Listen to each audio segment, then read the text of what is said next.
one. We are go. Welcome back, everybody, to another adventure with the Agents of Mayhem and Pathfinder with Epic and friends. When we last left our adventurers, our party had been sucked into the clutches of Hydaelyn in the deep astral sea, being tested to see if they are worthy of the blessing of light. Following an hour-long argument on how to properly cross a floating platform puzzle, our party eventually decided, fuck it, we can fly. And did so. They now find themselves in Trial 2, up against the ferocious Garden Guardian. When we last left our heroes, Yedrin had just suffered a mighty blow to the face, being dealt a colossal amount of damage from the blazing sword of one half, as the second turns its attention back towards Worksend. I'm not sure if, just so people know, it was a total of 48 damage on a crit, bringing you down to like 22 health.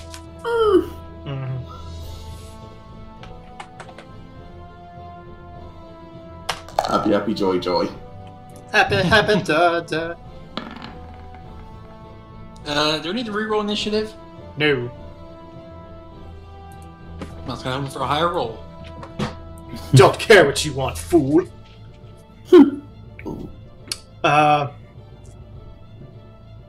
Works. Yes. Does a 24 hit you? Yes, 24 hits me.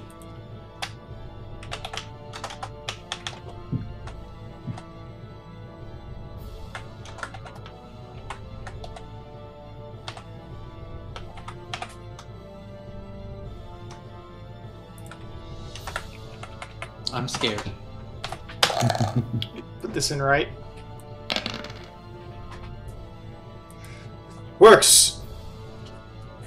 The huge-sized javelin comes around, the beast whirling like a dervish from the other side of its vestigial brother.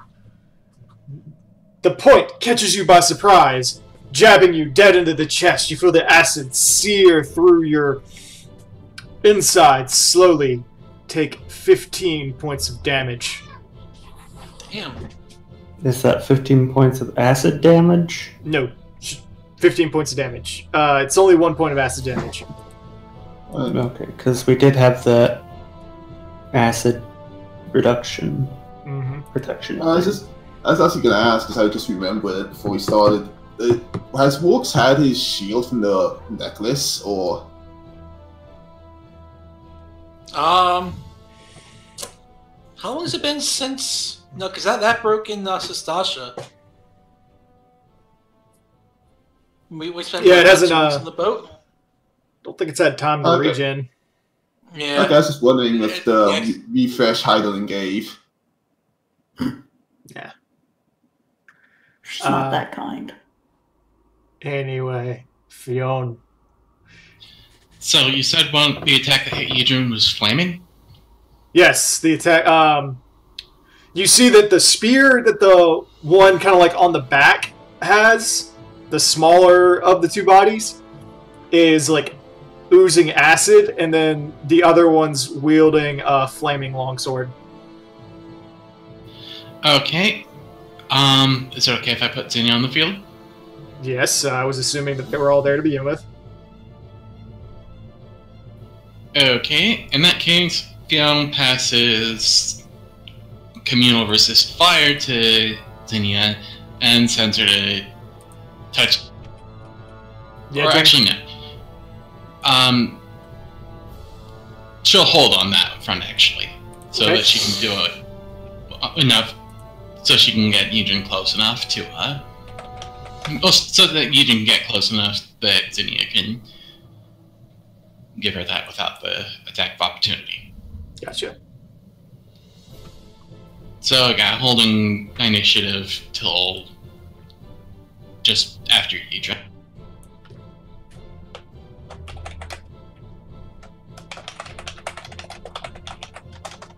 Okay. And what are the rest of you? What are What is Timaeus doing? Acting on my initiative order? Yes, we had always said that your summons act on your same turn. Well, since Fiona's holding, Timaeus can't do anything either until her turn goes off. Okay, Rowan. Have I done anything already in preparation, or? I believe I had you, Scorching Ray him, that's it. Yeah, we have haste. What else do we have? Oh, I think I tied a bind at everyone. Yeah. Okay. So we have ties that bind. We have haste. Where the heck am I? And that's all I casted was a Scorching Ray. Yes. We only got like one turn in before everyone was like, we feel bad. Yeah. I mean, if anything, you could probably let her do a buff or something, just because she would have probably done a buff or something on herself before starting. Yeah, I'm gonna toss on. Do I want to do damage or do I want to do protection? You can say something. You could say hi and that's it. Hi. Hello. Hi, Cat. Hi, Cat. Cat. Hey, dorks. Have fucking pecans.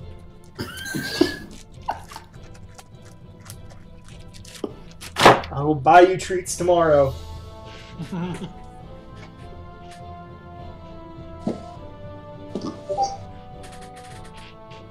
Why there cutleys? Why is the purple, red, the dark green, light? It's blue, green, blue. Why are those colors on there? Yeah, it's colors. You only have blue? Yeah. Oh, jeez.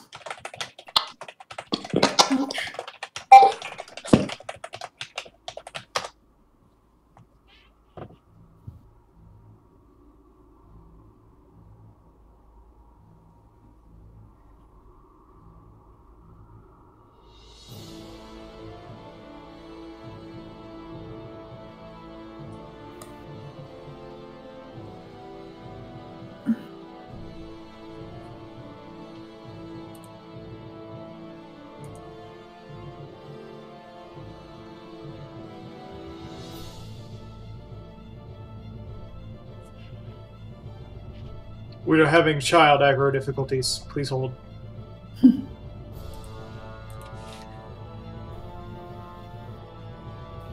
Yark, I'm going to cease holding after Rowan's turn and step. Okay. Did I not say what I was doing? No. Nope. Not that we heard, anyway. We heard Okay. Kat blow her nose into your microphone and then a beep. So I casted Mage Armor. Okay. Sorry, my bad. I thought I was unmuted. I apologize. He's okay. Not a problem. Fiona, you said you're going to cease holding now? Yeah. Okay. So, since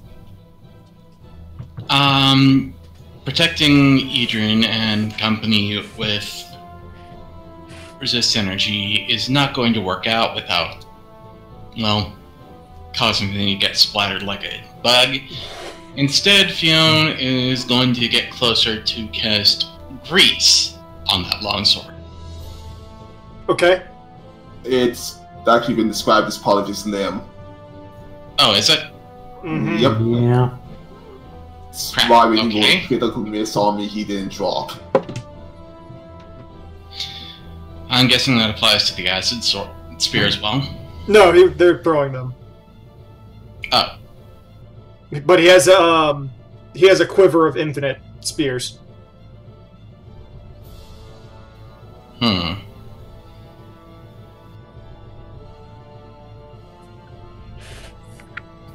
I'm going to continue holding while I formulate a plan.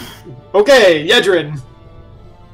I actually have to hold until probably after Cardo just to see what everyone else does before I can figure out what I actually can do to survive. Turtle!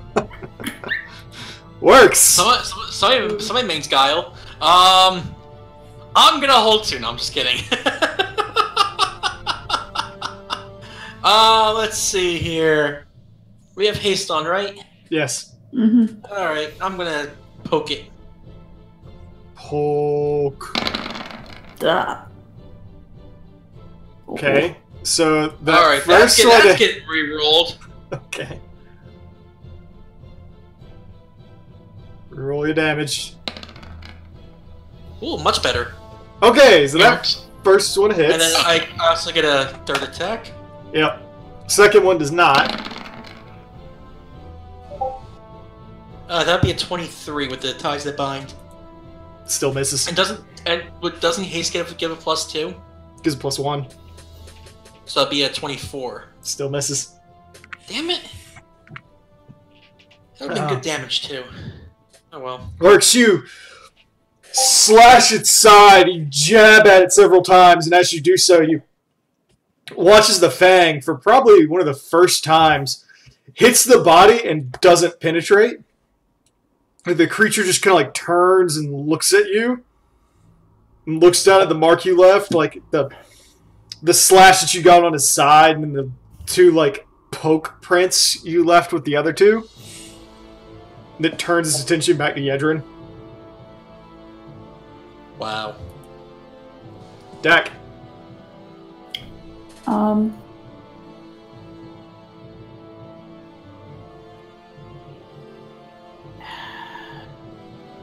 That wouldn't work. Shit.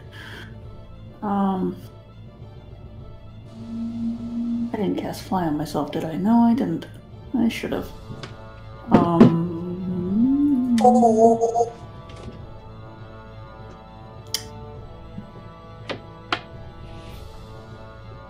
Sorry, I was trying to look at this. The trap was from the caster, damn it.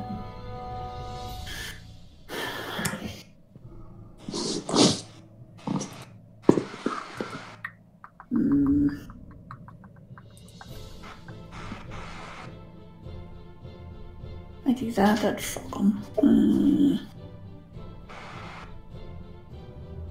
Sorry, I was thinking of what to do, and then I was like, no, I would be just a little short. Short.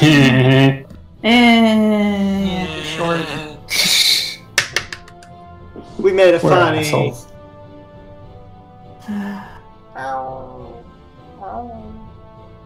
What are you looking at, Todd? Sorry, I was looking at something Oh, else. I was looking at Wave, because it's got a 5 knockback. A chance anyway, but I would be too far away. Because I am tiny and have tiny legs. Even with the haste? Oh shit, that's right! No! You got 50 feet of movement right now, I think. Haste adds how much? 20? Wait a second. It doubles. Doubles up to 30. So yeah, 40 feet of movement So then, I that'd be guess. 40? Okay, so to hit there, I would need to be at least here. Ugh.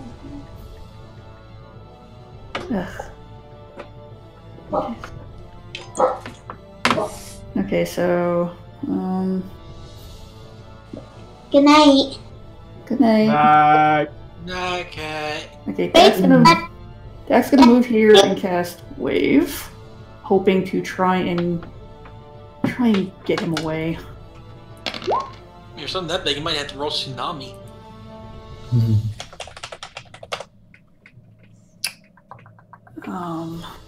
Okay, and it's a fort. It's a no.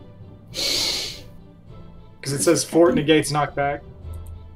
Oh, fort negates knockback, yeah. DC 16. Yeah. Okay. It doesn't get knocked back, does it? I haven't rolled yet, but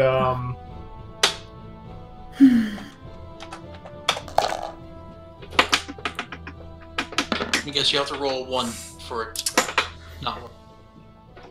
I rolled a natural 18 on that, so...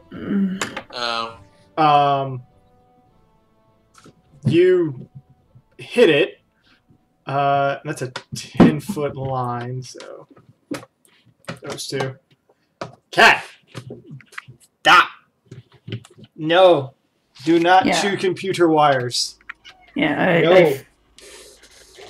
I figured it would basically be taking these two wires. Okay. So, still 6 points of damage. Yeah. Hey, Ark. Yo! Does this thing have proper eyes? Yes, it has 4 eyes. Okay. Dak, are you done with your turn? Yeah, that's all I can do. I'm sorry, Edwin. In that case, Fion's taking her turn now. Okay. And she is going to cast Glitter Dust with a +2 saving their DC. Poof. Oh, I didn't move my damn feet. Get over here, birds. Okay. So 21.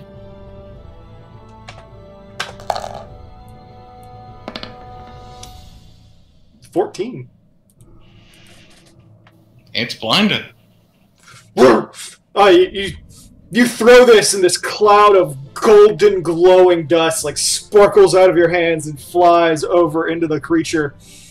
And as you hit this thing's face, it smashes against it, and it's like, and then you see its eyes go wide, and then like cover over as these golden flakes cover it.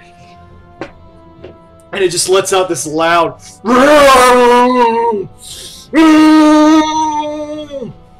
as it starts flailing wildly. I think this is the first time you've actually blinded something like that. Thank goodness. Kato. Anyway. I'm sorry. Still doing this my turn. Yeah.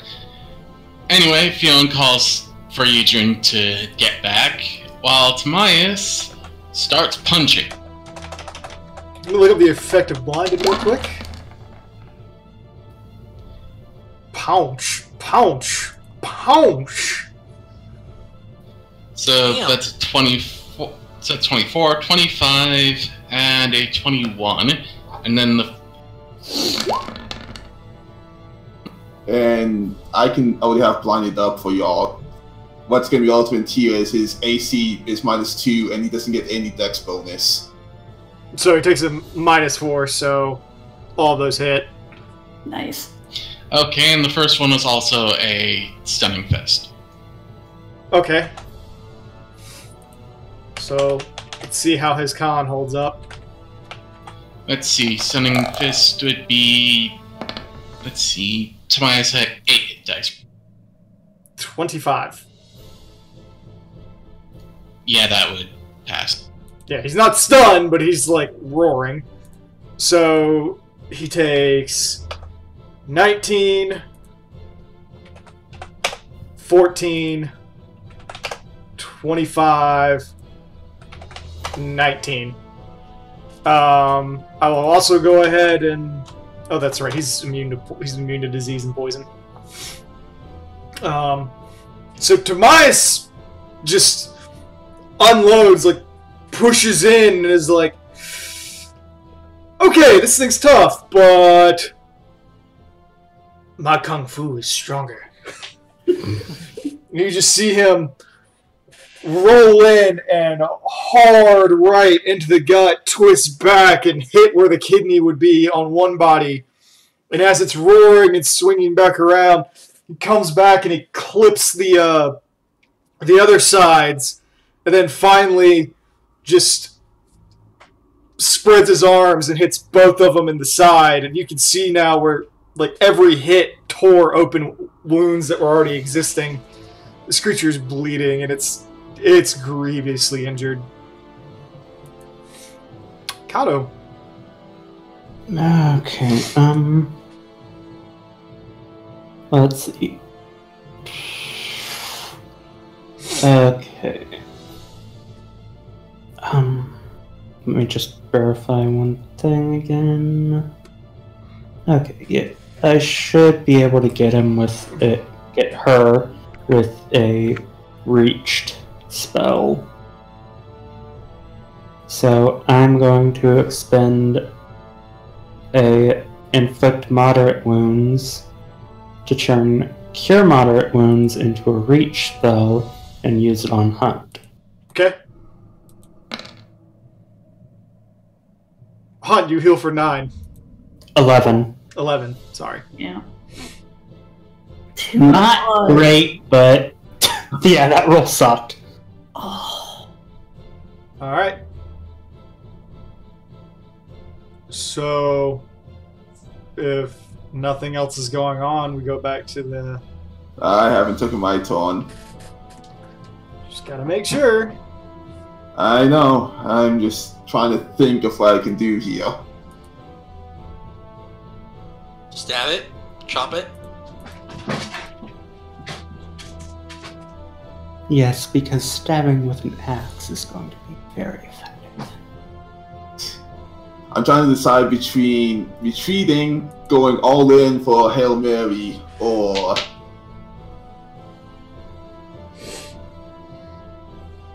Because, yeah. I mean, Ark said it was grievously wounded, so you might be able to... I don't know. Finish it. Depends on if the dice love it or not. Finish it. I mean, he is blinded, so I mean, he does lose a lot of AC. Yeah.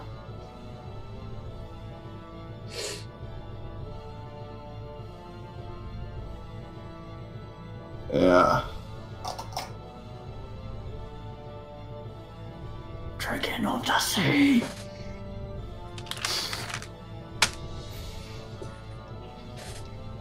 And since he's also blinded, he's actually vulnerable to sneak attacks from every attack I do.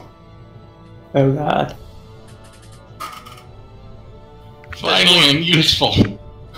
I'm gonna go... Wait, hold on. Would that be my line? You didn't do it. I'm gonna... I know, but it's like I finally Anyway. get something, it's like, Let Yadrin do their turn. Yeah, Take it to I'm party chat. probably gonna risk it all here. One swift action to turn off Defiance. Okay. It's just for that extra to attack I'm gonna get. Just let me fix up my numbers here.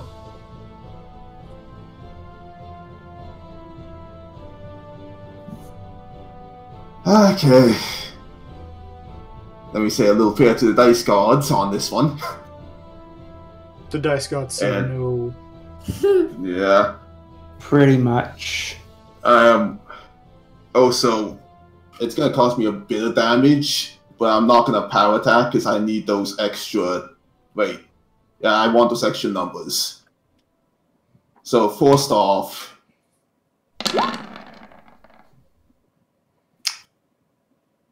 mean, you're fine. You're fine.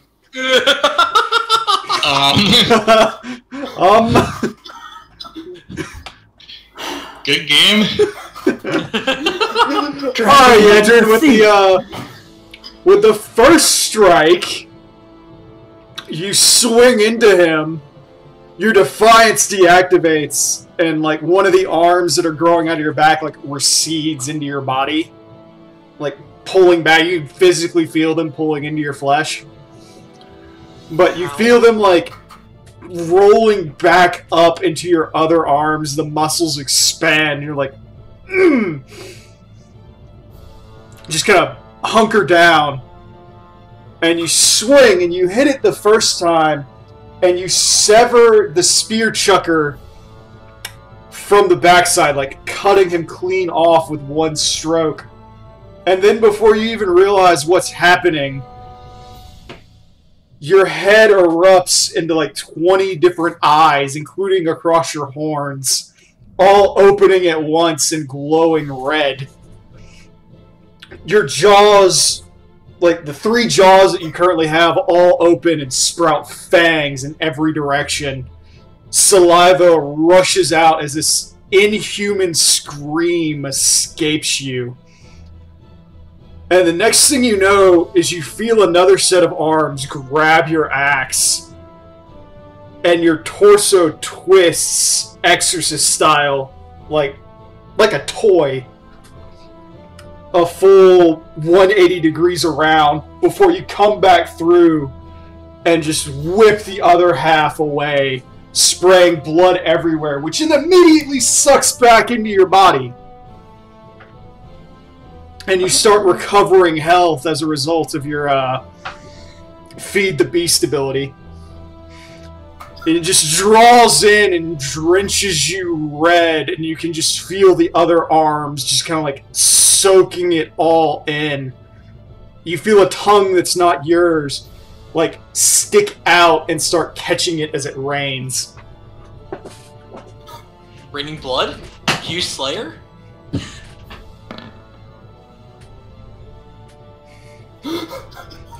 Okay, I just managed to choke down the vomit. No, Theon does not! Oh, God! I mean, shit, I might as well. Wait, hold on. Seeing this incredibly metal scene happen right in front of him, does Work seem like a morale bonus from just, you know, from Region just being completely fucking metal for a second? Let's say roll a will save to not be fucking terrified. I'm sorry, we're pretty much envisioning Slayers raining blood. I'm hearing it in my head right now.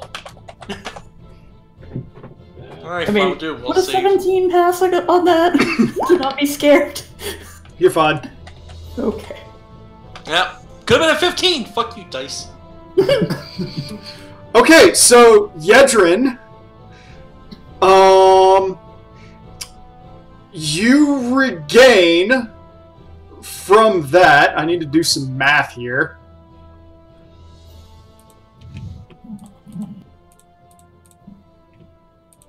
From that kill, you regain 44 points of health. Oh, Jesus. Well, you don't need that heal, do you? I mean, to give radiant you blood, so... To explain that, Yedrin's Feed the Beast ability is anytime she kills something and deals an excess of 20 points of damage over the target's confirmed death pool, she regains half of the excess damage over 20. Wait, how much damage did you do? Do you not see that 70 slashing? Holy shit. Technically 72. She dealt Am I in this party she anymore? dealt 87 points of damage over its death pool. Yeah, I thought you can getting into the third attack, I would get all the sneak attack damage. Oh my god. Should we just say Adrian healed the full then? I don't think that's actually full. But, okay, Adrian, roll sneak attack.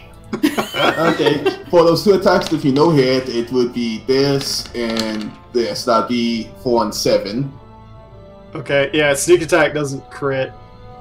Yeah, no. I have no idea what it does. That to just reset every time I open roll 20 to try and make it crit.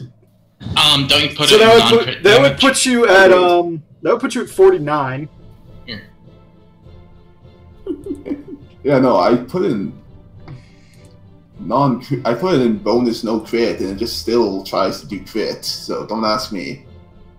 Weird. Yeah. So yeah, you're all basically like. Oh. You are noting that Yijin herself is looking kind of disgusted by what just happened. Yeah.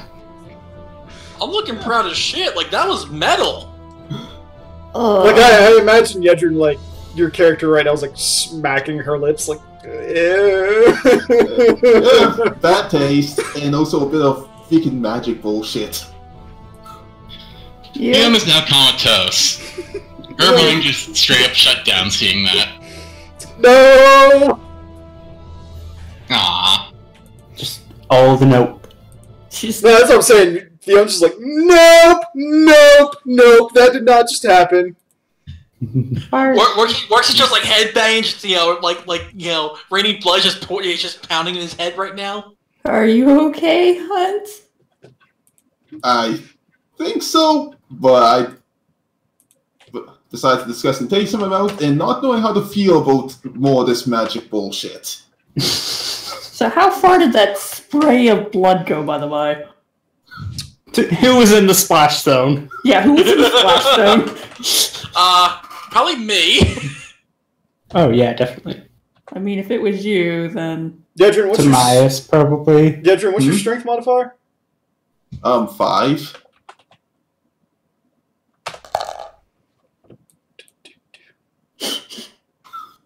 Did it? Okay, I went up 26 feet. Oh, okay, I'm good. Oh, no, I'm not. Yep. Oh, okay, no, I am good. I went off the I other think it one. catches everyone. No. Except Rowan. Well, the thing is, it was taking this like entire space right here, so I'm not sure how the spade would go. We'll count from its edge. Okay, then I... So it's basically like Works, Timaeus, and maybe Kato? Oh yeah, I definitely got hit. And it's not like a little rain of blood, it's like Goosh. a circular wave. Like, like Dak, it's probably like it's like licking at your feet right now. Yeah, Dak takes a few quick steps back. No. Can someone do the Prestidigitation.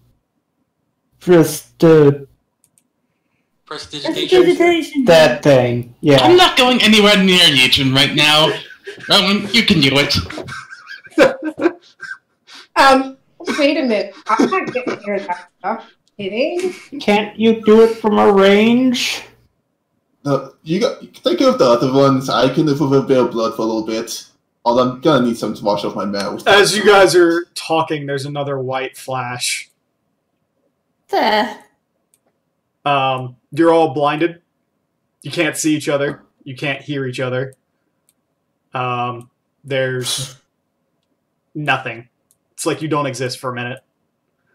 Fiona is thankful for this.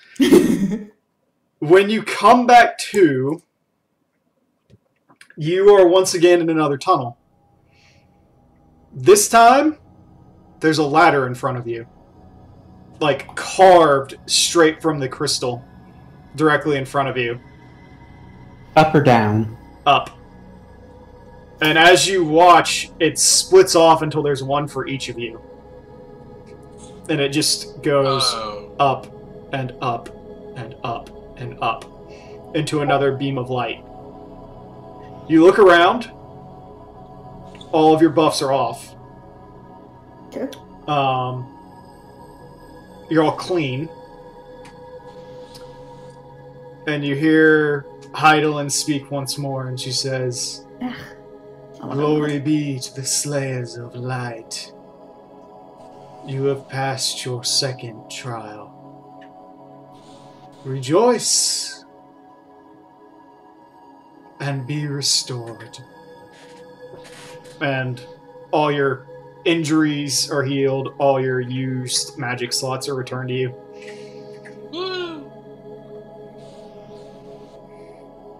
Which is I used. We're playing a bit of Rocket Tag. I'm gonna work on that.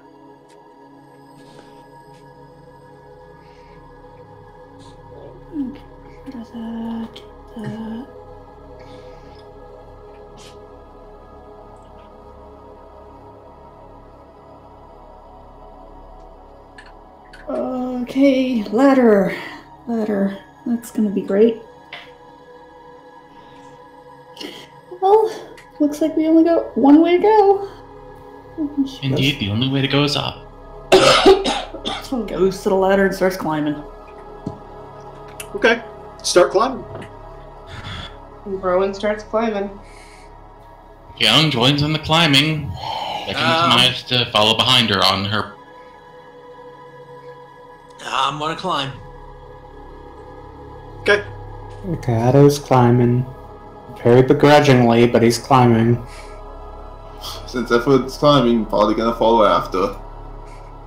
There's a ladder for everybody, so... Yeah. Mm-hmm. Yeah, I mean, like... Oh, you probably know what I mean. So, you all start climbing, and as you're dragging yourselves up these ladders, 10 minutes, 10 solid minutes of climbing passes. and this dead, stony silence between all of you.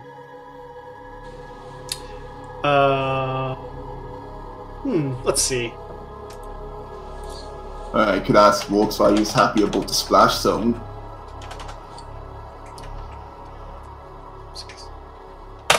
I mean, that was really freaking awesome. Dak! Hi. Roll perception. Cool. You look down. Don't look down. You can't see the bottom anymore. Told you not to look down. There's That's great. there's nothing but light down there. Additionally, as you watch, you start to see these shadowy fingers begin to slowly rise out of the light.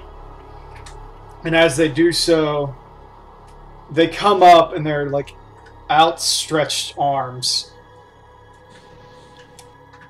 And you watch this, you continue to climb, but you watch this for another minute. And slowly, you start to see the faces of people you knew starting to come out of the light. You start to see the lifeless, dead eyes of fellow soldiers, Garleans, Vera, countless Garleans, and countless members of the Adders starting to like hold their hands, like reaching out to you. And as they do so, you hear this repeated line just softly echo in your ears. Join us. Rest. Stop fighting. Stop lying to yourself. Close your eyes and rest. No one blames you.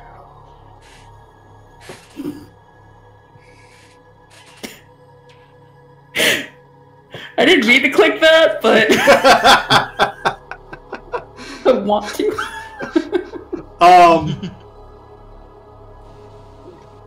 How do you respond to this?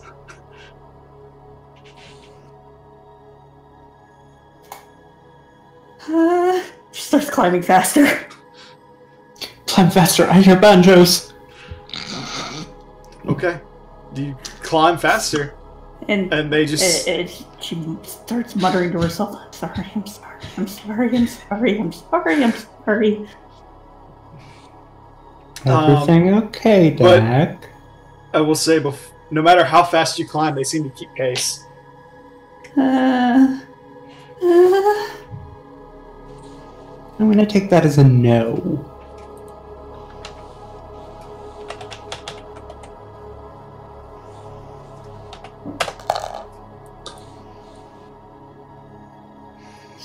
Come on, roll 20.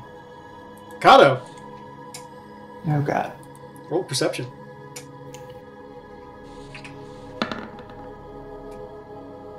Okay, Kato. You start hearing Dak say all these things, and you're like, what the hell is wrong with you?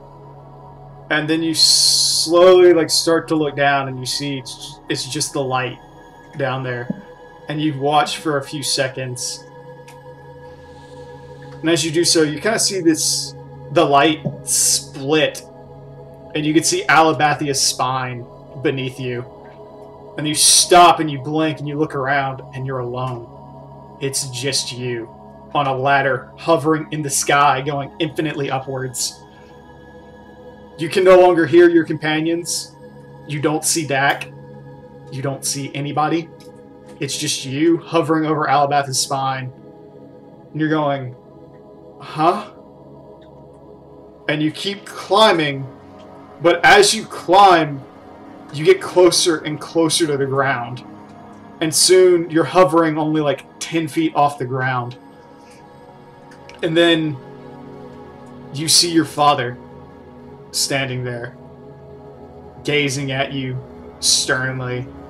You see your mother and your brother standing there as well. And there's this silence. And your father gazes at you, unblinking, and he goes, "What are you trying to accomplish, you useless git? Why don't you just come home?" And he like fades into ash. Just ignores it, keeps climbing.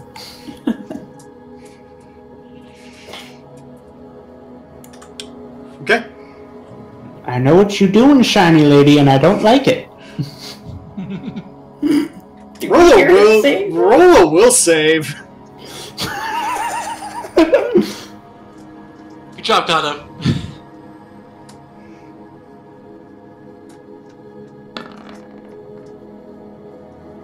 $26, not bad. Not bad. I'm flipping off my screen right now because You're aware of what's going on.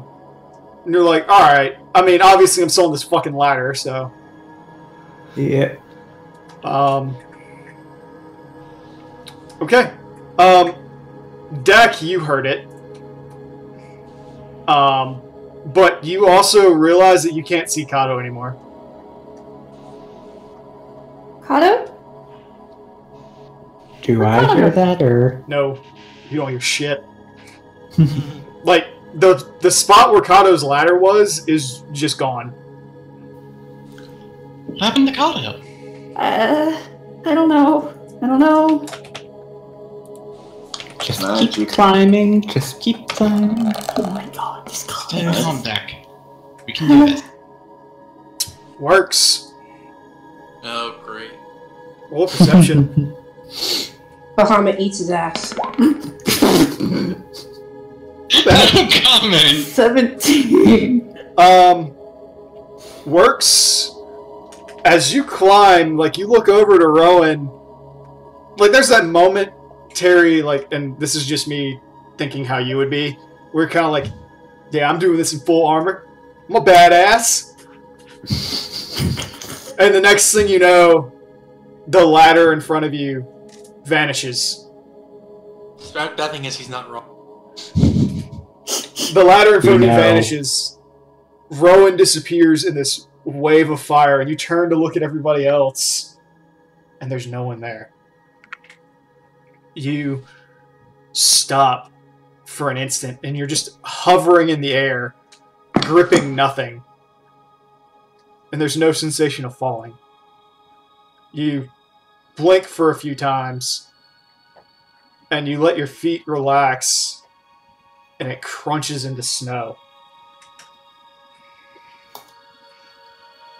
And you finally stand upright, and you look around, and there's this mist that surrounds you. And then a snowball hits you in the face.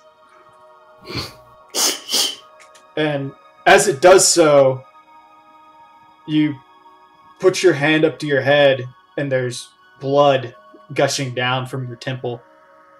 And you look down, and you see there was a sharpened rock in the snowball. And then you look at your hands, and then you look at the rest of yourself, and you realize you're 12. Okay, Final Fantasy Tactics Advance. I haven't played that game, so... So he says. I really haven't. I played Tactics, and I love Tactics to death. I never had a Game Boy Advance. I really wanted to play that game, though. One of the first things that happens is one of the main characters gets hit in the head with a snowball that has a rock in it, and he is like 12 years old. Final Fantasy stealing Arc stuff again. I mean, it's a fairly common book thing to happen, but... Alright. And you look upwards, and you hear voices kind of ringing about you, and they're everywhere. Oh, the poor dragon boy is gonna cry! He's gonna cry! Everybody! He's gonna cry! Yeah, I'm really not believing you didn't play that game. I really didn't. I mean, didn't they... What book was it they did that in? Didn't they do that in, the one with the fucking knot. I can't remember it. Where he, like, cuts the... He gets inside the knot and does, like, the twister thing, and it was... The book was, like, half about racial prejudices. Nickelodeon made a movie out of it. Mm.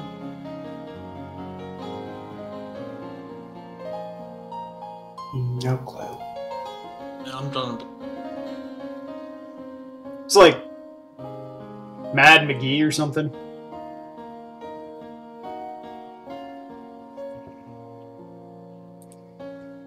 Yeah, I'll find her.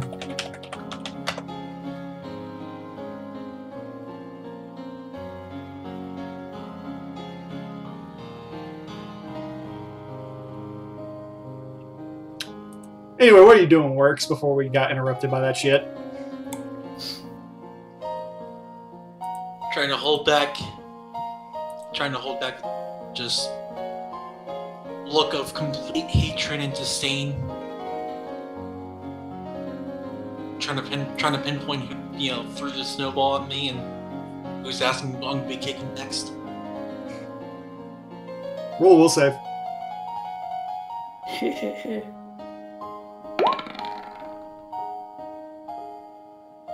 You guys are rolling hot right now.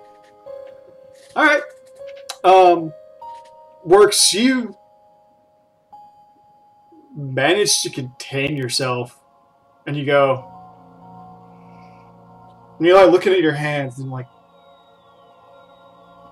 Wait, I'm not 12. I'm not a kid. Wouldn't I climb in a ladder? And you like... reach out and everything kind of fades and you're back on a ladder, but now you're hovering miles above Ishgard.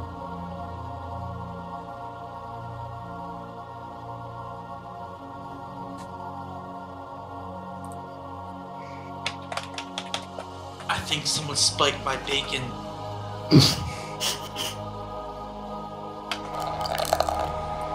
Wow. Not you, just someone. Yeah, Drew. No pick up bacon. Oh dear. Roll a perception. Okay.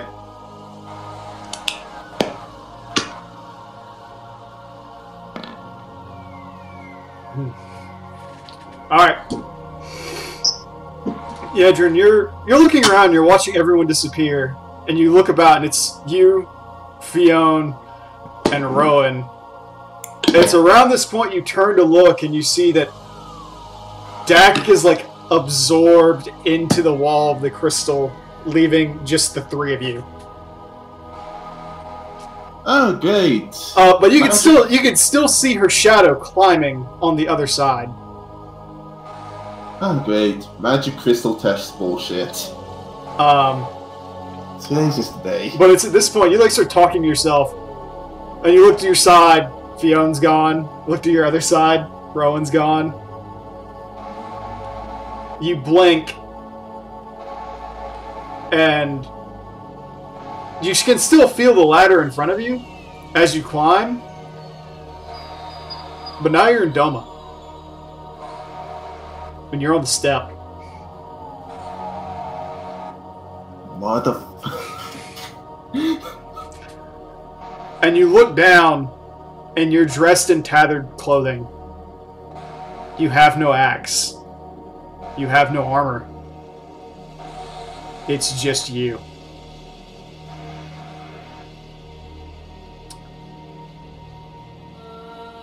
And I was gonna say, and then the sailor screaming starts. Take the limbs out. You look about you and you recognize that beneath you is the burn. You see nothing but white sand everywhere. The carcasses of various dead beasts. You feel your tongue dried out, thirst taking you over. You feel your skin dry and hard from the lack of hydration. Your scales are flaking and becoming pale. They've been baked by the sun until they've almost bleached white. Your normally pale skin has bronzed in places, burned in others, and is cracking and flaking off of you. Your eyes are bloodshot. You haven't slept in almost a week. And behind you, you see shadows chasing you. Riding on the Zalia horses. Trying to pin you down in the middle of the desert. You hear the rattle of chains and the language of your people cursing your name.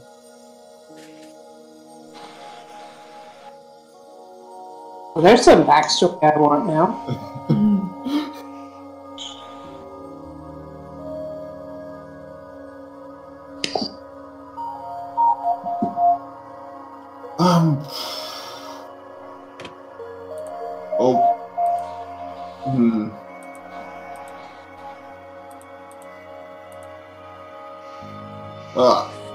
I think one thing that's gonna happen is get this out of the way, because it was decently obvious what's going on, and that's a large disconnected memories right there.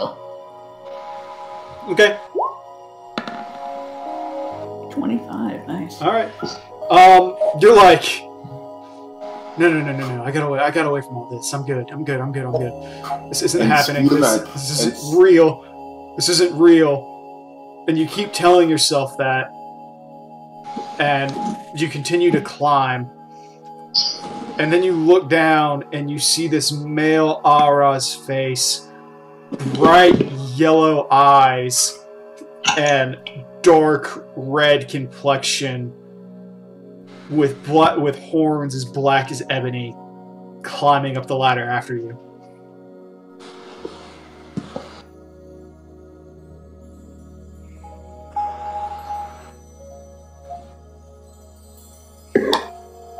But no matter how fast you climb, you can't outpace him.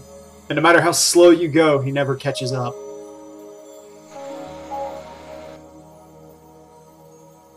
I'm thinking of, at this point, it's probably sounding a lot like a litany of curses. It's not talking anymore. But are you saying you're just cursing? From him. No, that's Kedron. That's just cursing. Yeah. Just fuck.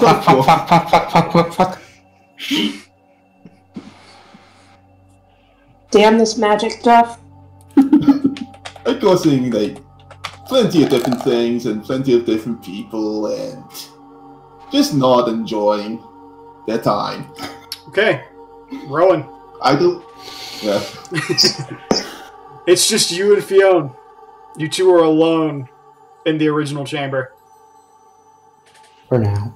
Rowan looks over at Fionn and hollers, "We're screwed!" Where did everybody go?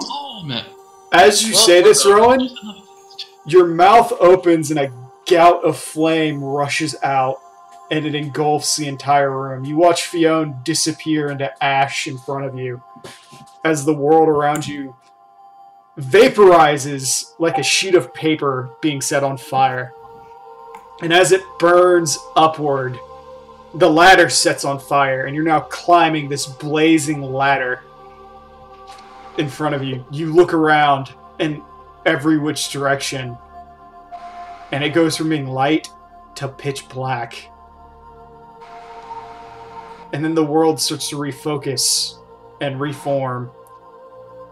And while you're still climbing, you're standing on the ground and you're looking around and you realize you're standing in Gridania and it's on fire. Fire radiates from your feet in every direction. and it's spreading. You see your ancestral home ablaze. You see people laying... The home made of stones. It can't be that. It's melting. Oh, damn. No, I meant the vortex manner, but... So my tree is on fire in Gridania. Yes. The house itself is, like, melting and collapsing under the heat of the flames. You look around yourself, and you see your dogs in the yard have been burned to the bone. You look over. Okay, now you just gone too far. That was too much. Yeah. You look. I'm gonna scream. I'm just gonna let out a curling scream. My dog!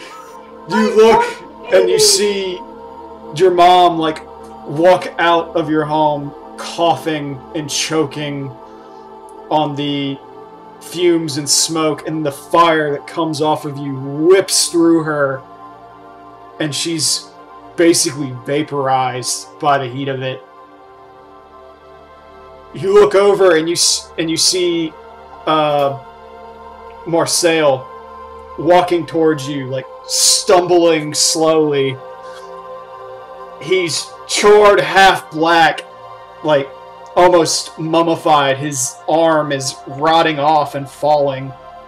His legs barely functioning, to the point now where he's crawling towards you, his one good eye just staring at you.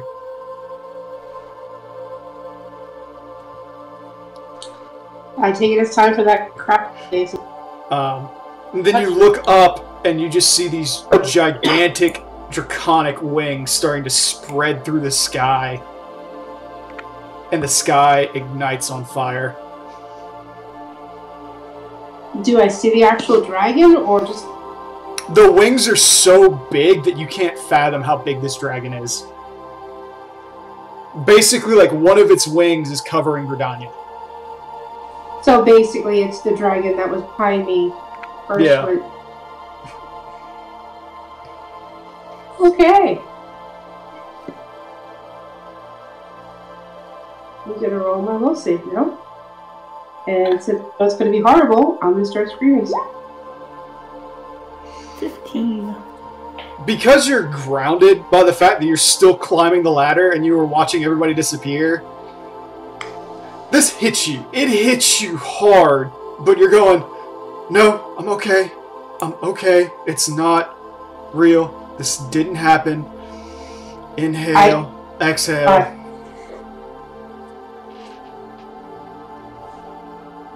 Okay. So I'm just gonna close my eyes and keep climbing, but breathe in and try to stay as calm as I can. Just keep reminding myself, I didn't kill them. I didn't kill them. My puppies are fine. Mom's okay too. Priorities. Alright, Fionn, you're alone. For now. Fiona keeps climbing at a steady pace, just whispering to herself, "This is only another test. This is only another test. Stay calm." The ladder in front of you disappears. You look forward and you stop and you realize you're back in a certain hallway in Ishgard.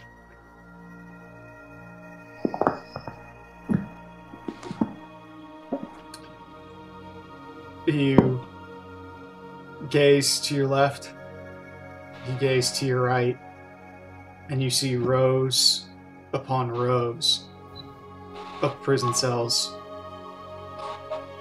And in each and every single one of them, you see old friends, old heretics, hanging by their broken necks.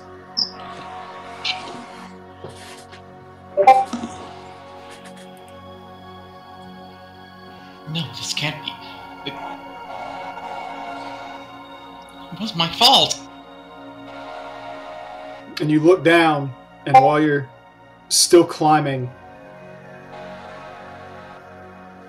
you see the book that you were supposed to protect still in your hands. And there's this moment where you're going in your head, it's not for nothing, I still have this. And as you think this, you look up and an Ishgardian guard takes it from your hands.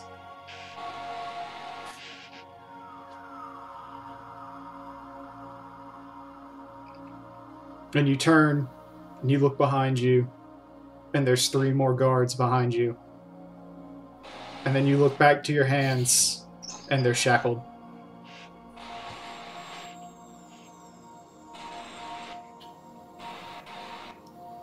Theon realizes that with the swiftness this vision is happening at, it's just another test, and she tries to reach out for the ladder.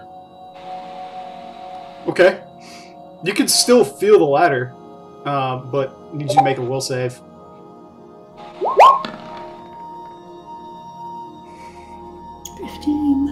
You grasp the ladder and you're going, no. And you're still climbing and you're still ascending like through this tunnel, but as you climb, the tunnel just rises with you. And even though you're not moving your feet, it's pulling you inwards, and it's showing you all these people that you knew who have been executed.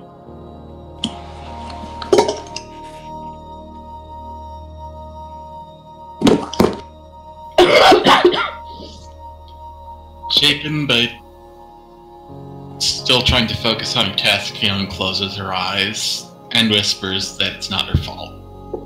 It's not my fault. It's not my fault. You were all suddenly brought back to the reality by the sound of Yedrin cursing. As you all, like, focus, you all find yourselves standing in a very similar crystal hallway. The ladders are gone. And it's just a hallway.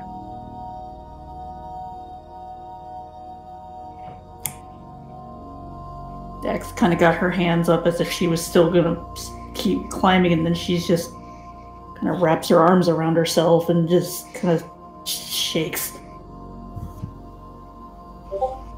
I would try and do a litany of curses to do it justice, but I wouldn't be able to, because I'm not that kind of person myself. So... God damn it, fucking shit balls! Motherfucker!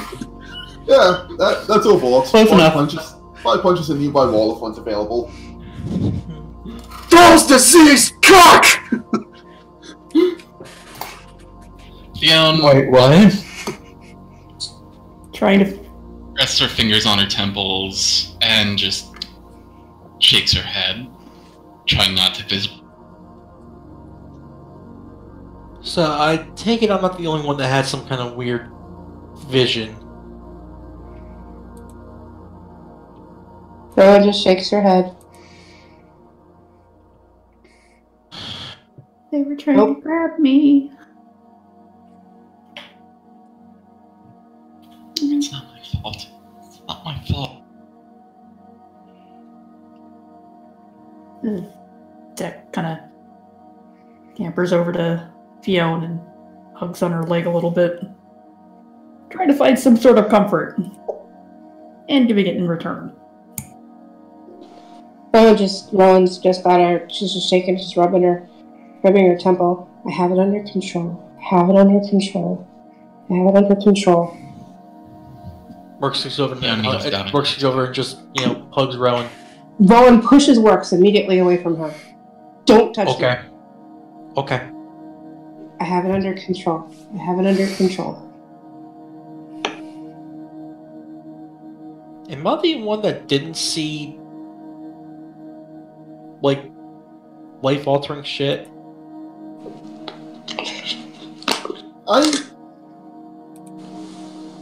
I just got hit in the head with a rock. Yeah, no, I saw dead people, okay? My dad called me a useless git. Nothing special, really. I saw the world on fire. Me. Everyone I failed. I may or may not have saw myself getting run down by a hunting party, and I may or may not have also had enough, may not had everything of worth taken off me. Morx just looks like. That'd be the scariest thing. I guess I got the light version to all that. Because I just got hit in the head by the rock and just saw Ishgard up below me.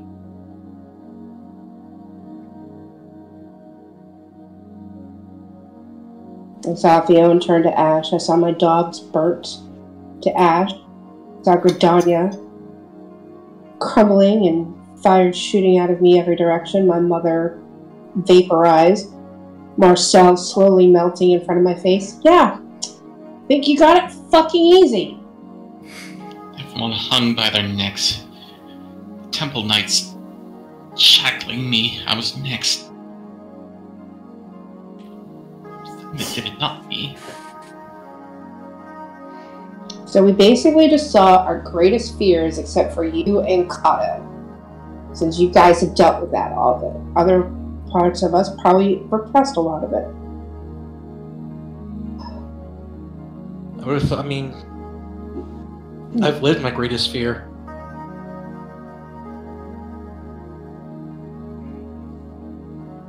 Honestly, if we were experiencing our greatest fears, it would have showed me that day all over again. I've lived that. Go ahead, Fiona. After a few moments of silence, Fiona stands up and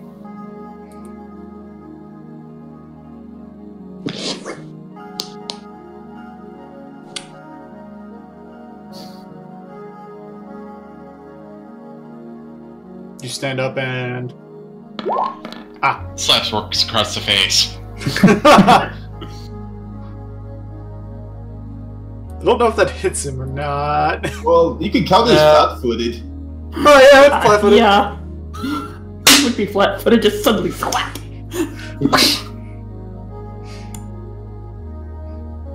Look, I'm not trying to take away what you saw. I'm sure you all probably see that every night too, but... Or she just got clocked. Not the worst hit I've ever taken. There's a giant red handprint across your face. You are far from the only one who lived through what you saw. Please don't make light of it. The problem is, I think what I saw is only the least of what's to come for me. So you think these visions might be a smaller part of more of a test? To see if we can overcome our greatest fear, or we can determine real from illusion. You guys saw things that happen. I see things that I fear will happen.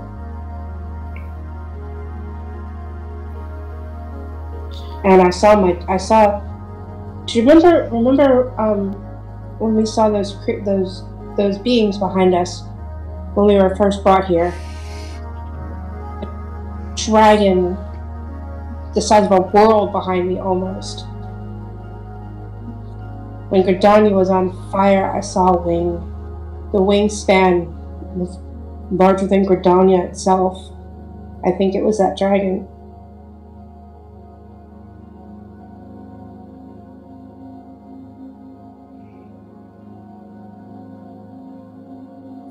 We're doing all this stuff to stop and save the world. But what if I'm just getting stronger and I become the one that... Fiona looks away in the jester glasses. You hear a Hydaelyn at this point echo out. That's what we're testing to see. Can you control yourselves? Can you hold yourselves to a higher standard? Can you make the difficult decisions? Can you keep moving forward, even when everything crumbles around you?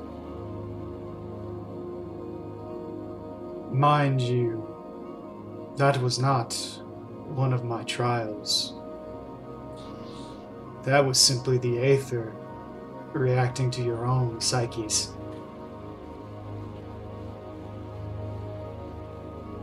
So then, question: why was mine just getting hit in the head with a rock? That's... Or minded pain in the ass. That is for you to answer, Larksond.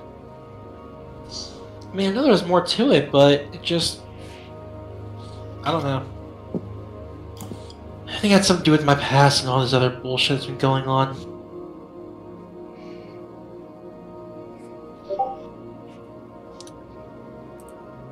So what is this final test? You are only on test 3. There are 5. We just finished test 3, or? Yeah, we're gonna start test 3. No, young Hailstrom. What you saw last was the Aether reacting to you. That was simply your own minds reacting to the ethereal sea around you, and it projecting your own insecurities back at you. I had nothing to do with that one. You didn't stop it either. God help, no. Mouthing off to literal God. Good idea. Nothing off to your planet.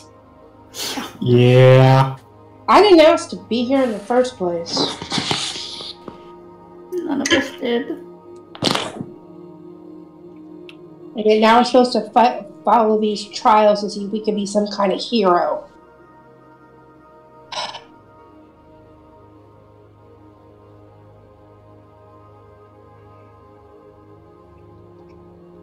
I would not test you if I did not believe in you.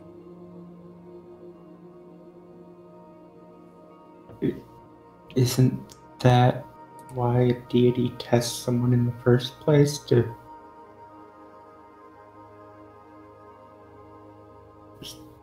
stops there. Fiona, I would suggest giving Kato some literature later. I'm sure there are a number of stories about the 12 testing their champions. As you wish.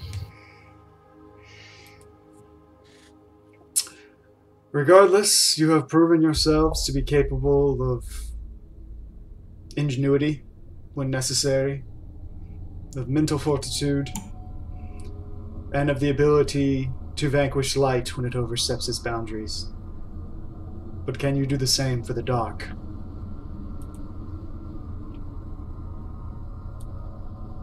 Alright, what colossal beast are we fighting this time? Woo, +2 to damage on each.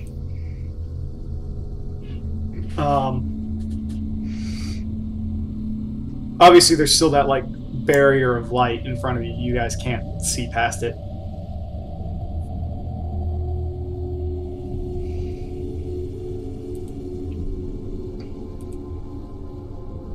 So are you going to let us go, or we have time to prepare? Are we fighting again?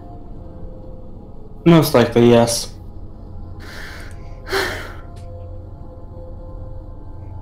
I'm tired. No rest for the righteous, as they say. Bien starts walking forward.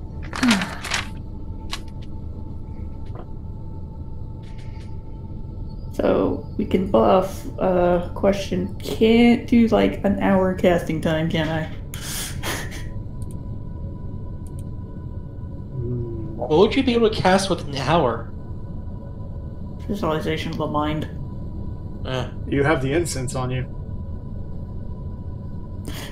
God, I'm not gonna take an hour just to fucking calm my ass down. Okay. I mean, you guys can walk through the barrier at any point, so if you want to buff up, just say you cast your buffs. I'm gonna recast mage armor.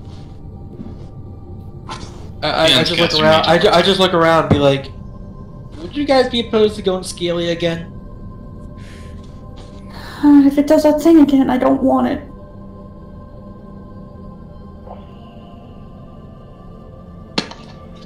I'll hold off on the scales for now, but if it gets bad, I'm gonna hit him. No. Just do it, okay? Just do it. It'll be fine. Alright, hit scales in Unity. High or low?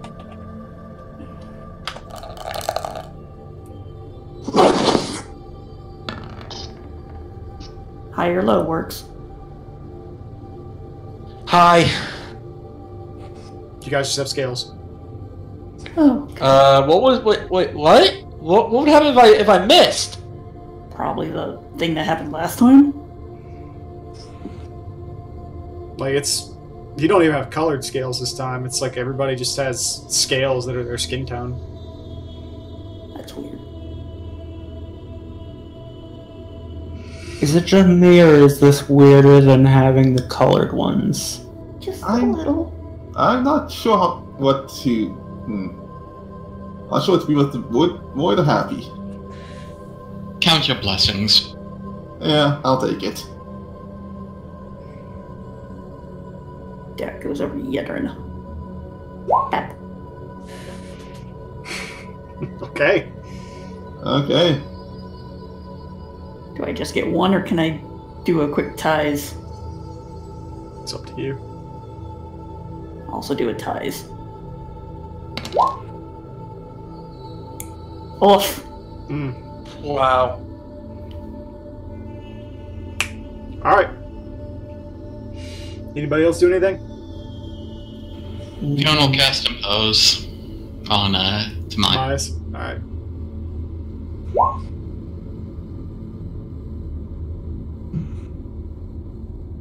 You know what? What the hell? I'll also activate Defiance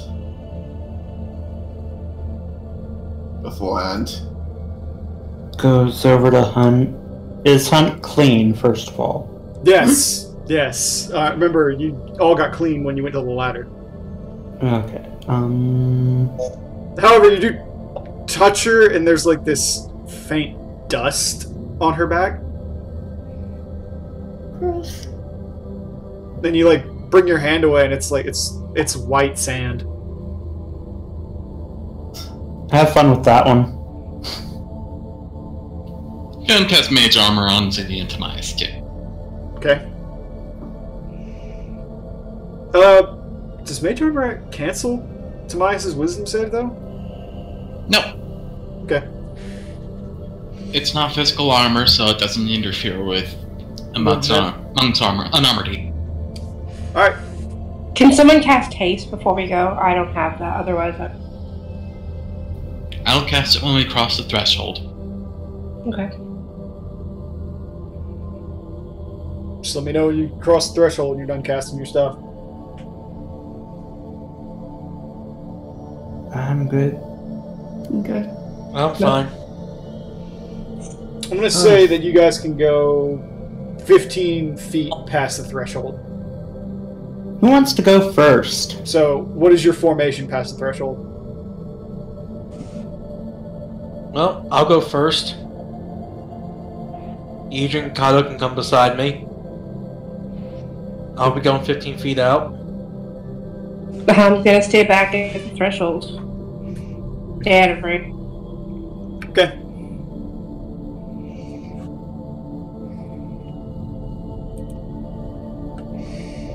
So, as you all and Dak out 15, is that 15 feet, Dak?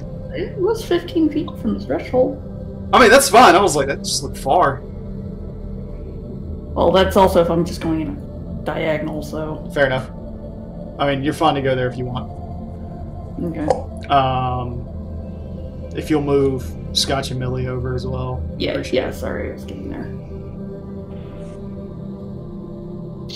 I assume we were measuring from the corner. You can measure from any point directly, like, on the threshold line. Oh.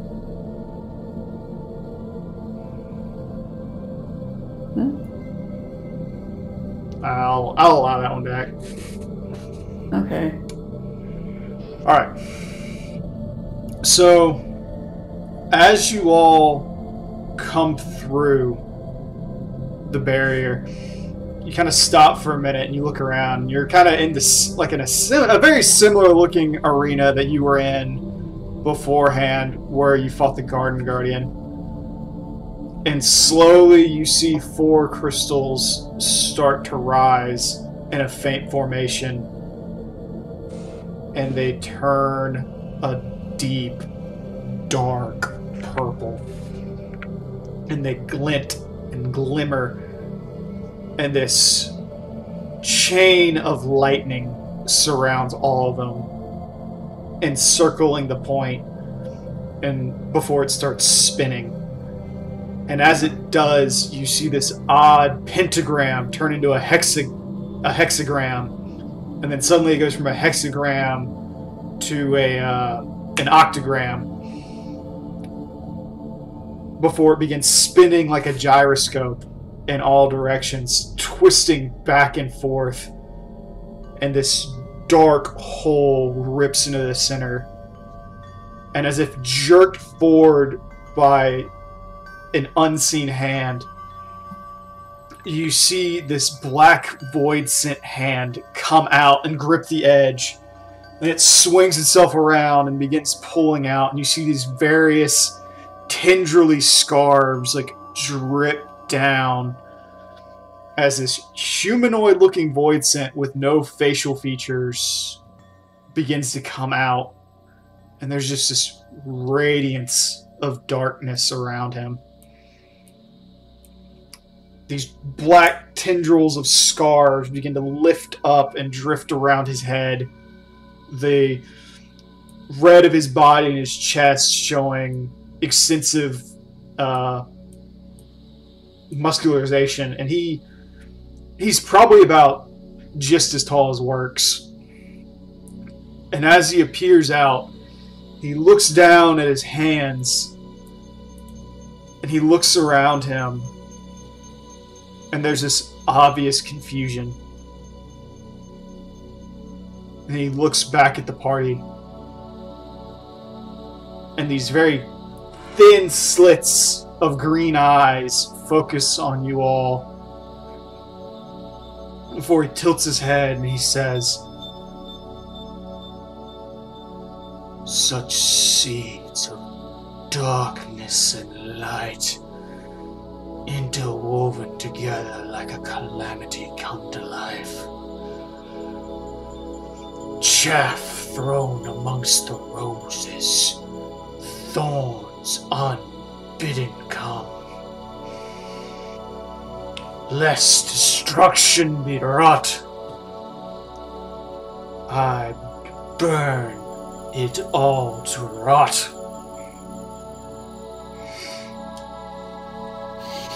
It's this point he holds up a singular hand. And you all look around yourselves, and you see this black sword of energy appear in his hand. And next thing that happens is you all look around, and there's hundreds, if not thousands of them surrounding you, pointed at you. If one of you would roll a perception check. You want it? I have the highest.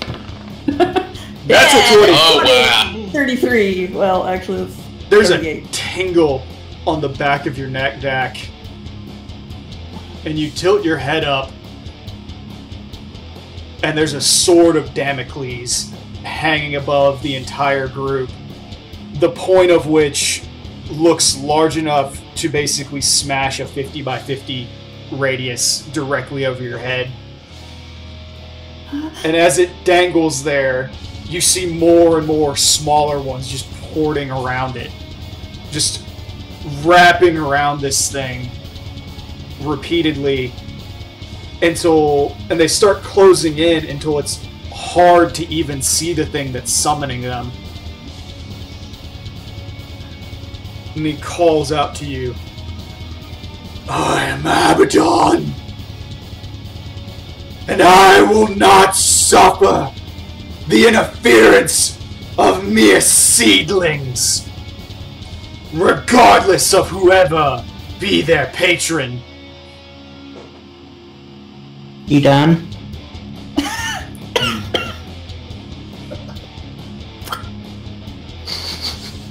Rourke just looks at him like, yeah, you know what? I'm getting real tired of this shit. Zach's looking straight up. Oh, that's a big sword. Kato just kind of Mind you, twirls you his guys hammer. are kind of like in a cage of swords that are between you and him right now. Swords were for feeling light? What?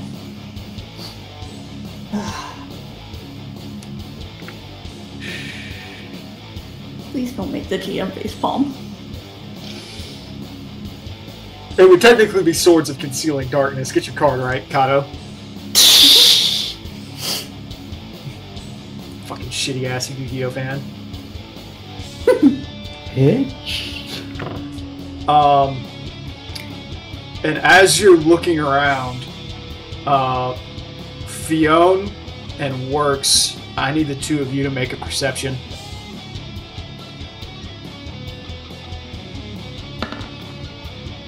Oh, I ain't noticing shit. Wow. Wow! a 1 on The one time I roll higher than Fionn. 13 on Works' perception. Oh, jeez. Yeah, I'm not seeing much.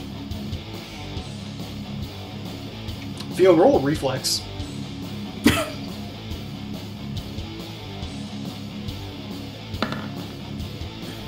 23. I'll take it. Okay, Fionn, you are kind of like being one of the people with your heads on right now, even if you're shaken. You look around you and you're going, hey, there's no way to get out of these swords. Shit. And you see they're all kind of like pointed at the party.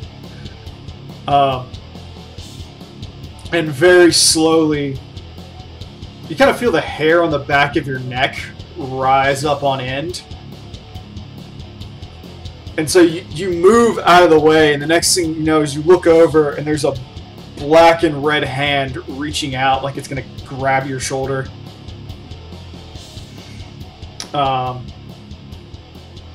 Works, you kind of turn, and you're starting to think for a second, like, alright, what can I do in this situation?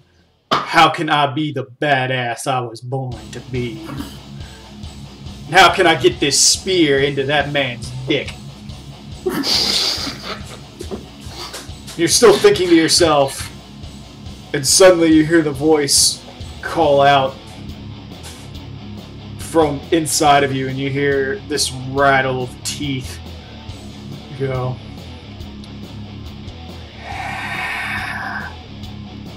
I can feel the aether. I can feel it. And I feel my host in mortal danger. And as you hear this, you kind of have to tense up. Your spine tingles, your shoulders roll back as you start to feel this draconic head rip itself out of your spine and roll back.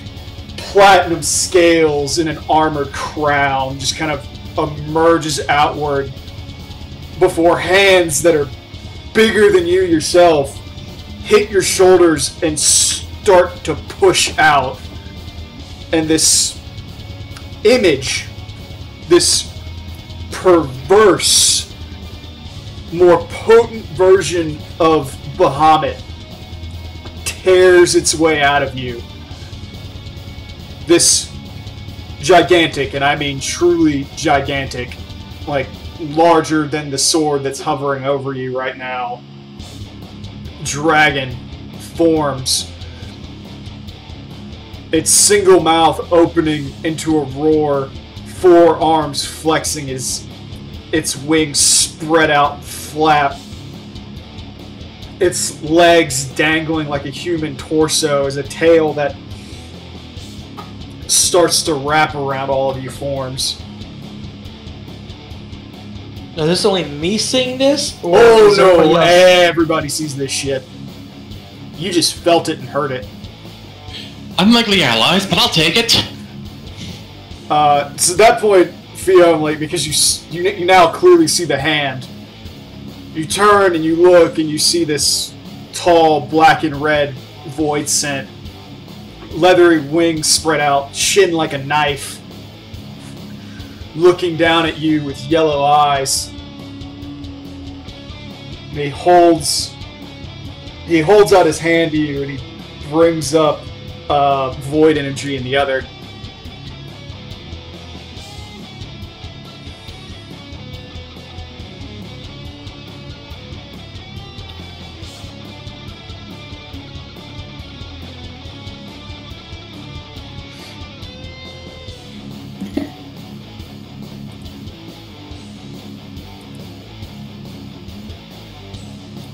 Fiona needs to run for a moment. Ah, poopy. Yeah. She said that in the party chat. Yeah, I just saw that. Yeah.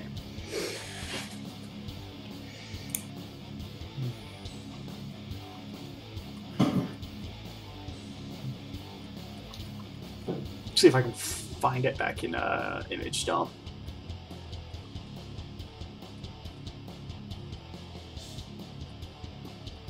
And at this point, it's Kato's turn to say goddamn magic fuckery. Magic bullshit. Then Kato's like, why am I getting left out? I'm kind of surprised people aren't questioning why the fuck Bahamut's there. At this point, I think it's kind of like, We've seen worse. it's like par for the course. Well, some of us did see you of Shadow of Bahamut already. If not everyone, Yeah. so. Yeah. And at this point, it's like, that don't look like Bahamut. Yeah.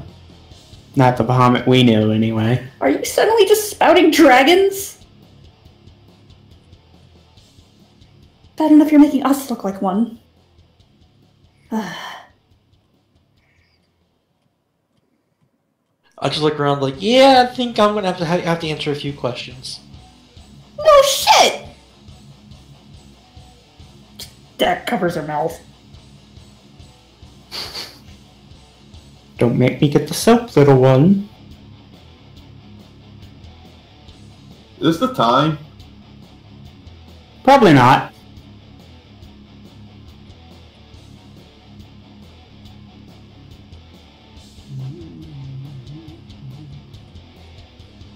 Oh, I might have posted it in general, didn't I?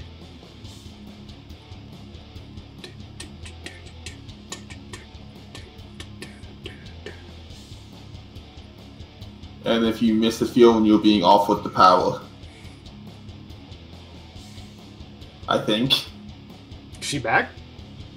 Yeah, she just got back. Oh, the void scent held out its hand to you and basically has a ball of void energy in his other hand. Fionn looks at the void scent incredulously. Is that to say you're on our side? Starts to speak. I'm saying I can make a shield. Once again, unlikely allies, but we'll take it. Thank you.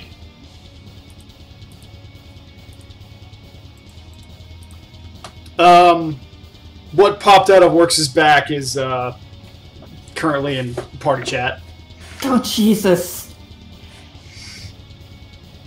It's at that point, Fiona, that you take the thing's hand, he closes it, and then pushes you behind him and stands in front of everybody and claps his hands together, spreading it. And this ball of darkness engulfs all of you, and it holds tightly, blocking out all light. You can no longer see Bahamut, but you can certainly hear him wrapping himself around you all.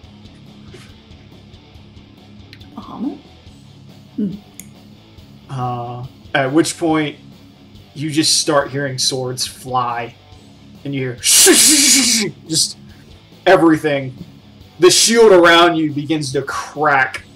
And the barrier just shakes as you see this void scent in front of you, just holding it together, like concentrating as hard as he can. You hear Bahamut roaring. And then you hear the sound of the big one drop. And as it comes down, you hear scales breaking. The meaty shink of something large, heavy, and metal going into flesh and rolling down. At which point, you look up and you can see the tip at the barrier shattering around it. And it comes through, sinks about 5 feet, and hovers maybe 7 feet above Kato's head. Above everybody's head, considering how big it is, before it dissipates. The void scent evaporates in front of you all. Bahamut evaporates. And you look at the other void scent staring at you all and goes,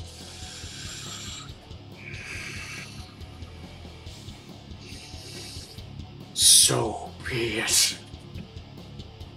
The easy solution has been denied, but death still comes nigh."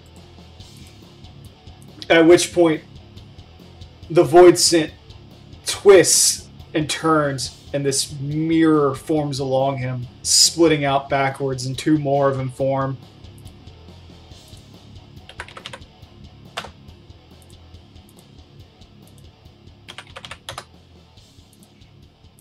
You may now roll initiative.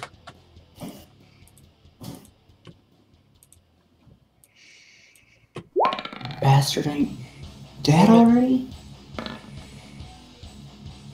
Yeah, we just stopped the swords. Yeah, we stopped the swords. Those 11s and 12s. 14. Wow.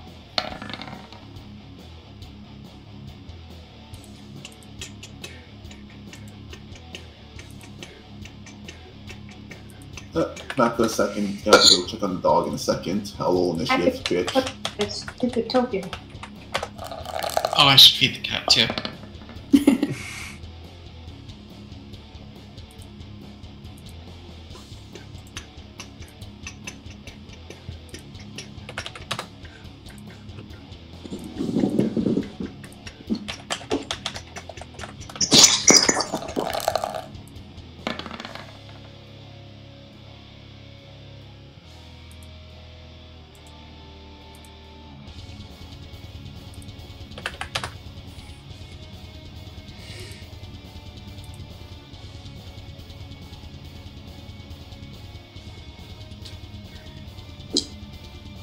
I just need Rowan and... Rowan rolled. She just didn't click on her token. Okay, let me see. Yeah. Where's her roll? 14. Right above.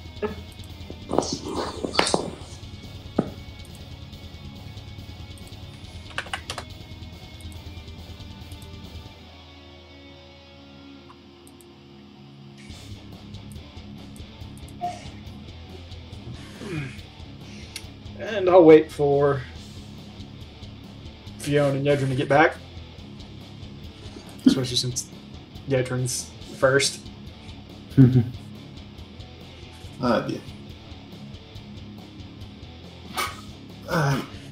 Kinda back. I might need to disappear again, but I'm looking at if I can. I guess I can take a quick look at what I'm gonna figure out what to do. By the way, guys, talking is a free action during combat, so you're free to, like, jibber jabber at each other, provided someone's not making their, you know. Moves. Yeah.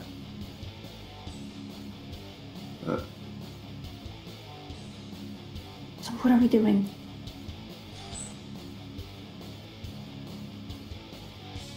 Who knows anymore? think at this point we just do what we do best. Mayhem? Fuck shit up. Some mayhem, yes. Close enough.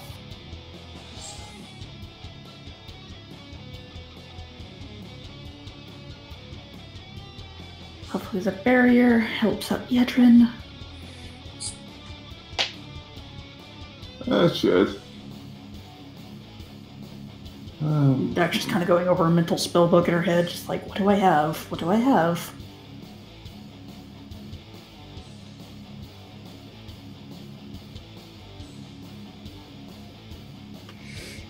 Trying to figure out what I can actually do. And want to do.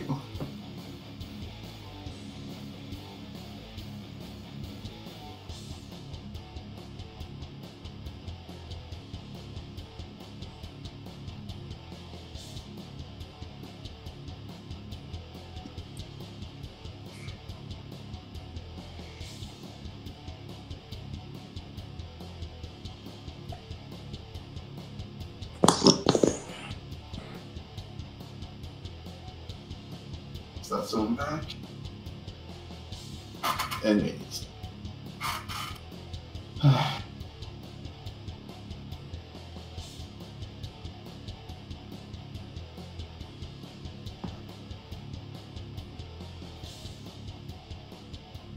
just gotta check one last thing about what I can do.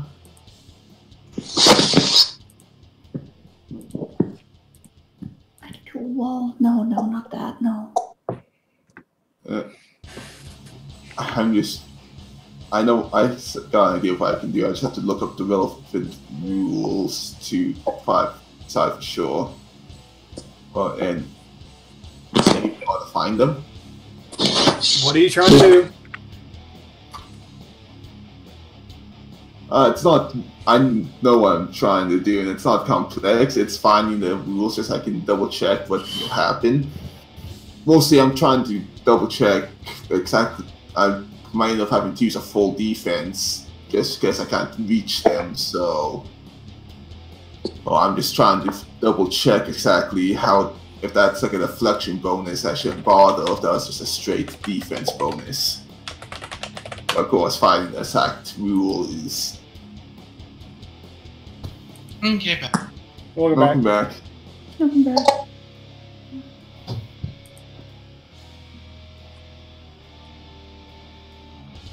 Oh, there it is.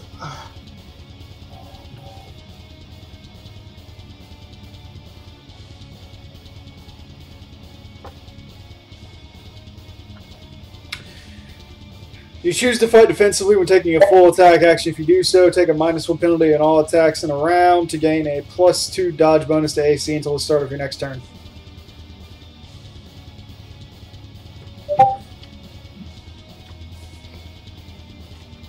Yeah. Basically, I don't get to do anything except get an AC. Well, I'm talking about total defense, which is the +4, but you don't take an action. And it's a dodge bonus, so I won't interfere with anything. So. Yeah, dodge bonuses from multiple spells.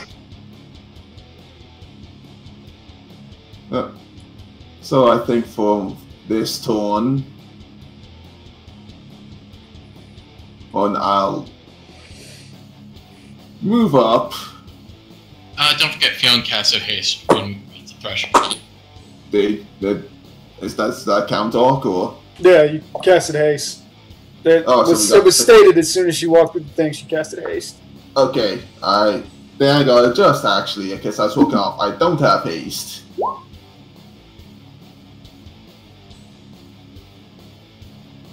Sorry about that, everyone, and sorry about the time I've been wasting. And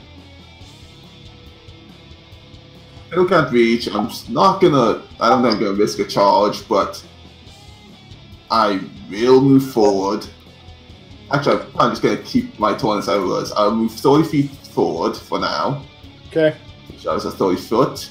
And I'll use my standard action for full defense, and I will, I don't know, study this Full one. defense is a full round action. No. Full defense is a standard. Yeah.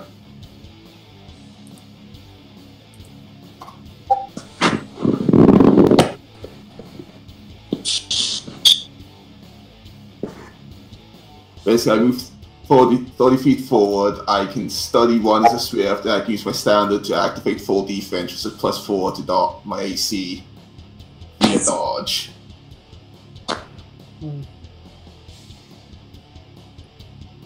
Alright.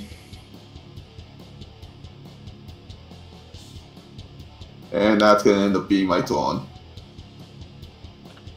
Got him. Sorry it took so long. Pretty much gonna do the same thing. Just get closer and go full defense. Okay. So, the middle one looks at you all, claps his hands together, and this dark ball forms in his hands. He looks at you all, and I need Dak, Timaeus, Works, Rowan, Zimia, and Fionn to make a reflex save. No.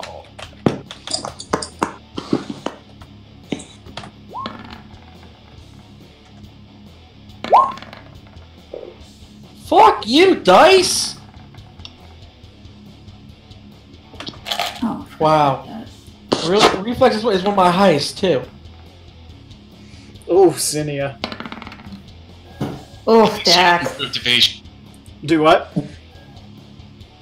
At least she has improved evasion. Okay, so...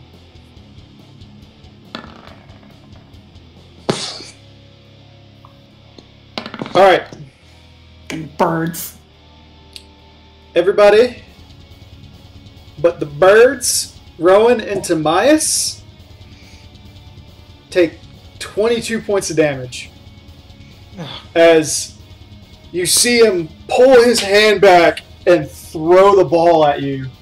It zooms over, stops, spins, and then explodes in a detonation of darkness that you feel like eats away at your very soul as it hits you.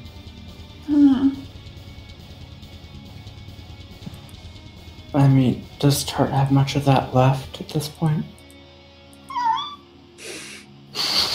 Do Dick. any of us really? I mean, do any of us? I thought we had everything renovate there. Well, You we had- started- You had all your health restored. He was poking fun of her soul. Yeah. Oh, since everyone's got ties of bind, right? Mm-hmm. So that takes out the temporary hit once first at least, which means Zinnia doesn't get. That's good. He doesn't get one Oh wait, shot. Zinnia would take. Wait, Zinnia took half damage, right? Yeah, so it would be 11. Okay then. Meanwhile, Yedrin, the one in front of you, looks at you and sees you getting ready to charge and shoots 40 feet into the air. And just hovers there, then brings its hands together, and you see this dark bolt form.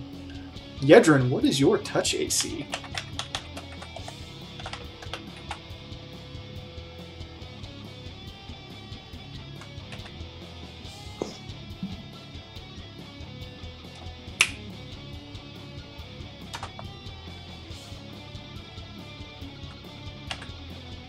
Yedrin. Just say. Yedrin, you're muted.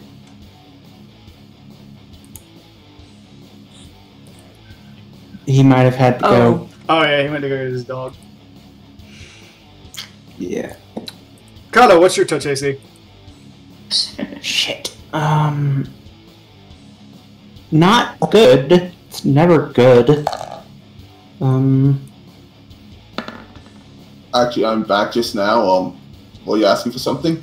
What is your touch AC? Touch AC. 28. The fuck? How did you manage that? Touch AC of 28. Full defense plus all the buffs. Yeah, that's true. I mean, I gave her a +6. For the Oh, right, the deflection bonus. I guess that would do it. Yeah. Fair enough. There's a reason to cast it on Yitrin.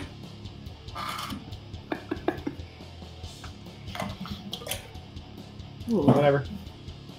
Yeah. That's why it took me so long to respond. I was handling some stuff quick. Doesn't matter. Kato, what is your touch AC? 15. Good, both of them miss you. It's Oh, wow. a pair of 2 energy bolts, like basically dark scorching rays, jolt past you. They like zip by. They both like zip by you, just barely like singeing the edges of your hood. You're going, ugh! And you turn. Hood! You turn and look, and there's basically these holes going straight through the crystal. Ooh. Rowan. Also, I failed to mention it. The other one shot up about 30 feet into the air as well.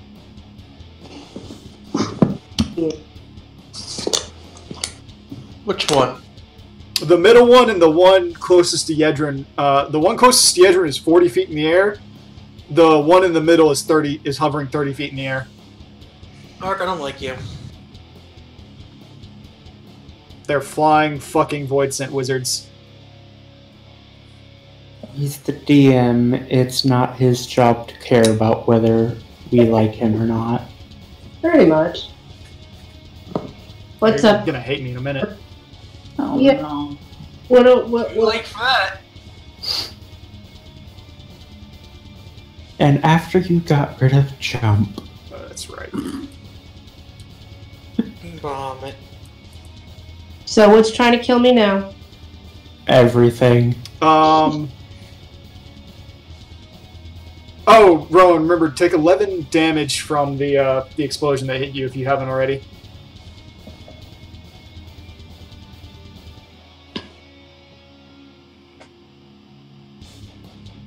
Oh, wait a minute. Oh. Do it. Fine, there were 7. 4. Remember, Dak gave you Ties and Bind, and how many temporary hit points did you give her, Dak? I think it was like 9. what, 9? 9. Yeah. So Oh, you're -2 overall. My bad. I thought it was 7. It's all good. Don't worry about it. Forgive me, any impressionable young people who are watching me drink straight from a fucking vodka bottle.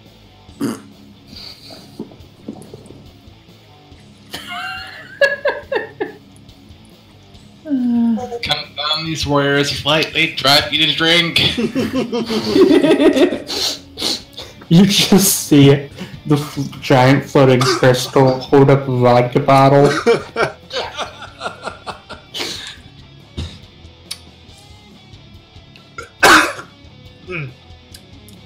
Oh no, God's dying. It's actually relatively tasty. Green apple vodka is my favorite. At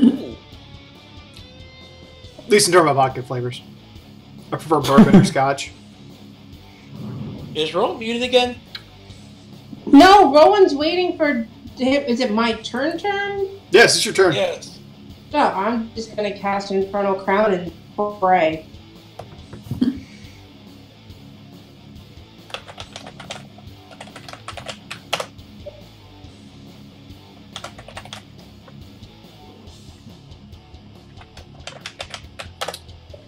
Okay. So the other one takes its round, works. It If you have what floats. touch AC is. It floats up closer to the middle. Looks at you. Roll a will save.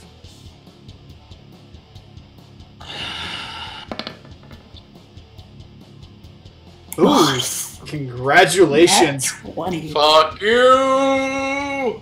You feel a hand grab your brain from the inside. And as it clutches onto you, your eyes like widen up and you feel your arms start to draw towards your weapon. And you hear this like force inside of you going, kill the monk. Kill the monk. Kill him. And you just barely fight it off.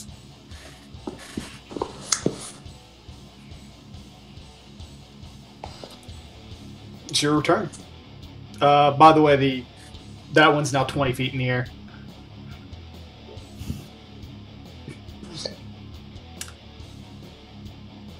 Okay, well, we're gonna try something different here. Are you guarding my vodka bottle, Encore? He's like, I am Bartender Cat, and Bartender Cat says you've had too much. Moving and switching a weapon would cost my whole round, wouldn't it? Yes. So he's 20 feet in the air. Oh, Christ. Alright.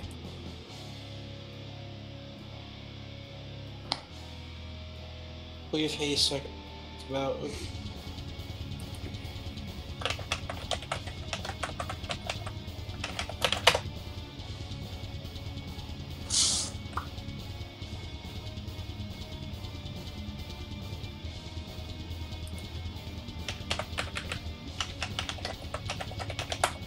Just going to move there. And then I'm going to toss Tanya at this one. So it's about a 45-foot distance. Okay. So remember to take a -2 to hit. Twice the bind, so it's gonna Even it's out. gonna even out.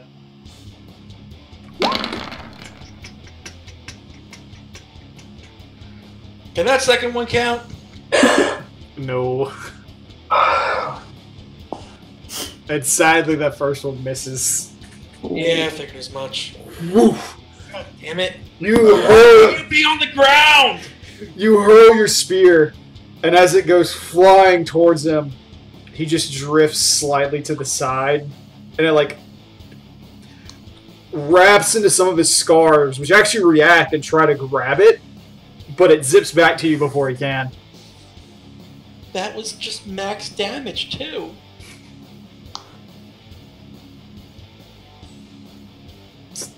Good damage. Poor works. So useless. Not useless. You haven't seen Useless yet. Useless is a charm wizard in the middle of a drow campaign. Ooh. Ooh. Attack. Okay, so I can move 40 feet.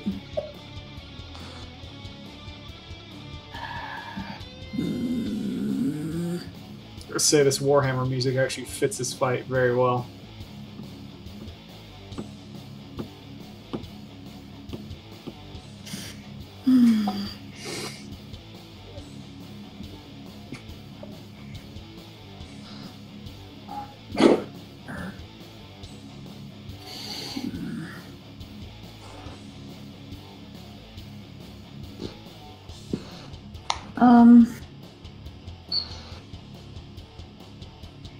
So this one is how far up? 20. 20.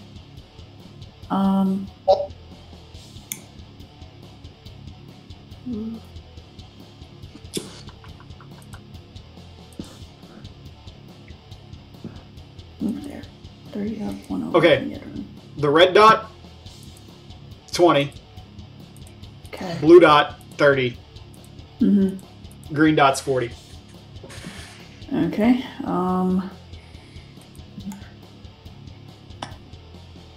Jack looks at the one with the red, and hopefully this will actually reach. She whips her hand up and casts barbed chains.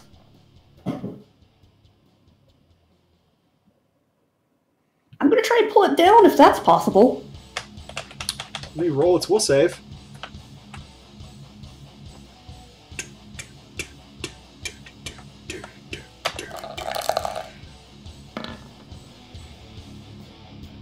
natural 1! Yes! Okay. He gets slammed. You summon a chain from another realm, causing it to burst from the ground and shake a target within the strike a target within the spell's range. You can have the chain either make a melee attack, dealing 1d6, or attempt a trip combat maneuver against the target. The chain uses your base attack bonus plus your key spell casting ability. On a successful hit, shake it. There's only one chain for every. Was after the first. Dak, you realize you have 3 chains, right? Yes, I have 3 chains.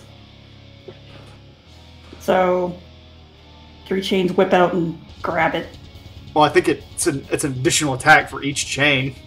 So do I just roll the damage, or click the damage again? You'd have to roll an attack for each one, kind of like how Scorching Ray works.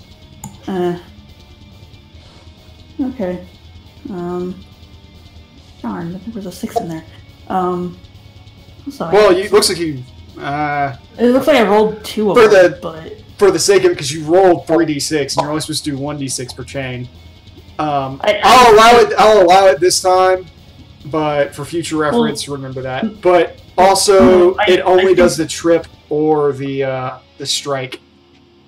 Well, they're each individual, so I thought like it could go trip and attack or something like that.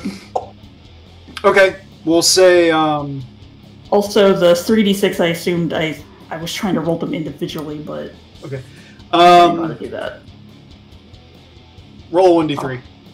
I'll adjust that. Sorry.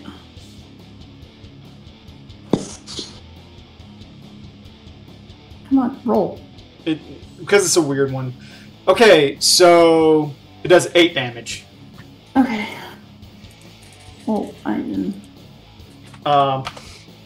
At which point the chains whip out, and as they strike him, you see one coil around his legs, and he goes, and just jerk down straight to the ground, slamming it. Like, and as he hits the ground, you see him rise up, and he goes,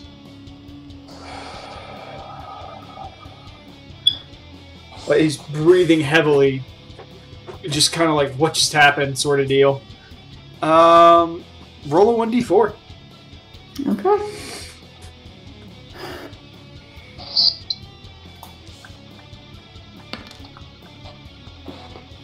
Shaken for 4 rounds. What does shaken do? -1. -2 to attack rolls, saving throws, skill checks, and ability checks. Yeah. Fiona. Alright, so Fiona's going to do her usual thing and try to glitter dust the ones still in the air. Okay. With a +2 to the save DC.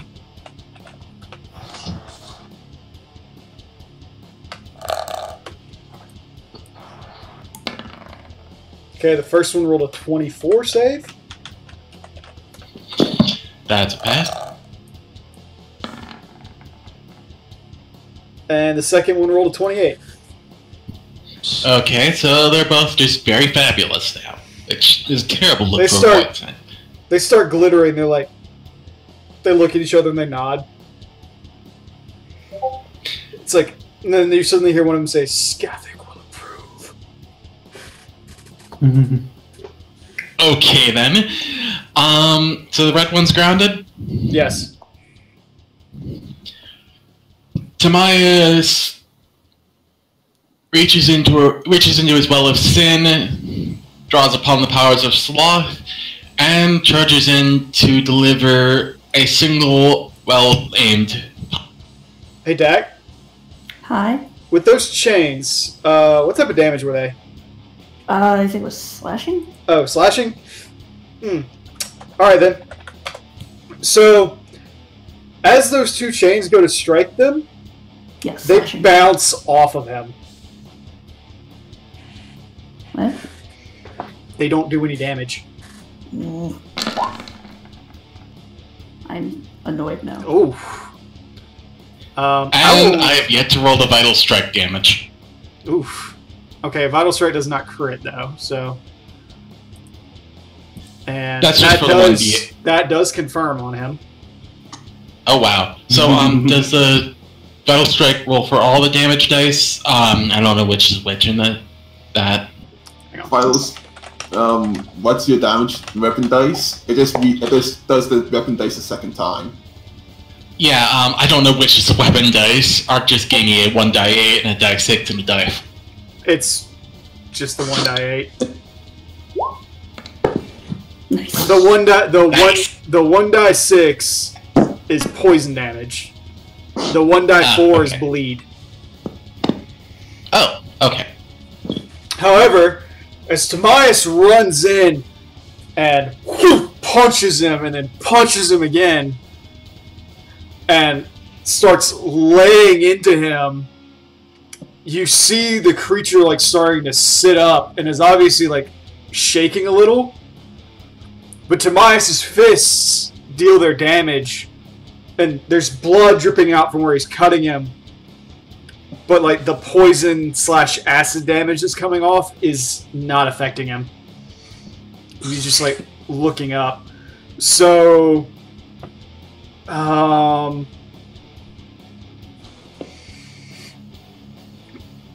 had a 3 for that. And then It looks like a 5. So you still deal 33 points of damage to him. And then another 8 on top of that, so that's 31?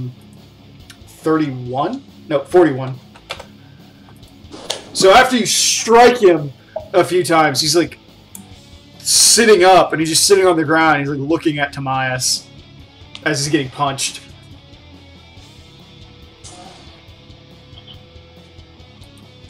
Is that your turn? that's my turn. Top of the round, Yedrin. God damn, I forgot to move my stupid birds again.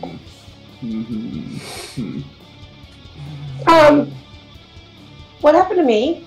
You cast what Infernal happened? Crown, didn't you? What? You cast Infernal you Crown, just- didn't you? Last run, yeah. But That was the first. That was the first turn. How was I top of the list in turn order? It was 21, then 20, then the 2, then a 16 for one of the demons, 14 for the next one, then you, then everybody else. Oh, okay. Never mind. I was confused. Oh, god damn it! I keep doing that. I need to stop.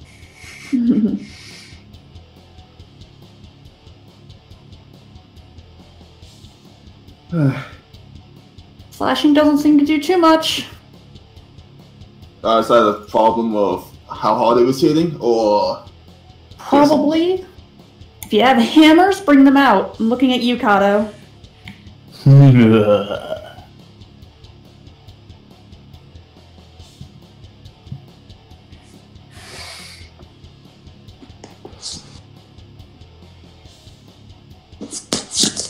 still?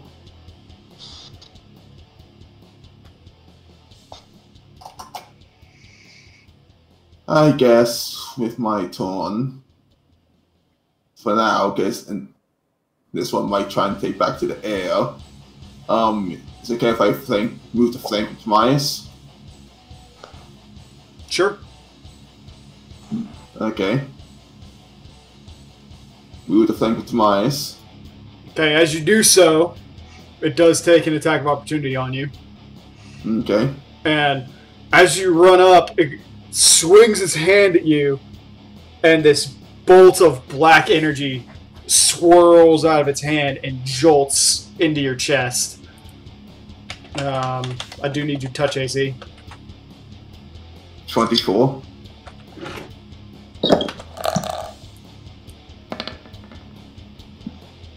.24 exactly. Oh, god dang.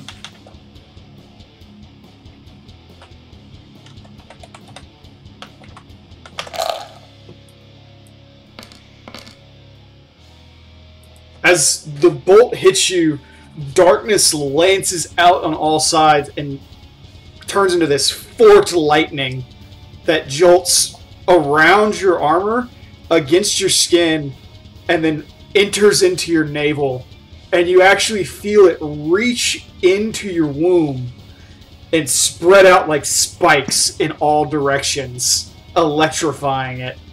Take 13 points of damage. Okay.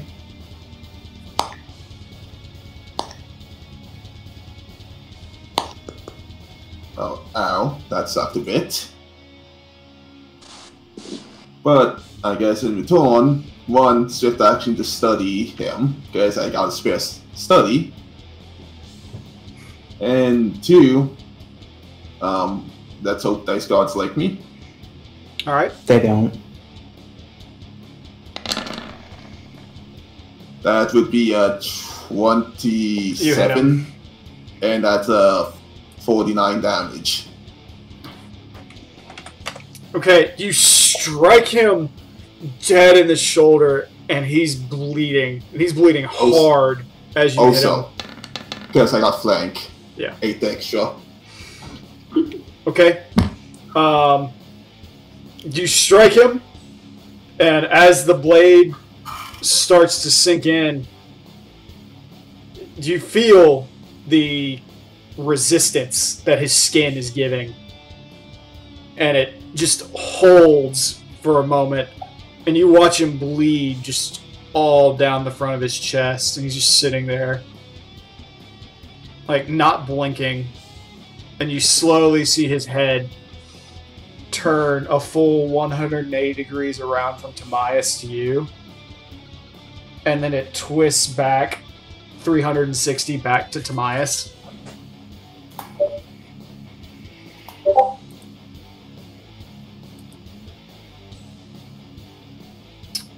Kato. Okay. So I guess, like, just before quick, does study target actually apply to sneak attack or no, Fion? Sneak attack is just extra damage. I know, but Study target is already being applied to the base damage on that sneak attack. okay, just making sure because I wasn't right. Okay, let's see.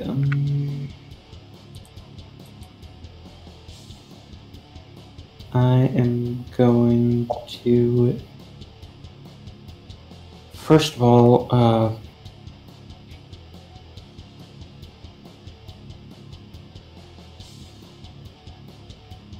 Sacred Weapon to just make it stronger. Isn't that your standard? I think Sacred's one of those free actions he gets. I don't know, is it? Yeah, it gains the ability. It's Swift. It's Swift? Alright, then you're good. Okay, so after that, I'm going to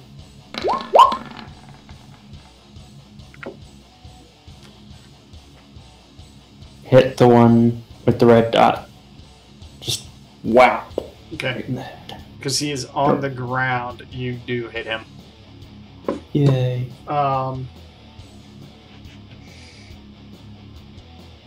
And as you smack him, he just kind of... You hit him and his head kind of twists around and it hangs limply at like a 90-degree angle. And it just goes back into place. Lovely. Kind of leans his head towards you. And lets it, like, jolt to the side a little. Oh. At which point, you see the other two just look at each other and they say, "So useless." And they float next to each other and they lock hands. And they both hold their hands forward. And you see another ball of darkness form.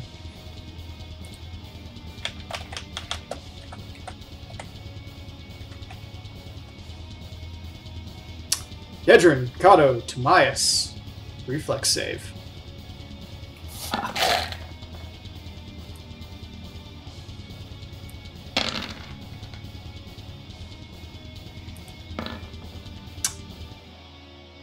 Timaeus is fine. Yedrin, you just barely made it. Kato, you failed. Of course. So, Yedrin. I need to do math. Actually, Yedrin, you take 27 points of damage. Ooh. Kato, you take 54. Holy! You just got double fireballed, essentially. I am at 5 points of health. Basically, they fire down, and as it comes... Actually...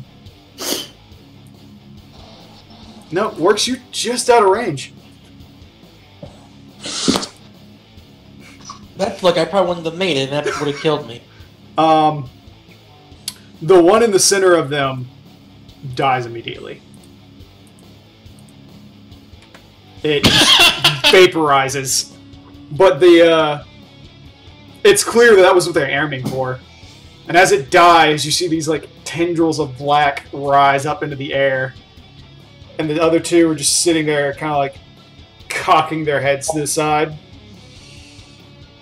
Just looking at Kato, like, grievously injured, Timaeus completely fine, and Yedrin wounded.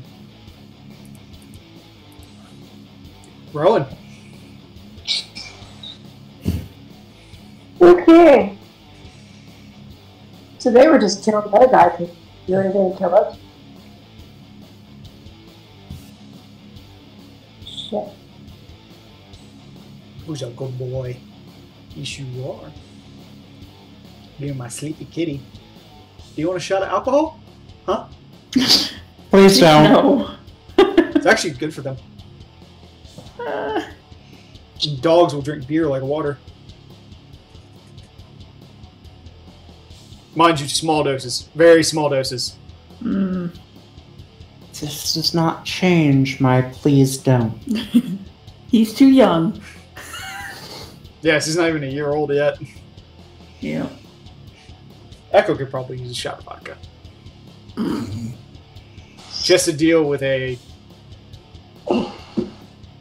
5-year-old who's bigger than her. Yep. And she's almost 30.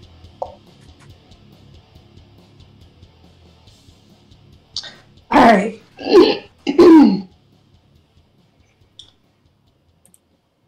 I'm gonna cast Fireball. It's got tons of range, so I've got plenty of space to go.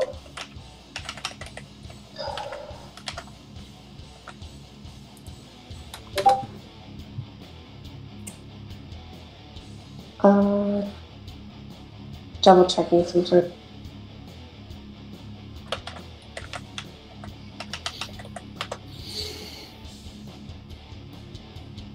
Alright, I just rolled 76 plus my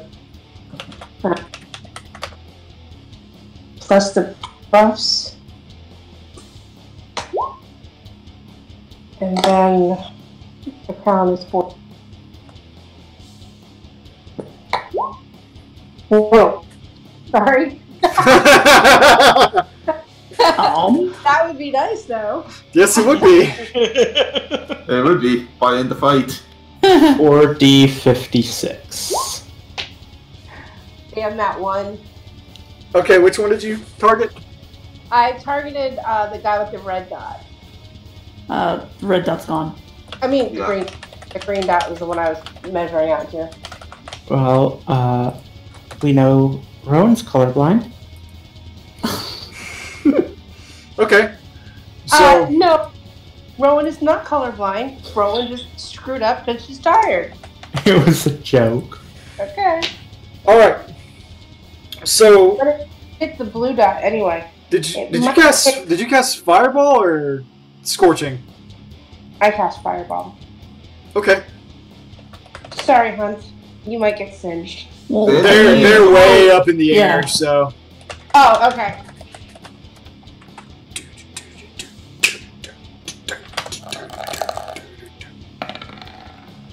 okay, the first one did a save for 20.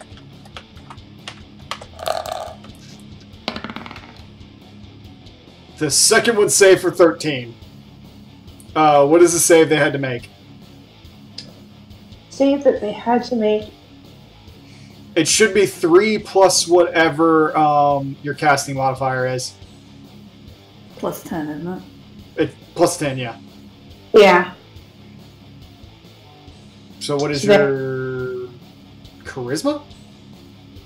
My charisma is higher than 13. Well, I mean, what is the modifier associated? Modifiers 3. 3? So So it's 16. So green takes half. So 47 would round down to 23. Mm-hmm. The other one takes the full.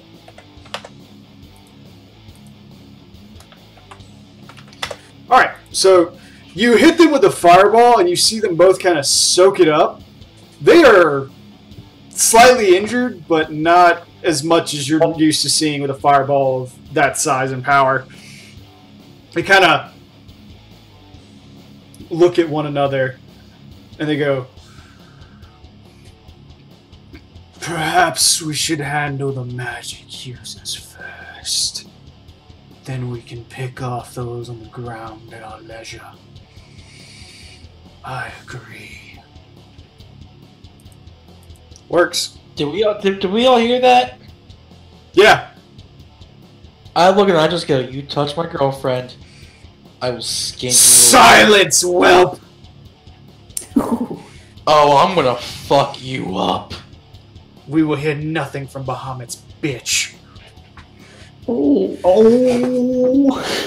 He did not.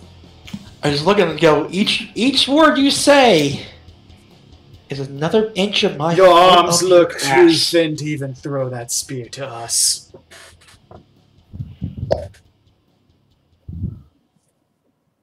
Let me see here. Use your How- actions, how- not your words. How high in the air are they? Green's 40, blue's 30. And the green is how much?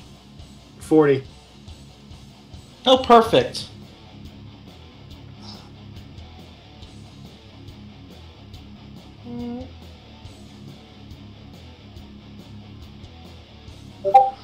Yeah, 40 foot. Okay.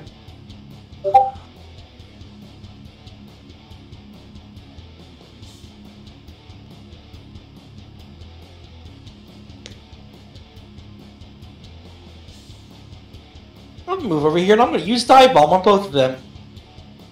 Can you go up that high? I mean, it's more of a attack that goes through, but yeah, I could throw the spear. Because it targets the ground. Does you're, it? You're jumping and diving back down into the ground.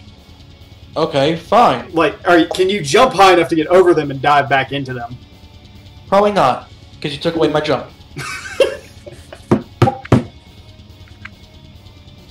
Okay, new plan. I'm gonna move down here and I'm gonna use Mega Flare. Okay. It's reflex, right? 10 plus my level plus Dex modifier. Yep. 17, 20. 20. Let me see, it is 20 on the dot for the first one.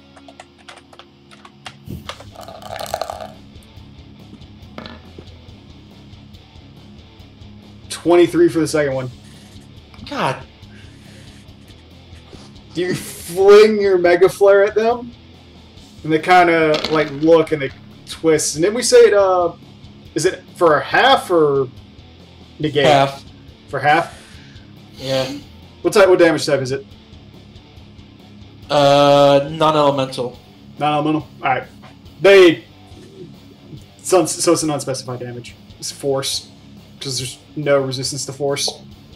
They kind of twist around. They take a little bit and they like look down at you, like hold their hands out and be like confused John Travolta in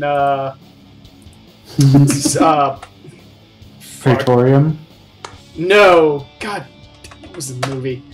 Pulp Fiction? Pulp Fiction, yes. Like, they're just like, What is this? What is this?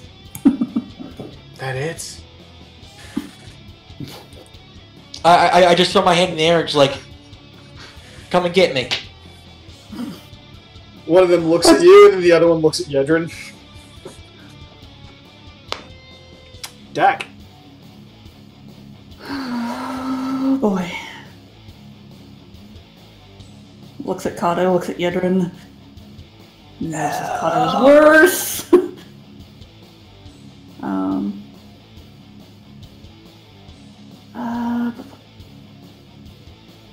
Wait, I don't have that on my list. God damn it.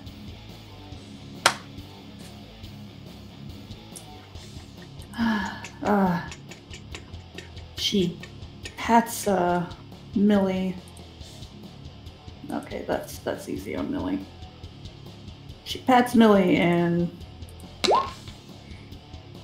casts Cure Moderate Wounds.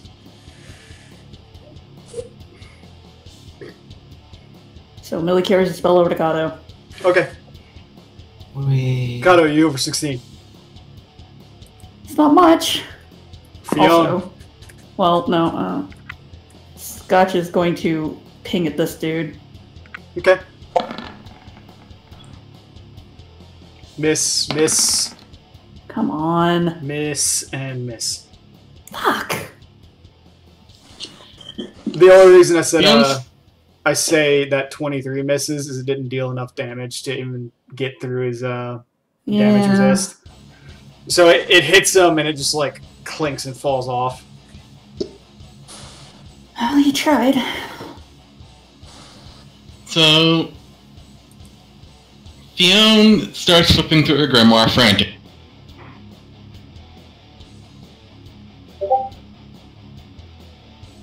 Okay. So you're Meanwhile, Timaeus... Alright. Yeah, Fiona's preparing Scorching Ray. Alright.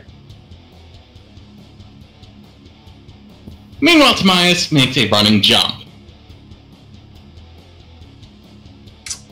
I will allow it.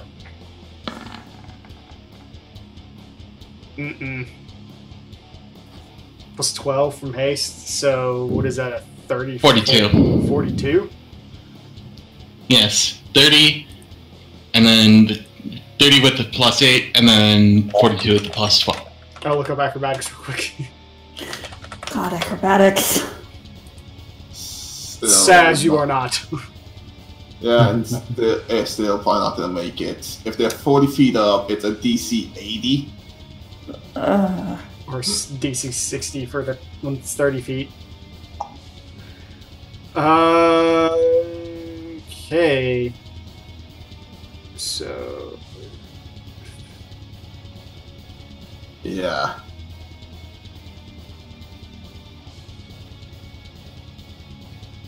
Yeah. You do not get high enough to reach one of them. And as a result,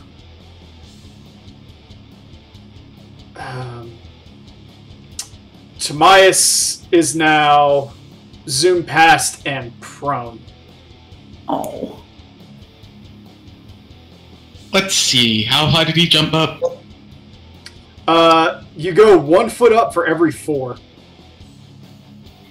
Okay, so 10 feet, and since that was a deliberate jump, honestly, he has no problem making. Yeah, he's not hurting.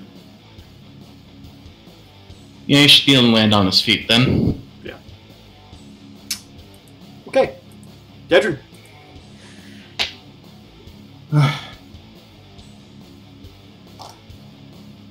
Yeah, the only reason Fenrir made that jump is because Fenrir. Yeah. Yeah, Fenrir. I mean, the dude had a plus 80. Yeah. I think I actually only really have one option here if I want to try and do anything. Pole vault. No, that's having got the free action to like drop the axe at my feet move action to draw the bow, and then I can use a standard to make one attack.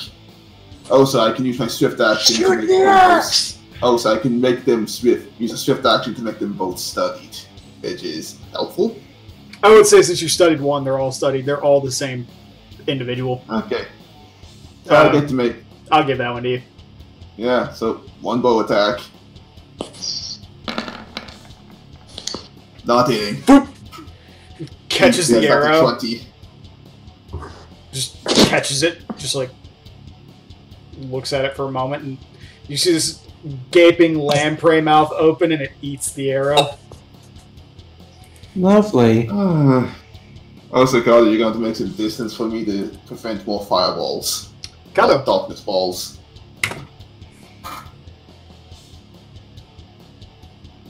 Let's see.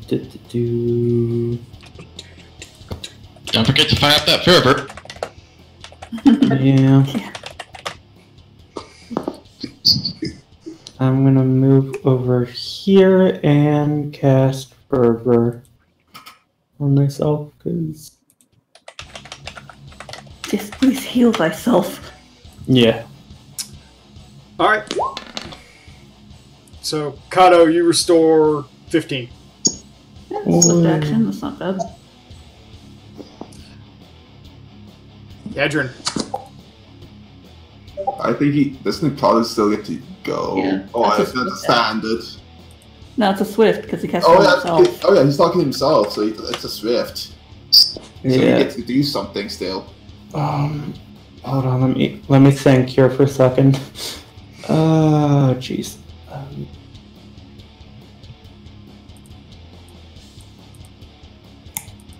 Okay. Because if I... Do they share a mind at all, or would mind affect both of them, or... You can find out. Okay.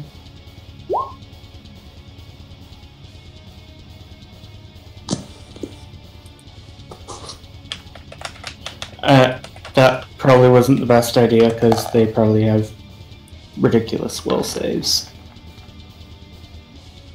That's a 20. Yeah. You attempt to foretell on them, and as you do so, this wave of darkness just surrounds it and pushes it back into your head, and you hear these words like echo in the back of your mind. Keep your stars to yourself. We know only the blanket of darkness. Just flips it off.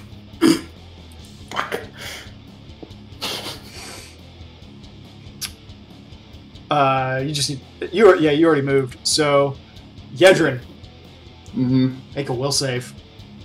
Oh boy. Oh. Bye, Hunt. Oh!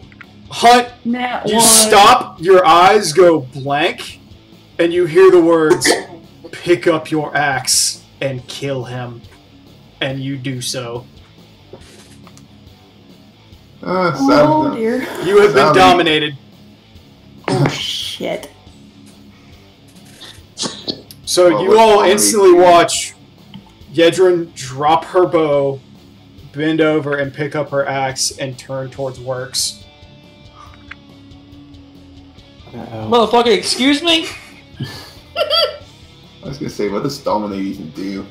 You control the actions of any humanoid creature through a telepathic link that you establish with the subject's mind. If you and the subject have a common language, you can generally force the subject to perform as you desire within the limits of its abilities. If no common language exists, you can communicate only basic commands, just come here, go there, fight, and stand still. You know what the subject is experiencing, but you do not receive direct sensory input from it, nor can it communicate with you telepathically. Once you have given a dominated creature a command, it continues to attempt to carry out that command to the exclusion of all other activities except those necessary for day-to-day survival, such as sleeping, eating, and so forth. Because of this limited range of activity, a sense motive check against DC 15 rather than DC 25 can determine that the subject's behavior is being influenced by an enchantment effect. Changing your orders or giving a dominated creature a new command is a move action. By concentrating fully on the spell, a standard action, you can receive full sensory input as interpreted by the mind of the subject, though it still can't communicate with you. You can't actually see through the subject's eyes, so it's not as good as being there yourself, but you still get a good idea of what's going on. Subject resists this control, and any subject forced to take actions against its nature receives a new saving throw with a +2 bonus. Obviously, self-destructive orders are not carried out. Once control is established, the range at which it can be exercised is unlimited, as long as you and the subject are on the same plane. You do not need to see the subject to control it. If you do not spend at least 1 round concentrating on the spell each day, the subject receives a new saving throw to throw off the domination. Duration, 1 day per level. So it was the blue one that casted that, right? Yes. Okay. Well, time to kill the blue bastard. So hey, good news. It probably took any turn I would have had would have been a full turn to do all that, so...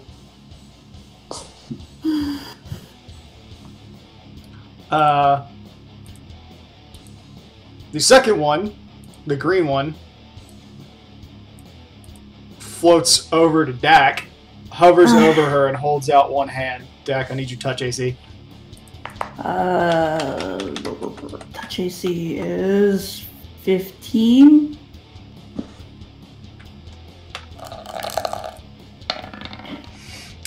$27.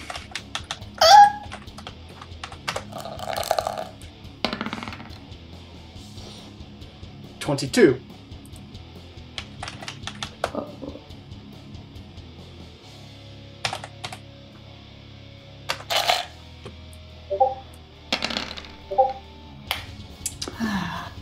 Dak, take 22 points of damage. Oh. As it floats over you, and you see a pair of beams fly down and strike dead into you. It also is now floating 60 feet above you.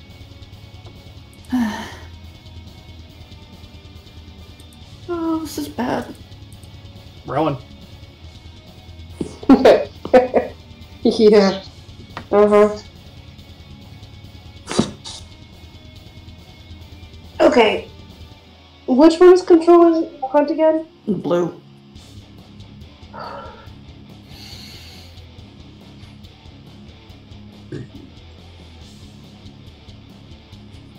No, there's nothing else I can do but go another fireball.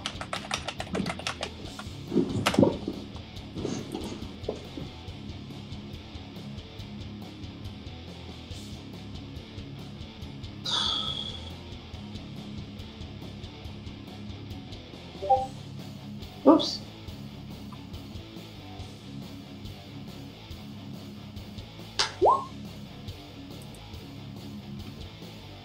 Okay.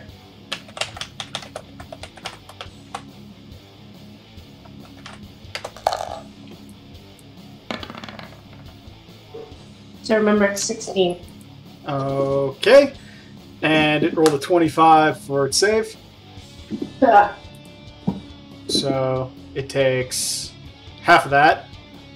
So that would be 15.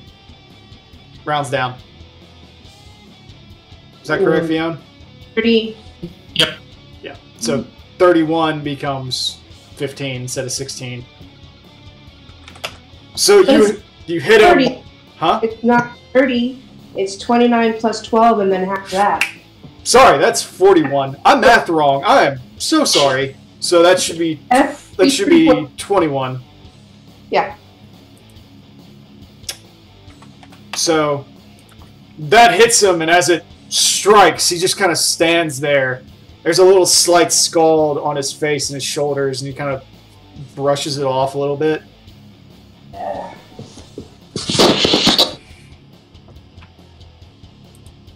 Are you gonna move, or is that it? Oh shit, no, I got range. I'm not getting close. Works. Then that's...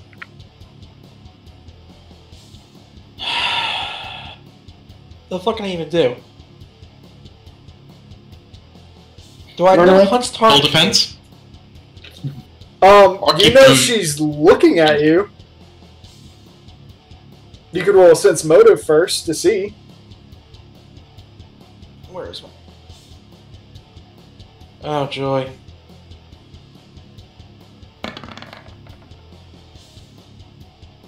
Nope. Yeah, it's +2. I ain't You're getting like- that shit. You're like, Hunt picked up her axe. Again. I guess she figured the... You're like, I guess she figured the bow wasn't working.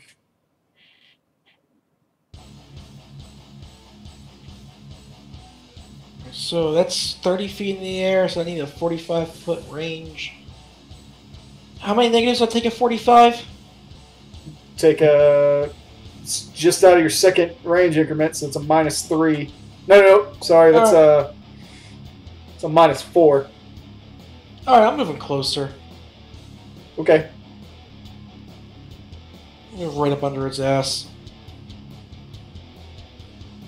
So that should be normal. That should be normal throw, right? Yeah, you're right under him, so that should be like normal 30 feet.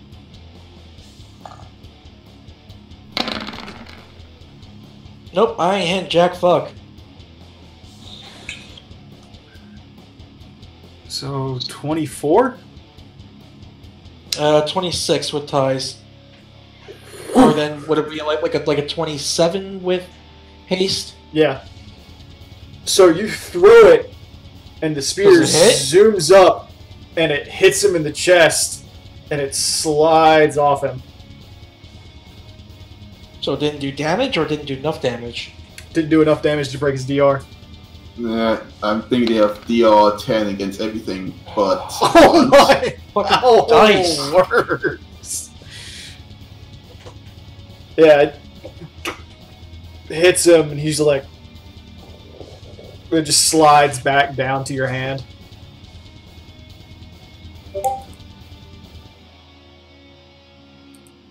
Dak. Okay. I was gonna say, does the DR matter that it's, I think he's throwing up like a +1 weapon or +2 weapon? Unless it's a good aligned weapon. Oh, Dak clasps her hands together and goes, huh? It was nothing. Nature's Bounty. Oof. On Kato and Yedrin, that guy wouldn't get anything anyway. if it's hitting me, isn't it hitting Rox too? Is it? Oh, wait. It goes out from me. Well, I guess Oh. I could actually move first. I don't want to get anywhere close to you, Hunt. Potato goes Well, flying off into the astral Yeah, plane. What's up?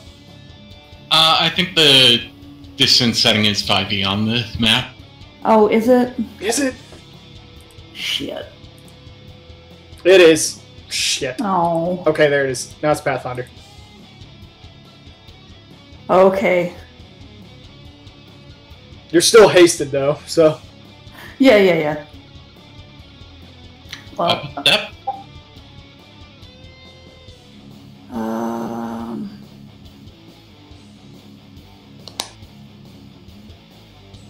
Step 1 foot that way. 5-foot step. No, not that remember way, it's no. so far up in the air. It can't AO it. Oh, I can't know. AO, Oh, okay. AO you. Yeah. Okay. Okay. I'm gonna do that, and it gets Kato and Hunt, even though I don't know Hunt's Controlled. crazy-eyed. Can I help you? Kirby. So, Yeah, my cat. All right. let's see. And then plus 13 back. That's not gonna do shit for me. And it's totally not worth it for Scotch to do anything. Melito is gonna come back over to me. Okay. Theo. At least you First- yourself. Tobias is going to realize something is wrong with Yitrin, Yeah, and Tobias is like, that bitch crazy. She gonna kill somebody. and he goes in to try to disarm her using improved Using improved what? disarm. Okay, because you stepped into Yedrin range, Yedrin will take the attack of opportunity on. No, wait. Yedrin doesn't have a reach. What I was saying Yitrin is, doesn't have reach, was- and Tobias doesn't. provoke. Yeah, I was saying it was moving into it, but I was like, no, you're not. You moved in, you didn't move out, so you're good. Yeah. Also, advance warning doesn't make it. Ooh. Yeah. Okay then. What is your fucking combat defense? Right now, 34. What? What? Good luck, Tobias. How is Deflection it? bonus. What? +7 to BAB, +7 strength, +4 ability, +6 to. Holy shit! He's not kidding. Oh. Yeah, that Oh. full strength. Shit! That Strength. full strength and deflection's gonna bite you in your ass. Even without the deflection, it wouldn't have made it. I think my base is like 28. That's okay. Tobias can flurry of disarms later. Anyway, Fiona is going to open fire on the one hovering By Dak or by Works? by deck. Yeah. Ooh. Too bad that doesn't confirm a crit, but it hits. Do you only get one or do you get two? I get 2. Okay, so roll again.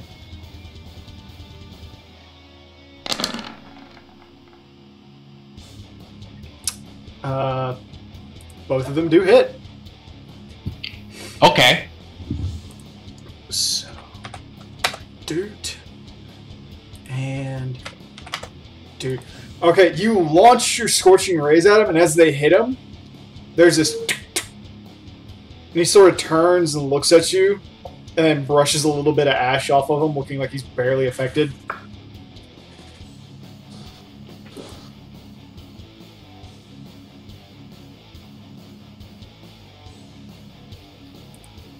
And that's when Fiona realizes she fucked up. So at this point, because Yedrin is in a state of single-mindedness, she walks around Timaeus. Provoke, provoke, provoke. Actually, no, only one provoke. Mm, Is it just one? what's the combat? What's the combat maneuver for? Can you He's trying to combat, disarm you again. can you combat maneuver during an AOA? I'm pretty sure you can. I think so, yeah. Let's check. Let me double check. Attacks of I'm pretty opportunity. sure disarming can replace attacks. An attack of opportunity is a single melee attack, and most characters can only make one around. You don't have to make an attack of opportunity if you don't want to. You make your attack of opportunity at your normal attack bonus, even if you've already attacked on the round. You can attempt to disarm your opponent in place of a melee attack. Okay, I think that just makes it. What's the CMD, Yidrin? I think it's 34. Right. 34. Okay then. So, Timaeus just casually takes Yidrin's axe away from her and There's no holds it away. penalty for doing it. I'm surprised you can do that as an AOO, because, dear lord. Yep. Well, they're like passing by you, so you just kind of, jam your arm out. Yeah, I know, but Clothesline. I will say Timaeus cannot take it from her. With the disarm, you don't take it into your hand, you knock it to the ground. So, That's not a toy.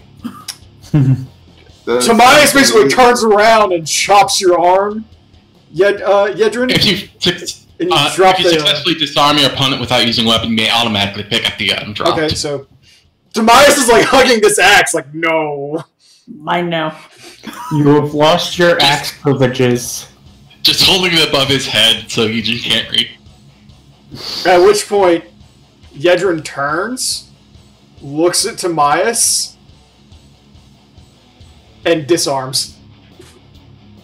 Wait, what? Give me that shit back.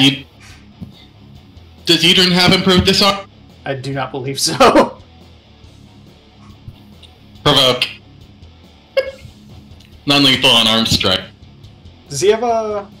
Did we give him combat reflexes? I'm pretty sure we did.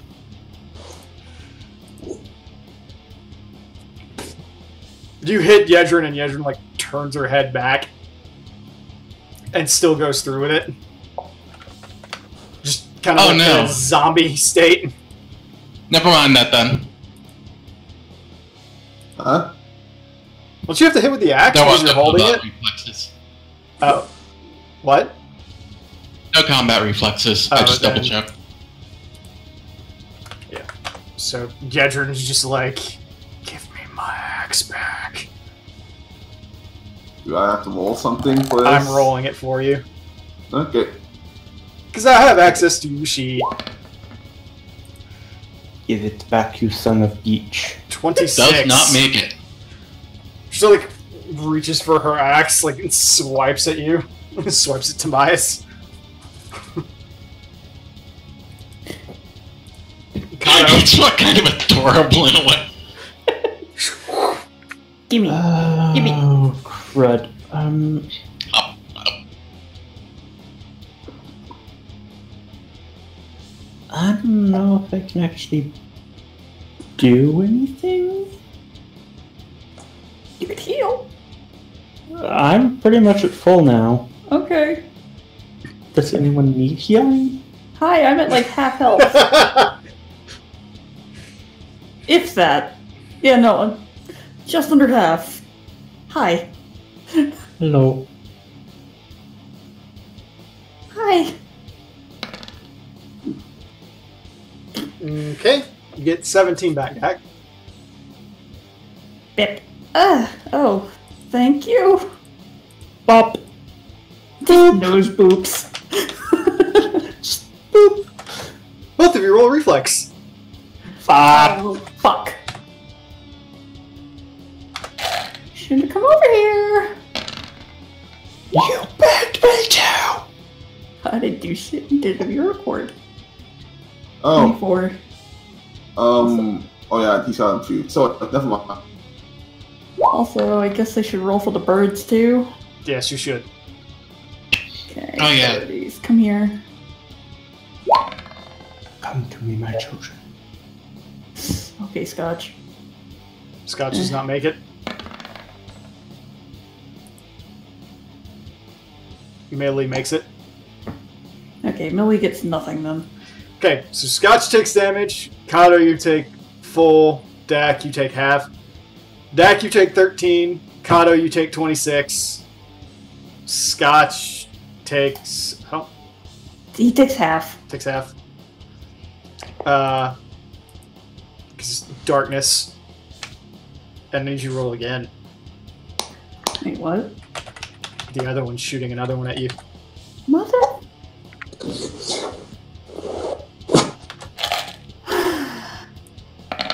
Second verse, same as first.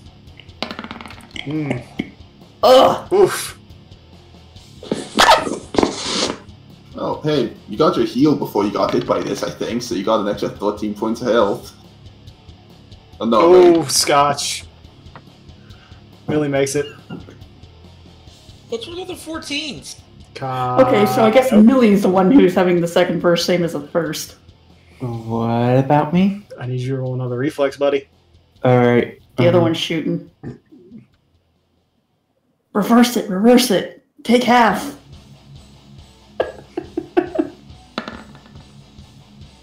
Kato takes full. Damn. Everybody that takes full take 30.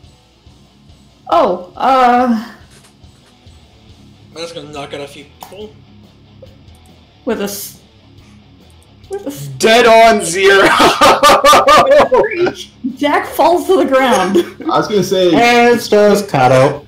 did you guys remember to get your 13 from the Nature's Bounty?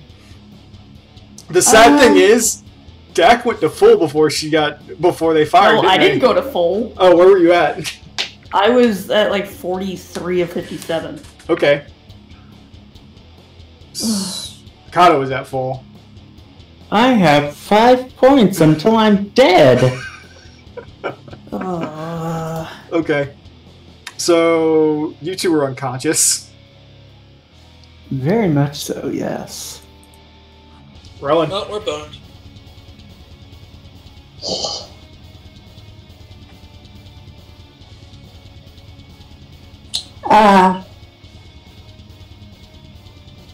I'm just like tickling these people. It's ridiculous. Join the club. Keep shooting! We're dead if we don't! There's something about the fire. She says to the fire mage. Keep firing, assholes! I say to the black mages all the time.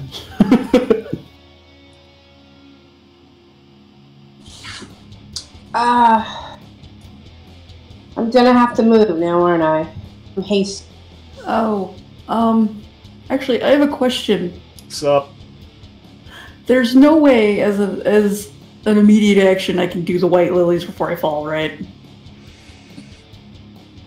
It had to be on your turn. No, wait, immediate actions are whenever, so... Yeah. Well, 2 hit points is disabled, so that is technically up.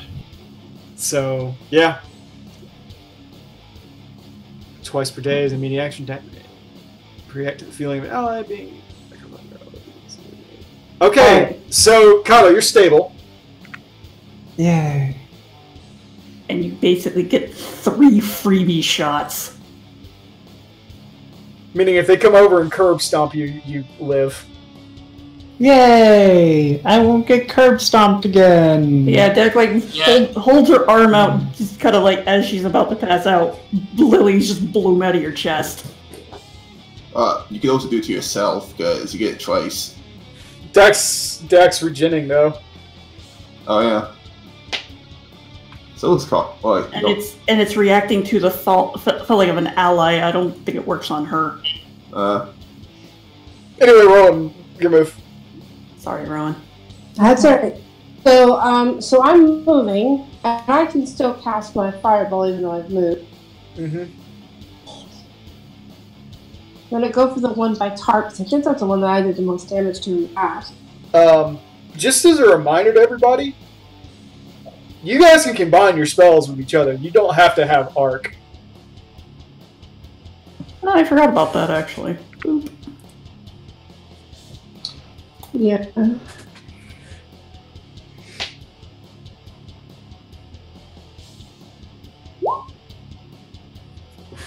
Okay. Trying to get closer, because I'm going to use my dragon.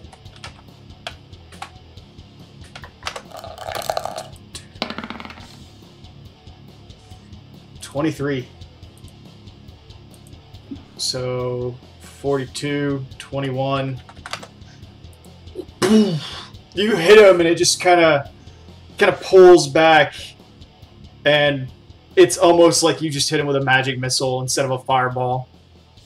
And he looks at you and he goes, "Is that all you have?"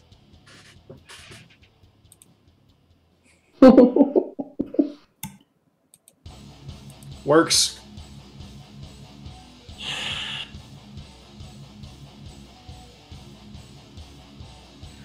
Fuck, I'm flying. Actually, it's too high in the air to flank you. Yeah. So, do I notice this give and take going on between Timaeus and Yedrin? Roll perception. I mean, it's right behind me. Talk to the man. Oh my gosh, she's right behind me, isn't she? You do not notice it. I'm like... You turn around and you see them fighting each other, and you're like, huh? What's going on? Flipping question. What the hell? Das fuck? Timaeus is like, "She's trying to kill you, you idiot!" Oh. Not one thing, it's a fucking another. Look at her eyes, they are vacant! The love of all that is Christ. Yedrin, what's your At that point, Timaeus looks at you and goes, "You have a spear that can make vines! Throw it!"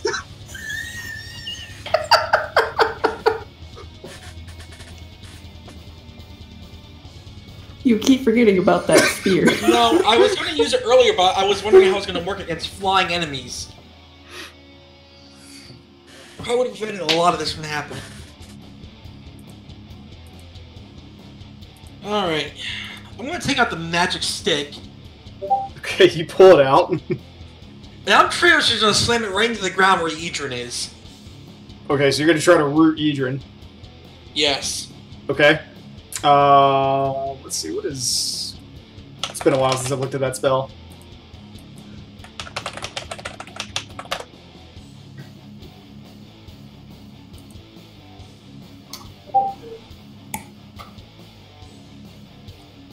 Yedrin, make a reflex save. Okay. What's the DC for it? Because your cast level... It's the cast level of the person who made the item plus the spell level. Spell level's 1. So... Huh. Not good. Also, Say it's, saying that? I didn't 16. know that because I wasn't applying any of my buffs to my combat maneuver bonus. Too late. Already done. Got the axe. So wait, hold on. Edrin only needs to make an 8? Yedrin needs to make a 16. Oh. Okay. What the fuck is that reflex?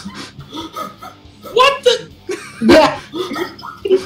Okay. Slayers, man. Yedrin is not entangled. However, she's in the middle of... she's in difficult terrain now. As are you and Timaeus. So that means I can't even take a 5-foot step back. You can? No, I used the move action to pull your weapon out. Oh yeah. Well, I can't make a 5-foot step in difficult terrain anyway, so... What do I feel like the most useless person in the party right now? At least you're conscious. Yeah, at least you're conscious. I haven't done jack shit to any of these things. It's your Okay. round, so you regen. 16. You wake Oh, up. you also get 16. He'll get it on his turn, won't he? Oh, I thought we were just rolling on my turn. Whatever. Okay, then we'll do that. We'll say that. So you both get 16 health, and you both, like, jolt upright, and you're like... At that point, the thing, like, looks at you, and you see him, like holding up a finger, and you see a dark bolt start to form, and it peters out. Then it peters. Huh? Do what? You said it peters out? Yeah, he, like, starts to make it, and it just poofs out. Fizzles out. Fizzles out, and he's like... Did you remember to recharge this thing? Could I take a move action to get up? You may. It's Okay. technically your entire round, because it's a standard That's action fine. to stand up. That's fine. I get up. Fiona.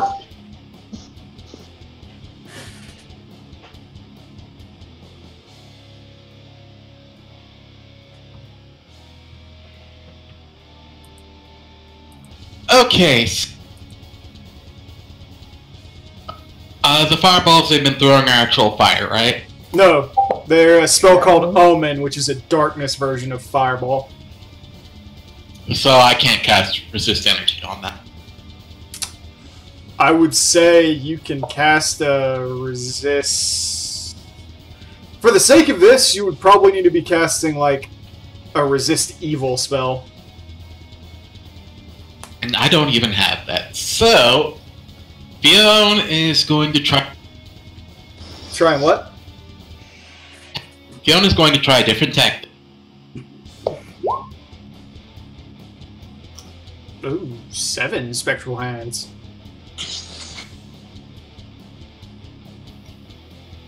Hold on, that shouldn't... Let me see. Should be 6.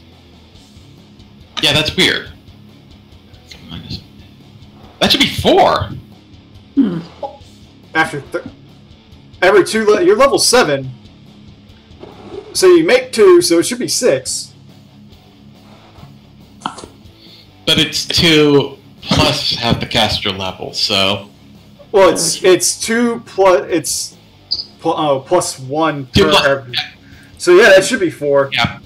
That's weird. Whatever. Yeah, that it. But oh, I think I see what happened. It's fine. Probably threw in your modifier. It was just a calculation error. I forgot the parentheses. Anyway, she's going to cast that with a +2 caster level, so she gets 5 hands, and she's going to launch them all at the one hovering. The one hovering your deck. All right. So make your attack roll.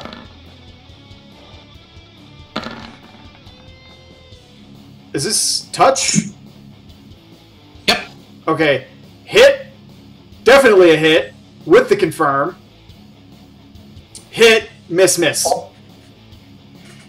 That one though.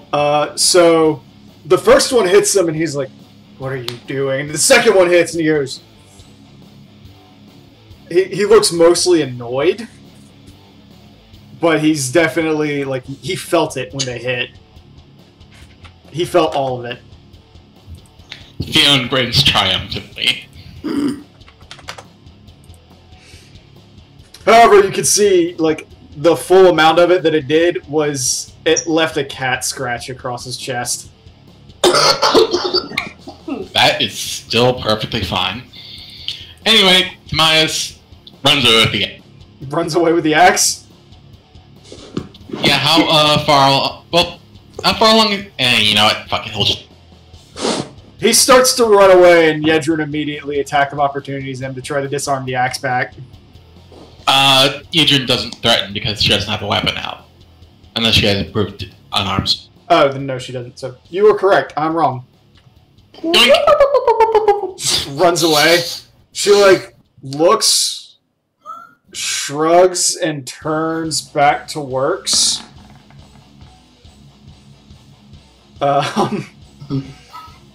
And as she does so, she looks at Works.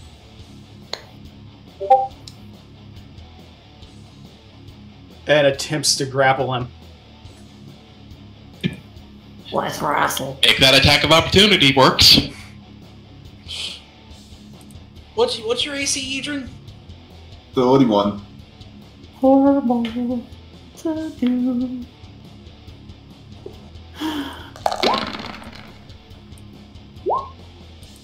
Get fucked. You hit him once. So you strike Yedrin, and Yedrin just like looks down. There's a moment of like pain, and then 28 to take you to the ground, or rather 28 to put you in like into a chokehold.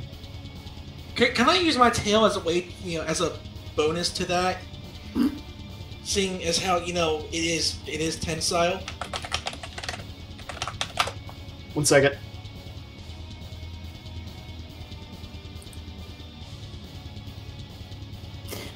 And now we see the two dragons fighting on the ground. They fight for dominance. Only one will win today. With Yedrin having a 31 AC. No, tails don't help with that. The only thing a Protensile Tail would let you do is it would let you grab an item as a swift action. Hey, Walks, be happy. He isn't taking out my hammer. Oh no. I'm grabbing the hammer. Say anything. Oh no, I'm grabbing the hammer from Yedrin. Well, you're in a chokehold. I'm assuming you're in a chokehold right now. Yeah, which means my tail's behind him. I completely forgot about the hammer. which means my tail's behind her, and can easily reach up and grab it. You can only grab it on your person. I'm sorry, buddy. Aww. Okay, fine. I'm grabbing the. I saw the heavy mace. That can be wielded with one hand. I'm gonna smack some sense into you. Gato.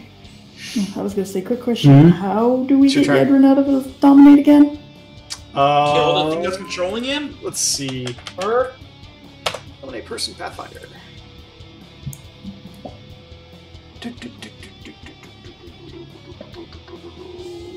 Well, first of all, I'm gonna.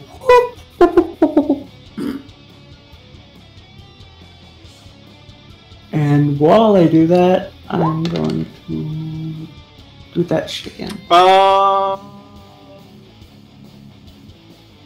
It does not say. So either you wait a week,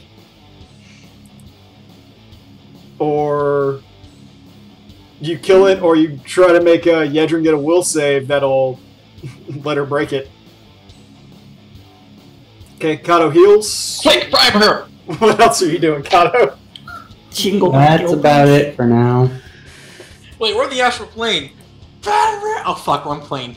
Kato, if you're doing that thief on yourself, you still get a standard. I know, but I don't really know what else to do. I guess with this full defense. I was gonna say, you have any buffs you can put on yourself or anything? Nope. Any range attacks you might be able to have, like something you can cast like once a day or so. Yeah, we got everything back at the start. I guess just line up with the green one and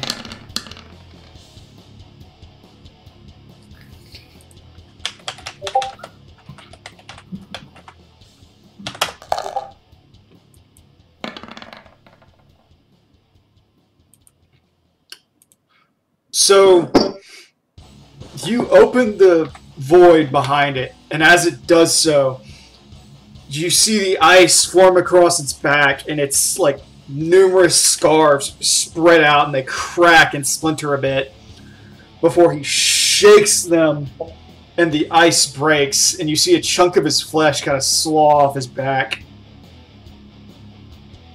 And there's blood pouring out. You can see now that he's getting rather injured. You guys have been focusing on him heavily. But again, you get that sensation that the frost didn't do what it should have done.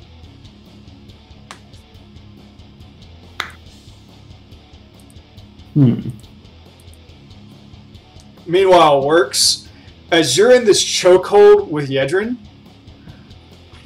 you see you look up and you can see the other Void Scent looking at you, and he's got this big-ass smirk on his face as Yedrin is denying you your dex bonus. And he holds out his hand, and you see a pair of bolts start to form. No. Well, one of you motherfuckers kill this goddamn son of a bitch! I'm dealing with my own over here!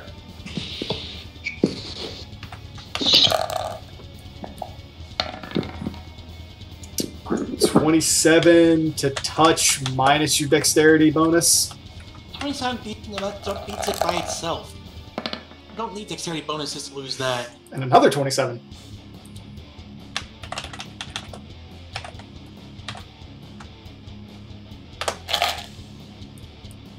I like the Yahtzee sound effect that I get when I roll my dice. I really need a way to improve my touch, but I'm a 14. Get better armor. Yeah, we didn't get well, better armor won't do anything for touch. Oh yeah. Yeah. It doesn't help that he's rolling against a 10 right now. Yeah. Ring of protection. Boom! You just see these blasts hit you, Works, and they both just... One hits you in the face, and like everything goes dark. The other one hits you in your chest, and you can feel all the air knocked out of you. You take 25 points of damage. Oh, I was expecting 50. I mean, max for that was 48, so... Which would have knocked me out. I mean, he cast a dark version of Scorching Ray on you.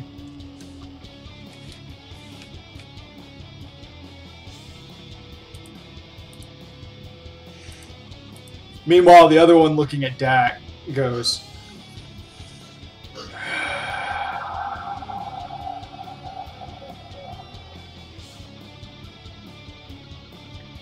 You spoke and never stay down. He turns his head and he looks at Rowan. Then he looks at Kato. And he looks at Fionn. and he jolts past you, Dak.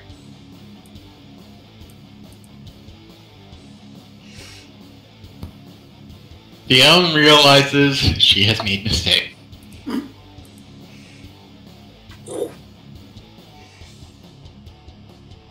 Pitiful fool who would channel the void. Be scorned by the very darkness you seek to serve.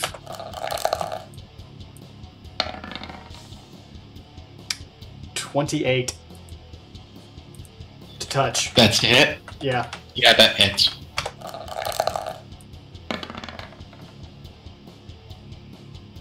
And 18.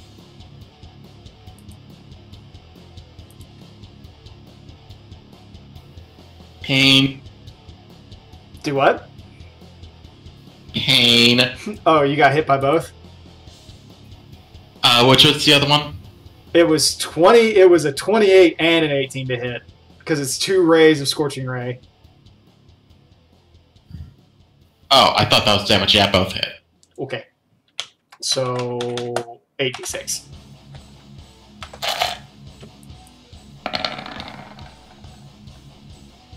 $24. You don't have one hit. Oh my god. It just comes down, and he actually floats at...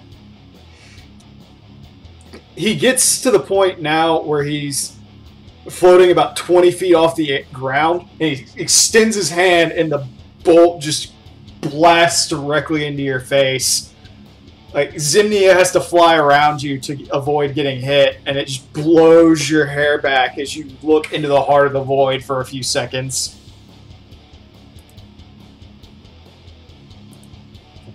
Rowan.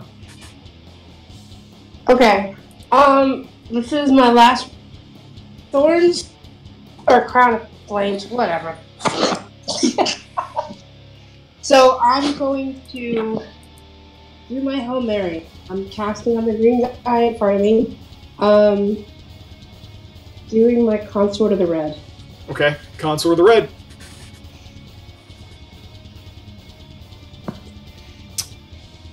Rowan, before you roll your Consort of the Red, What? roll a 1d100. Oh shit.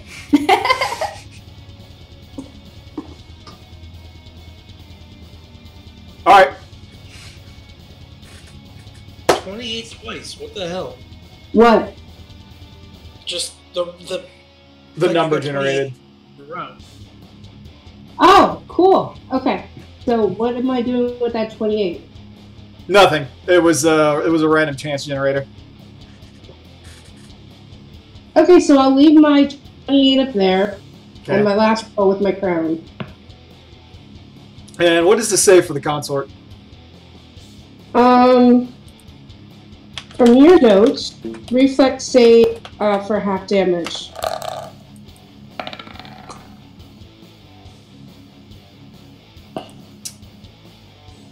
Oh. With a 10.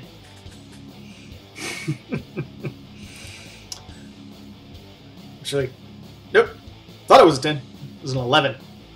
So he does not make that save. So then he takes the full. Yeah, the dragon comes out, and as it's bringing its fire with it, it charges forward and hammers into him. And you hear him go, "Ah! Mortals!" As you see, like, for the first time, the fire has actually scorched him, and you can see blisters forming. His flesh is bubbling in places. Looks like he's pretty close to his last legs. Works. Okay. Remember, you are grappled. Yep. And judging by Adrian's bullshit, I'm not getting out of it. Okay. You may attempt to break free or become the controlling grappler as a standard action. You make a CMB or an escape artist check. No, both are kind of crap. Or you may attempt any action that does not require two hands. Defender may attack or full attack with a light or one-handed weapon and a -2 to hit, or cast a spell without semantic components and material components if you have them in the hand. So basically, my spears are now useless. Yep. Beat her over the head with the spear. No, bad drinking. You've got your mace and you've got your guild purse. Hold on. I want to know something. How the hell is Yidrin putting me in chokehold when I tower her by like 2.5? She jumped. She's like, she has bent your spine backwards and is basically like holding your head back. Zalia Stronk. And Zola's at 20. I'm not sure if it's read off by now, but Zola's at 24 strength. Yeah, basically what she did is she grabbed you by your hair, pulled you back, and then wrapped your throat into a chokehold. I'm tempted to pull some WWE level bullshit right now. You may attempt. Let's see, what would that be? What would that be? I guess an escape artist or a CMB. What, Yidrin, what's your CMD? 34. Yeah, I ain't making that. I could crit and not make that. Well, if you crit, you had a +10. I can crit and barely make that.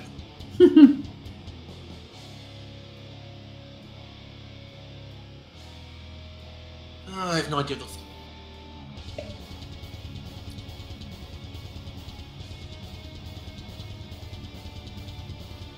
Can I attempt to stab at her with my lance? No.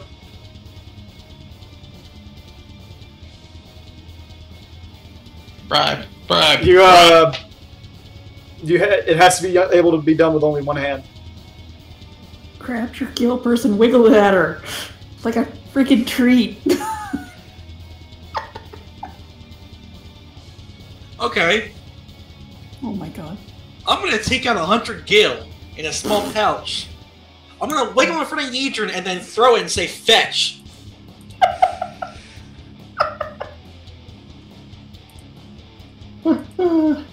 Oh my god. Okay.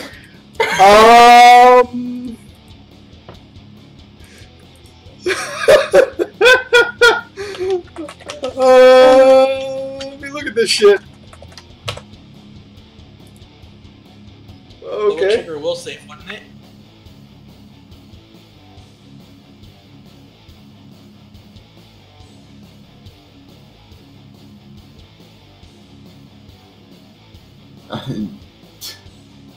Okay. Yedrin, you get a will save with a +2 because of your greedy ass. Okay. For once, that works in our favor. Yedrin just like works to the side and dives for it. Like, Can I throw it into the void so she jumps off? No, don't do that. Yeah, with that one you couldn't, because that one would be where it would be, the hole. She couldn't hurt herself. she like dives like in like NFL one-handed like catches it. She's like, whoop. Like falls to the ground prone and like, wait, what the fuck was I doing? Is this only 100 gil? What the hell? Welcome back, Yidrin. Now, if you don't mind, we need some asses kicked. Dak. You just see it's like, wait, where's my axe? This is the Actually, roll another will save, Yedrin. No, I just pointed the thing above me and just like that thing took your axe. Fine, not a real save. How attached to that axe are you? Considering how much gil she spent? Yeah, I was gonna say. I am to like 18,000 gil.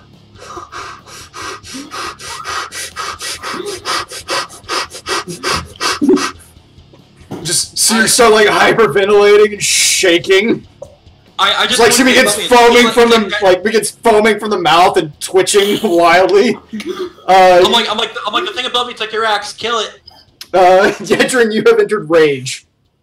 Oh no. Oh no. Caught a 15 HP. Okay.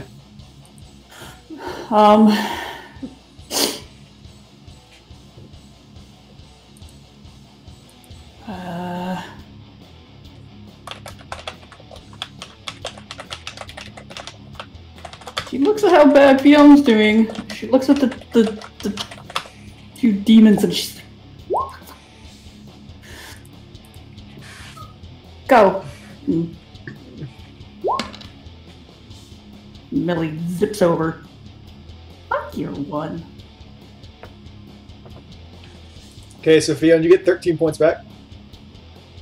Yay. That's really all I can do. Fiona. Fiona looks up at the beast. The demon there. sits up and says, I'll channel what I damn well please. And I'll use your power to do it! And she casts Soul Rend again. Okay. I would like to remind you, you still have Spell Alchemy, by the way. Yeah, but Rowan's all the way over there. You can do Spell Alchemy by yourself. Oh, right. Fine then. Can I stop all that? For the sake of it, yes. Also because no one's watching right now. Oh, okay. In that case, she combines it with Scorching Ray because why not? Okay. Roll your attack. So what am I rolling in this case? Just regular ranged touch? Range touch.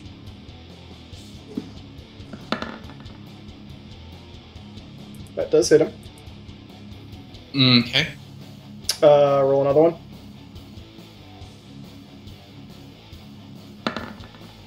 That hits him as well. Roll your Scorching Ray damage. For both or one? For both. So, 8d6. You bring your hand up and you fire the same spell he just shot in your face.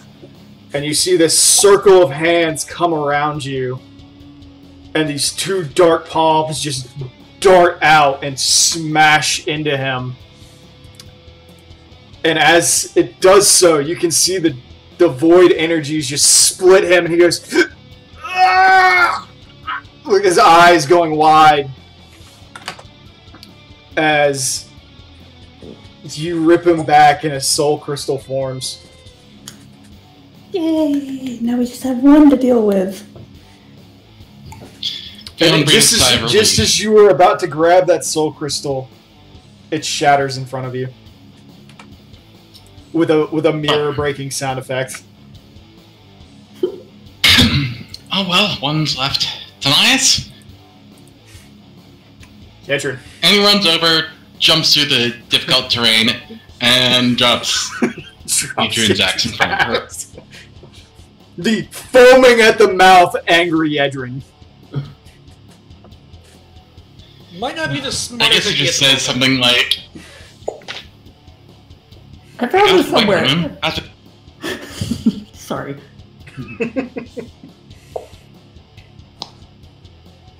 Okay. Sorry, Got a Fiona. couple of questions. What does the rage do? You're barbarian raging right now. Okay, so Another +2 to your actually it's +4. another +4 to your strength, a +4 to your con, a -2 to your AC, but a +2 to your will. Okay. 2 to will and -2 to AC. Just type there. Okay, and second question is the guy on the ground. Nope. Isn't he like 20 feet?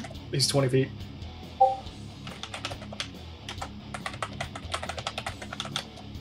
He's 20 feet. Okay. I'm like, I turn to Ejin, like, you want a boost? I was gonna say, one, since Tobias is handing the axe, what's it to, like, grab it? Is it, like, just free, or? Move action. Hmm. If Tobias hadn't moved to you, he could use his move action to hand it to you. Honestly, he could still do that, considering it was only just a singular move action. He has 2? Move action, and then using the standard action as move action, so yeah. That he could do. So he could just hand it to you. Okay, so, is that what happened? Yep. Okay. I guess I get my axe for a free action then? Yep. You get your baby back. And Morx is offering to boost me. I mean, I guess me and Tobias can both boost you? It'd mostly be just you, I think. And Tobias can't do anything else right now. Yeah. Okay. so are you still offering that to Morx? Yeah, I'm pretty much gonna try to do what Sid did in the Advent Children. Oh god.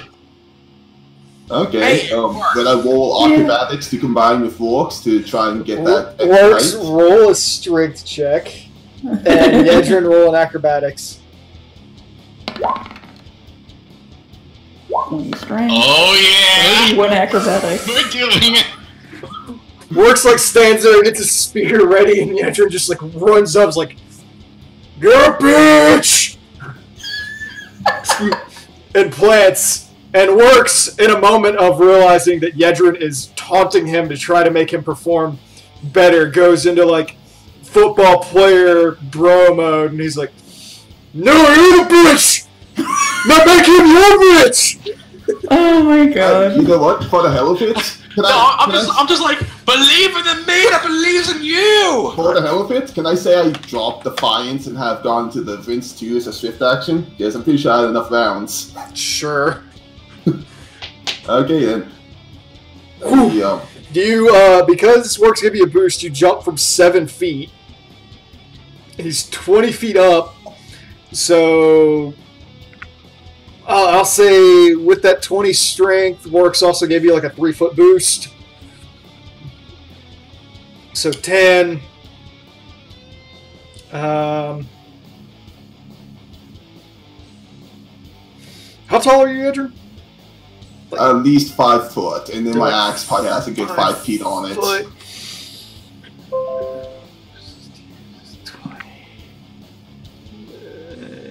Math. Why? Okay. So you went up 7 feet. So you jumped 17 feet into the air.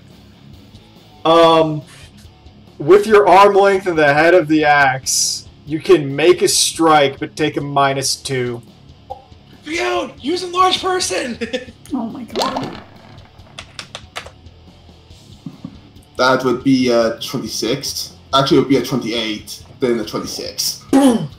You smack him. And you just hear, No. and he's like, "Ah!" Because you bury the axe into him and it drags all the way down his side and opens this big, gaping, bleeding gash before you hit the ground. And he's just like,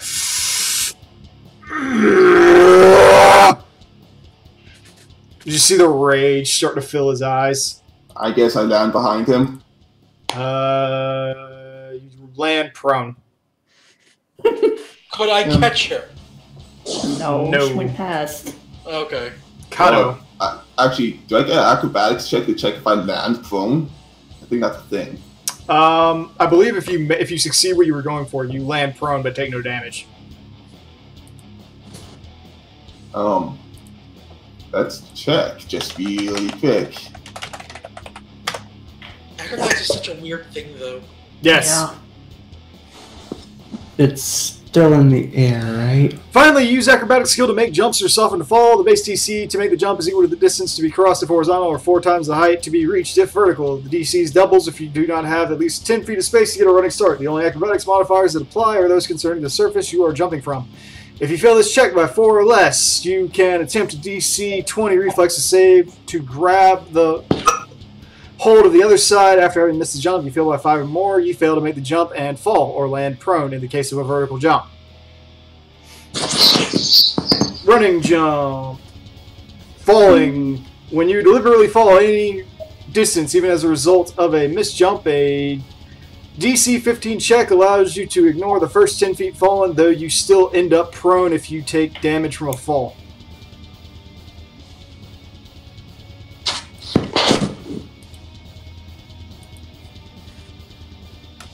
So, what does that mean? It means you're falling 30 feet.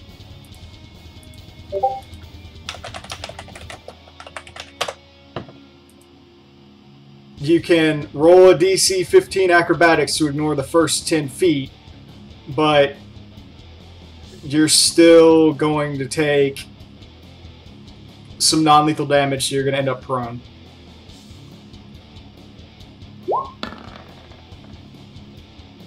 Okay. Yeah, I still am prone, but whatever.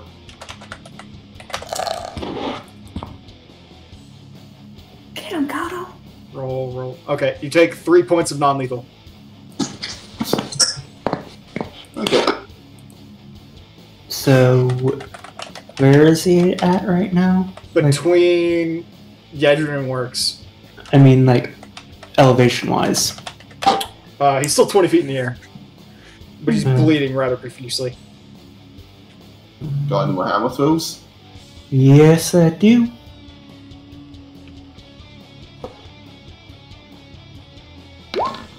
Oh, do you need to be that close? Yeah, it doesn't hit. Bats it away. Looks like his eyes are starting to dilate.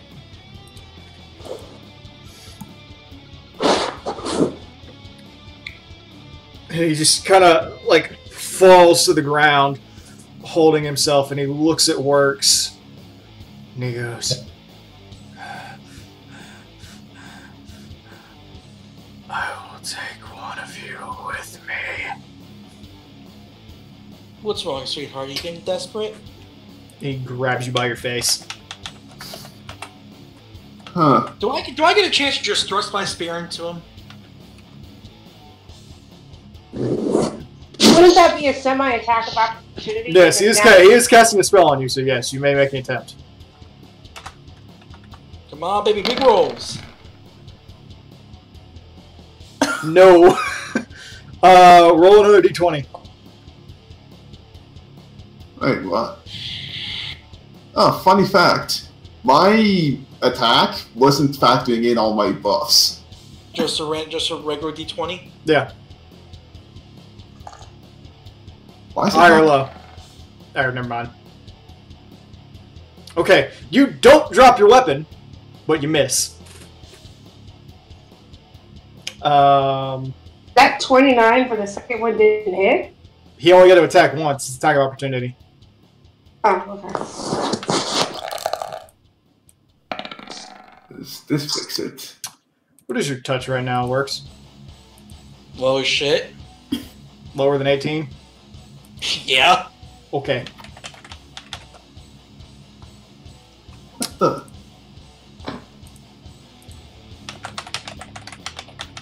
How much extra damage do you need to add to him, Yedrin? No, it wasn't for, like, the damage. It was for the attack roll itself. Like, I should have had another 5 on there, but it's not taking any of my buffs for my attack rolls. On my Vital Strike. I don't think If Vital he- Strike adds those, but... Yeah, no, just the way I have it set up. No, I meant my melee right now with the strength and all the buffs and me going to deliverance. Should have had a +5 to it. It's rolling at a 17 instead of a 21. Works as he grabs your face. He goes, why don't you just go sleep forever?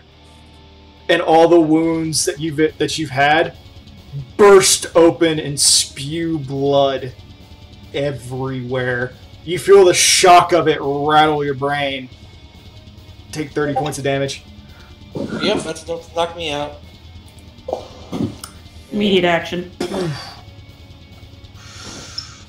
How much? 30? 30. I'm at -9. But you are stable. Whoa. So what's that put me at? Just -9 still, or? Yeah, you're still at -9.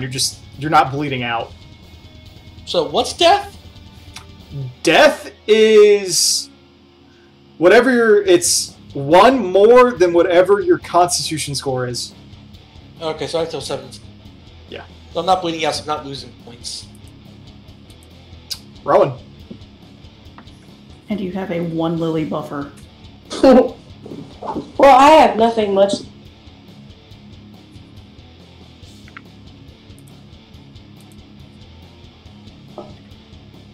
Oh, what am I saying? I'm just gonna do my fireball again.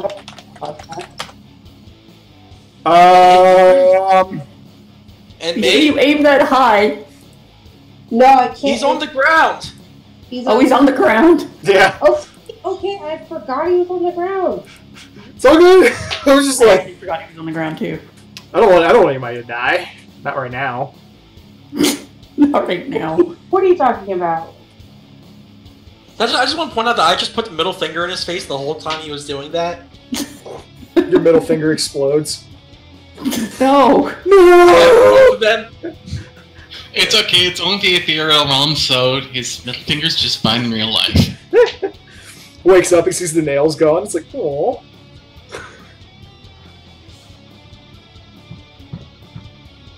Alright, that would be safe. Magic missile. Okay.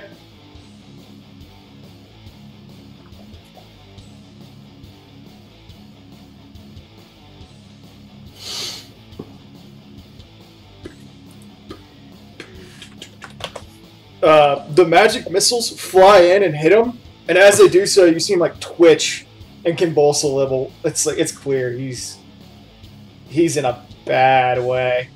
It also feels bad when you realize your magic missiles did more damage than your fireballs and your scorching rays. Yeah, thanks. Thanks for bringing that back up. Works, you're stable, but you're unconscious.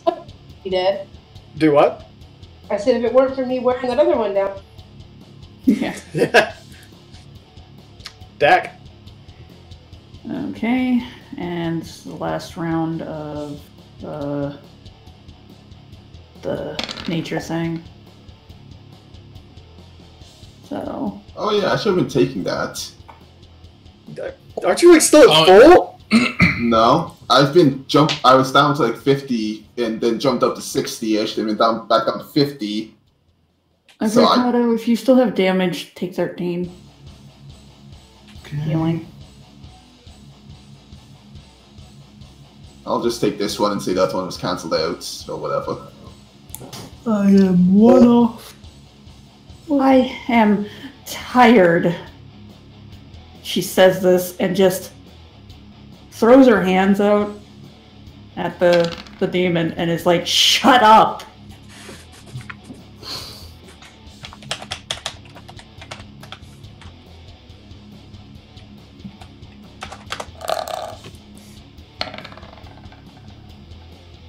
Ooh.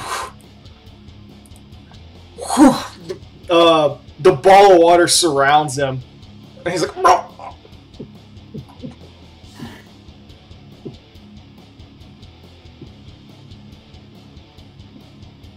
Dak looks like she's trying to press the water in, and she just looks put out as all hell. She is angry.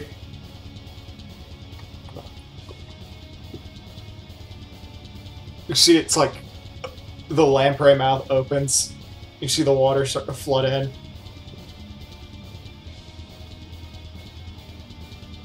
And you see the entire circle surrounding his head just start filling with this black and green ichor. He collapses and shatters.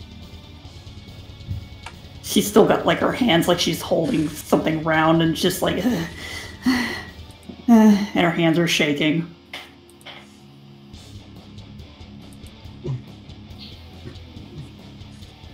There's Feeling goes to.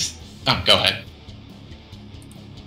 There's silence as you all are left alone in the astral plane. Works is completely unconscious. Dak, Kato, and Fionn were at death's door.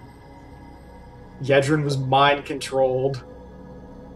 And Rowan watched all of this happen.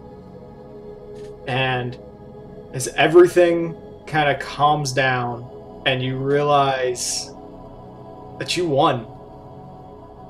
You won against an incredibly powerful Voidsent.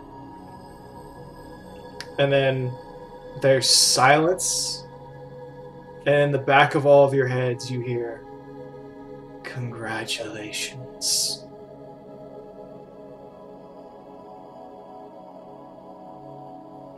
Rowan's like, screw this, and just runs over to work. Yeah, Dak runs over to works too. You guys can get there, the world turns white. And you all wake up in another hallway. Everybody's fully restored once again. There's not even a scar. You're all completely fine. It's like nothing happened. It's like no spells were cast. No. So does that, if it's like no spells were cast, my all our stuff comes back. Everything comes back. All of your spell likes, all of your like once per days, everything's back. Okay. There's no injuries. There's no signs that you were hurt at all. There's no marks on you. You remember what happened, but like even the memory of the pain is so foggy that it's like, did I even get hurt? Rowan mutters, we have 2 more of these trials.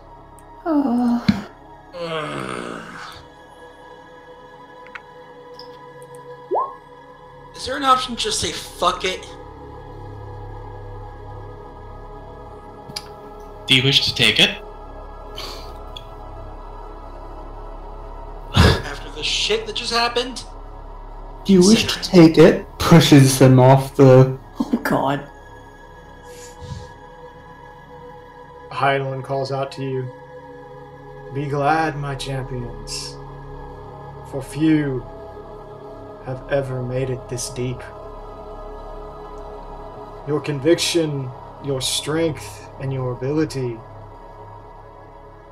is more admirable than most that I have ever seen.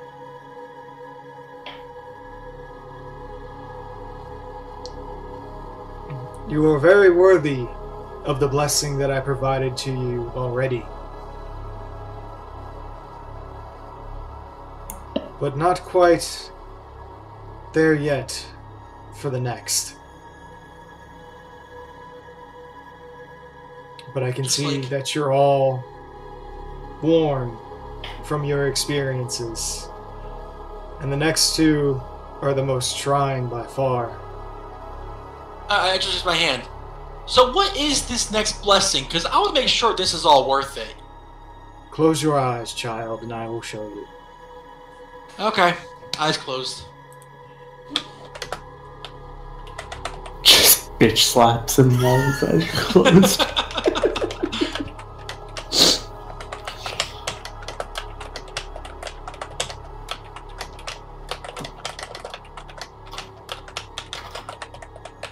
I mean, that's what I would do if I were her. Hey! You deserve that.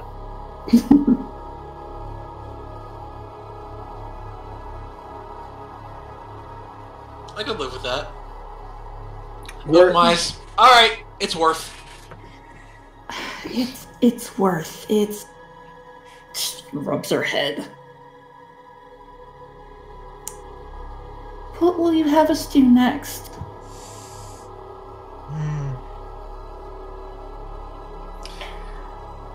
Roll diplomacy.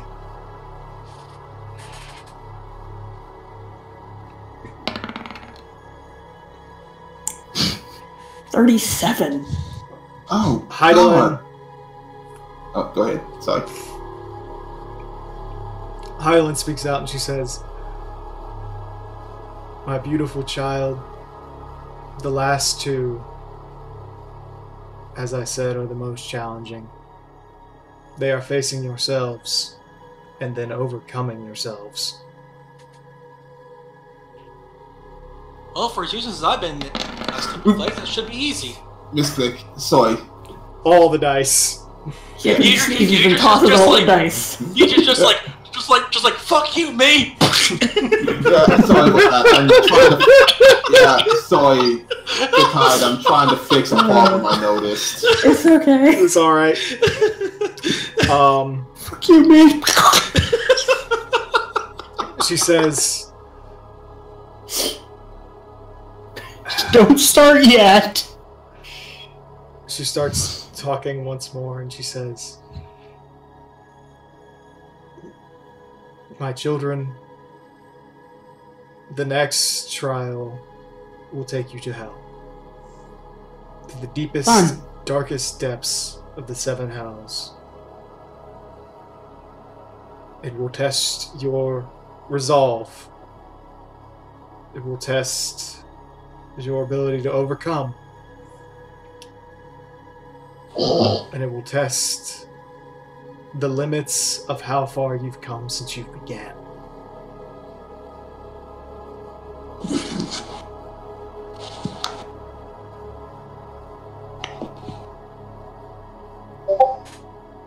Okay, do we want to call it a night for now, or?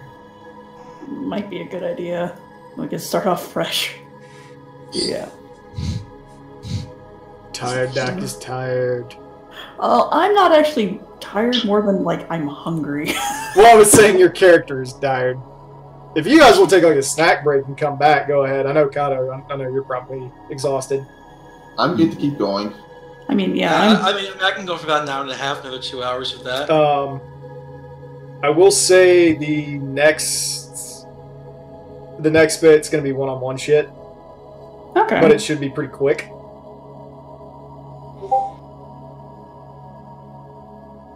No, I'm thinking it's just, Megadeth. I was gonna say, if that's the case, It's the real me. I was gonna say, if that's the case and it's one-on-one, maybe Kato should go first so we can get his out of the way. Do you want to do that, Kato? I'll go ahead and take care of you, and then you can head off and get some rest. If we want to, we could just find time during the week to just do each of us. I mean, I can do most. Like- I can do most everybody, I think, except for Timmy and tomorrow. Yeah. But I mean, Kato, I can do you later if you want to go now. And anybody that wants to stay and listen in on what's going on now, I can start going down the line. Well, I did promise Peter and Orin I'd play with them some, so Go ahead, dude. I'll get you tomorrow. I'll talk to you guys a little later.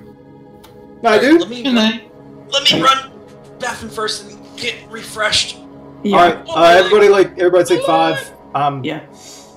I'm retaining like no water right now, which is why I'm like 8 pounds lighter than what I normally am. Yeah. No I'm gonna go carbs. get something to nibble. Yeah. And I was explaining it, but just so it's out there, so people know ahead of time. You know how I was using BAB Max to get around the hole? It would always fall round and do the like 4 or 5 attacks. Yep. Yeah, it doesn't factor in It the doesn't- bonus. It doesn't factor in any buffs or debuffs, so I was missing or gaining dice when I probably shouldn't be. More often missing dice.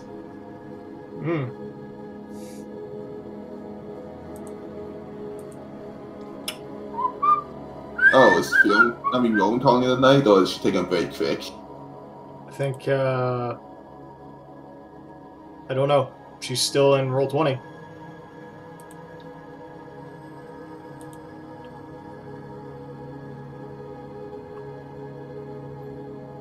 Yeah. Welcome back. There. Hit the wrong button. Be back in a bit. Yeah, no, it's like, I noticed that because I was like, I don't think it was possible for me to roll that low on the attack against that guy, because I was, with all the bonuses and buffs, I was supposed to have a plus 21 to that attack, on my attack, to that hit. But I'd only counted plus 14. Oh no, not plus 14, plus 15?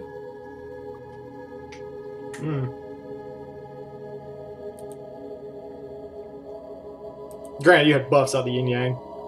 Yeah, I had buffs of the yin yang, but it's like, I should have had more buffs of the yin yang counting for it. It didn't matter in the end, but at the same time, that could have ended up mattering later.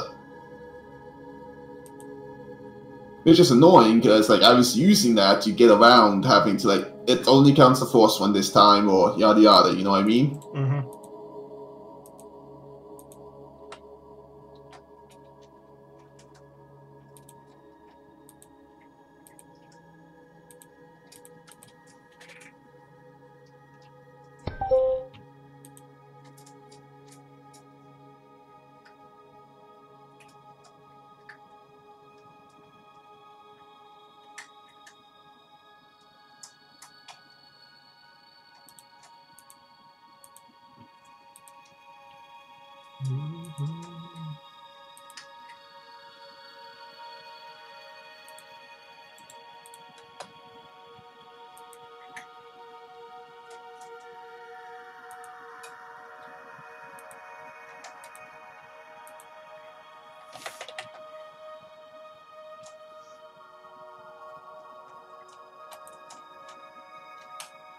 It is a little bit annoying. They've added stuff like the additional attacks and such, but they have not added, hey, no full round on this.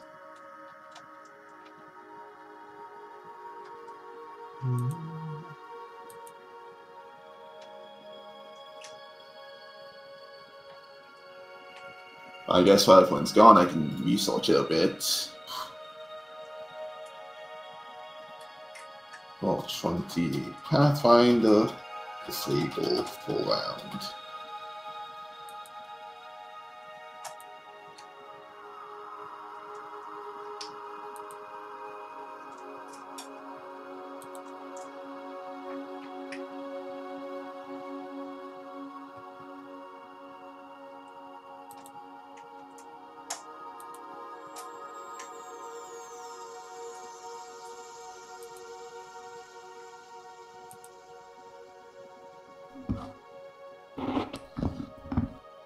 I have returned.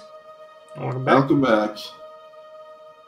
And yeah, Walks, I'm not sure if you would... Oh, I don't think you were using it like me, but I was pointing out that when you set the thing to do BAB max is force AC to try and remove the full rounds from everything, it doesn't count any of your buffs or debuffs. So... What, like haste and stuff like that? Yeah. Yeah, no, I have it written down on a. I have like Notepad open. Yeah. I just keep track of like what buffs go on and off. No, I was, but yeah, I was adding my buffs to my sheet in the temporary slot like you can. Yeah. And I was actually buffed up enough that my melee to hit would have had a plus 21, but it was only rolling plus like 15 because it wasn't counting all that buff. Yeah, no, I just keep that to the side, and then I just, like, you know, okay, that's +2, that's +1, yeah, that's plus whatever. Yeah, well, it's handy to have it do it all for me, so that's a bit disappointing, because now I'm going to have to, like, have it go the full round every time and say, this is only counting the forced one. Yeah.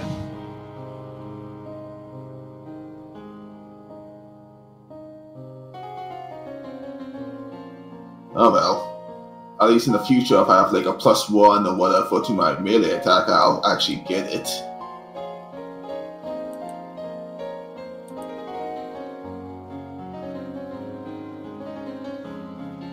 So I found a really amazing combination. Okay, so for New Year's, me and my brother made a dessert. It's basically a Rice Krispie treat, but with Oreos. Do you like smash the Oreos and put the crumbs into the Rice Krispie treat, or do you like build the Rice Krispie around? You melt the marshmallow. Mm. Add in the cream from the cookies. Mix all that in, and then pour the cookies on the bottom, marshmallow on top, and then a little bit more of the cookie as a crust. So basically a chocolate covered Rice Krispie. An Oreo Rice Krispie. Yeah, either which way sounds decent. Yeah. So I took a little piece of that, and I got a glass of milk, and my God, it was delicious. Because dunking an Oreo in milk is great, but that was just amazing.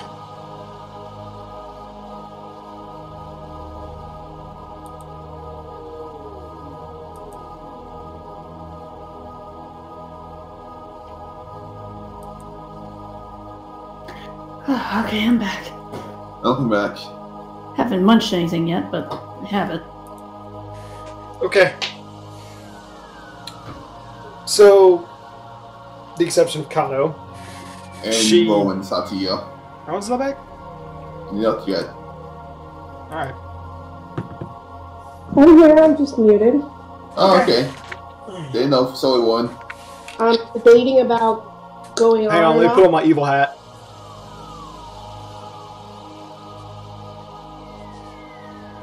Yeah, I'm going to bed. Good night, Rowan. What am I missing? Night, Rowan. Good night. Or put on like a stocking hat. I was literally put on my evil hat. Yeah, that evil hat. Me. I'm gonna head off. I could probably do it sometime tomorrow. Works and I have HOH with Durza tomorrow. Alright. So Works, don't forget. Have a nice night. Have a nice night. Night. Hope you all survive. I do too. Okay, so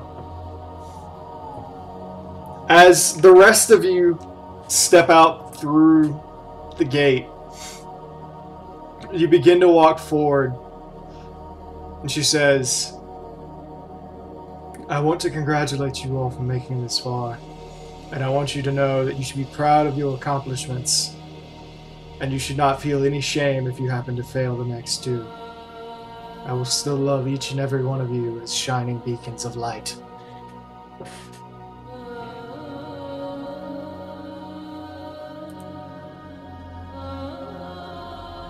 Thank you for the kind words, and I hope that we earned them. Really do.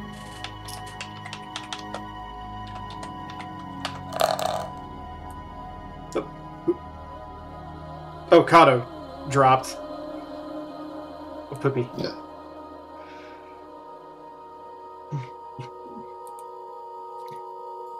Fionn. Yes? You start to walk out, and as you do, you look at everyone else, and you're kind of spreading around, and you're on this crystal platform, probably about 100 feet wide, in a complete circle, floating out in the middle of space, and you can see the entirety of the astral sea in all directions, just opened out in front of you. You see countless stars. Your eyes focus, and you can see planets, different shards even, far off in the distance, almost to the edge of reasonable viewing. They're the tiniest little specks, and the only reason you know they are what they are is because this little tickle in the back of your head, maybe a whisper from Thaliak, maybe just something you figured out on your own, is telling you what it is. And as you look and you witness, you find yourself sinking. and your eyes close, and you fall asleep.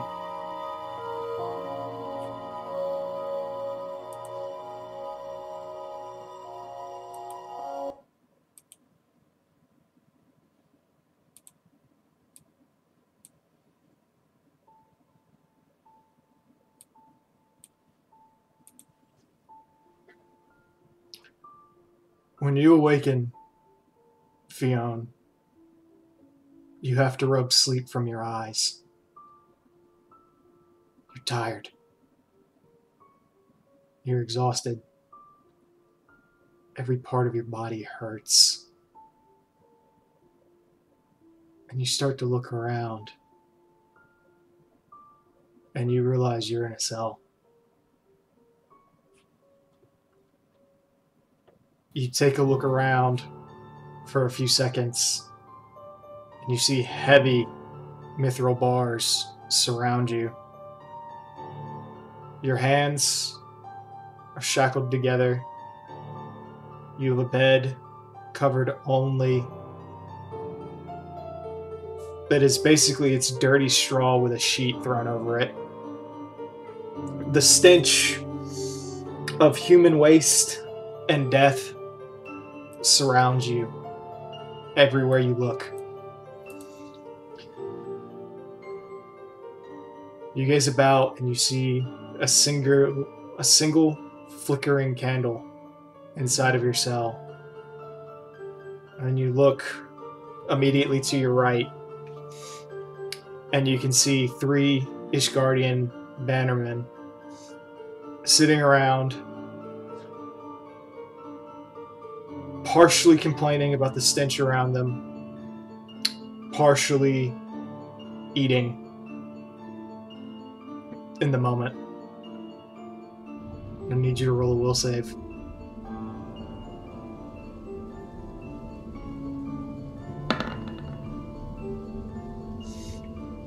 You don't remember what was happening before.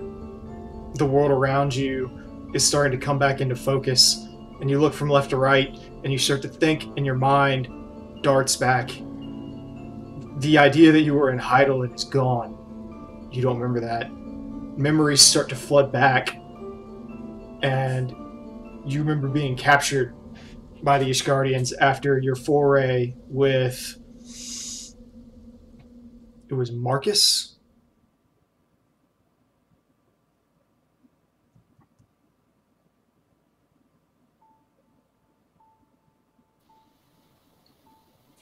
Fionn blinks a few times, then sits up suddenly. Marcus, what happened to Marcus? As you're starting to say this, one of the bannermen turns towards you, and seeing you awake, moves over and sticks the blunt end of a lance through and hits you in the face with it. Shut up, heretic! It's bad enough I have to smell the stench of your rotting carcasses. I don't need to listen to you speak to.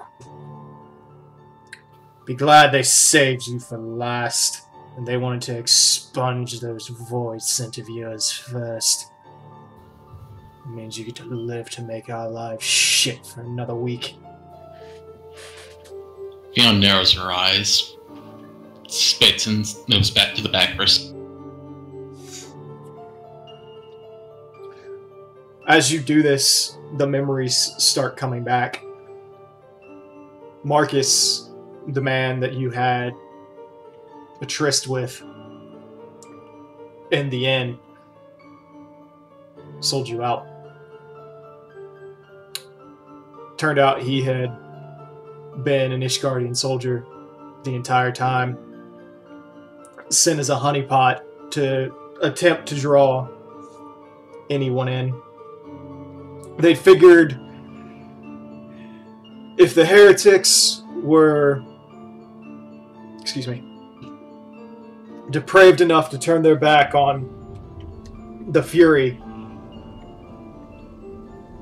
they'd be depraved enough to have sexual urges that needed to be answered. And you proved them right.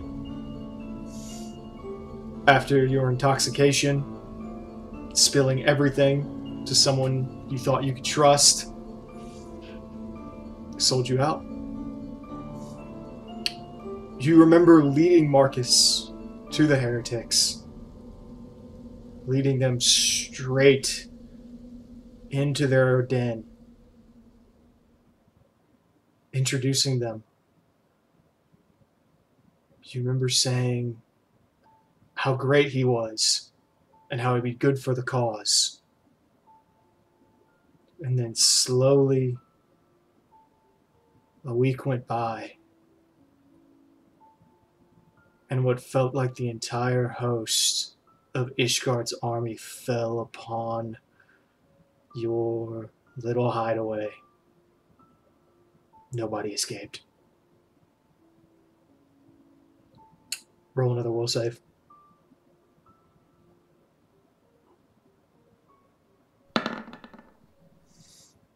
The world around you solidifies further. Dak's face, Yedrin's, even the name Fionn means nothing to you now. There's flashes, faint images of Rowan and Works, Yedrin, Kato, but they all feel like your imagination now. You claw at them in your mind, try to keep them grasped, but they are so elusive, they just keep slipping through your fingers. And then you start to remember they made you watch. The Ishgardians made you watch every execution. They made you sit front and center and look each and every single one of your comrades in the eyes, whether they hung them, whether they burned them at the stake, or whether they lopped off their heads with an axe. You were the last thing they saw in their lives. And each and every single one of them looked at you with scorn, and their words were always the same. You betrayed us. We died because of you.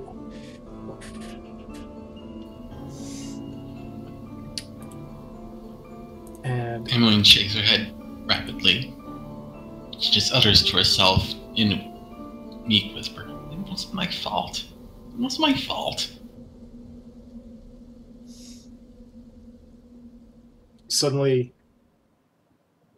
you sit and you spend a day doing this. You barely eat. And as the next day comes by, 2 members of the clergy come through. They unlock your cage, draw you from your cell, and they drag you through the streets of Ishgard, through the broom where the people who you had thought to serve boo and hiss at your passing. Some throw what meager scraps of food that they have at you, letting you feel the rot of it stain your dress and run down your face. Others throw snowballs, some rocks. The clergy seem uninterested in stopping this. They march your battered body up a number of steps, dragging you across the cobblestone, the stone, and all the way up into the very heart of the Church of Halone.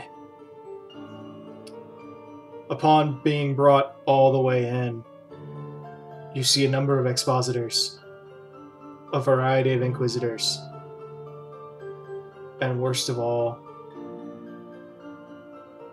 several summoners standing there waiting for you. And as you arrive, they pull the one possession that they had allowed you to keep from you, your grimoire. And as they do so, the summoners take turns they draw your void scent out from you. They start with Timaeus, bringing him in, and then binding him inside of a sealing circle.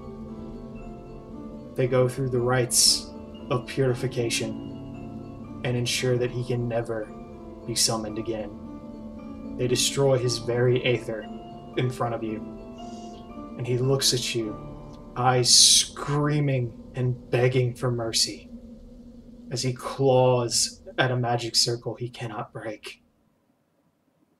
Don't let them do this, he begs of you. I am a human. I am a spoken. I just want to be what I was before. And his body evaporates before your eyes. You can't feel his aether anymore. Ameline raises her head. Stop it! They have nothing to do with me. They bring out Notcramph. He howls. He tells them how old he is, the knowledge he possesses. He begs, he pleads, and it falls on deaf ears. His body alights in white flames. It rips apart and turns to dust. His blind eyes turn towards you. His mouth opens. And with only his head remaining, he screeches, "Why don't you do anything?"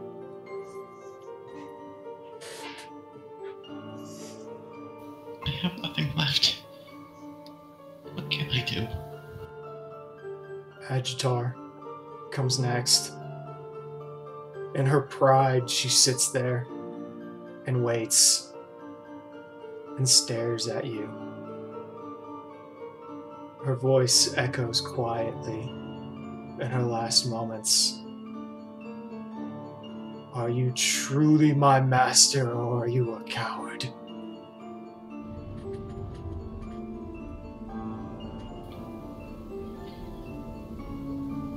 Emmeline thinks for a moment and climbs to her feet. Make a will save.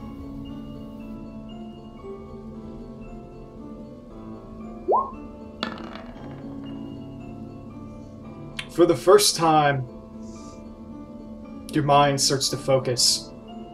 You remember the power that you had. There's flashes of energy that surge through you. The idea that this isn't real comes back. Even though you can feel everything, you start to think and it hurts your head. It aches. You can feel the throb breaking out across your skull, the veins running rapidly. And as the blood surges and your eyes become bloodshot, you can feel something touching your back. And then you look forward, and Skull's in the circle.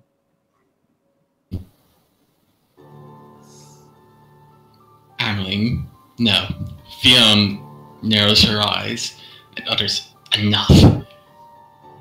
And she calls upon one of those spells she does not need to turn to her grimoire for. And sends out hands of black aether towards the summoners. What other will save?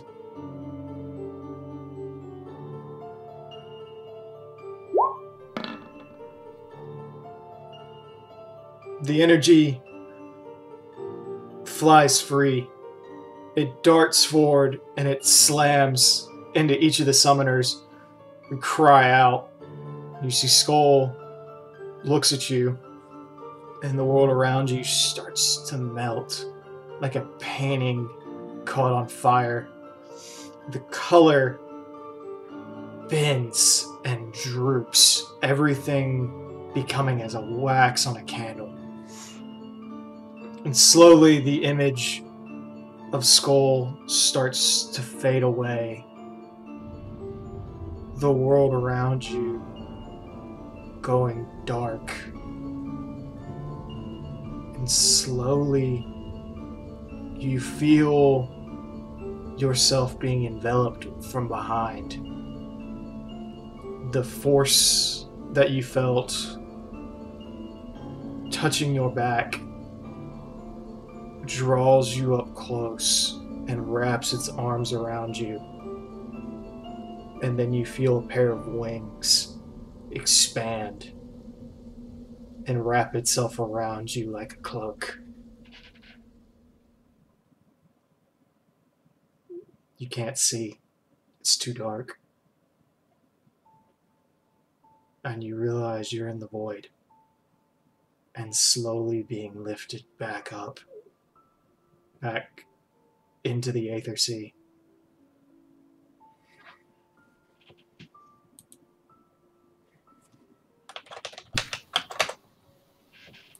Fiona doesn't resist. She understands what she's become. Around the time you reach the edge of the Aether Sea, the entity switches from this embrace to carrying you in a bridal carry. There's a faint light. He holds you to it, and you drift far away from whatever it was that was protecting you. And when you reach the light, you sleep. It's dreamless and restful. Your mind is clear, and you don't have to think about what happened anymore.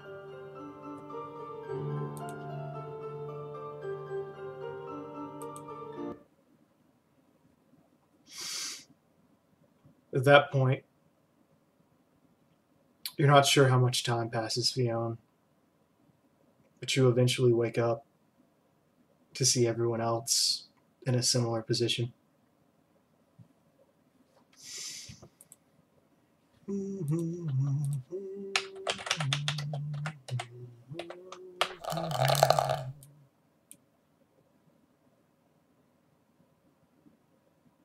Works? Oh boy.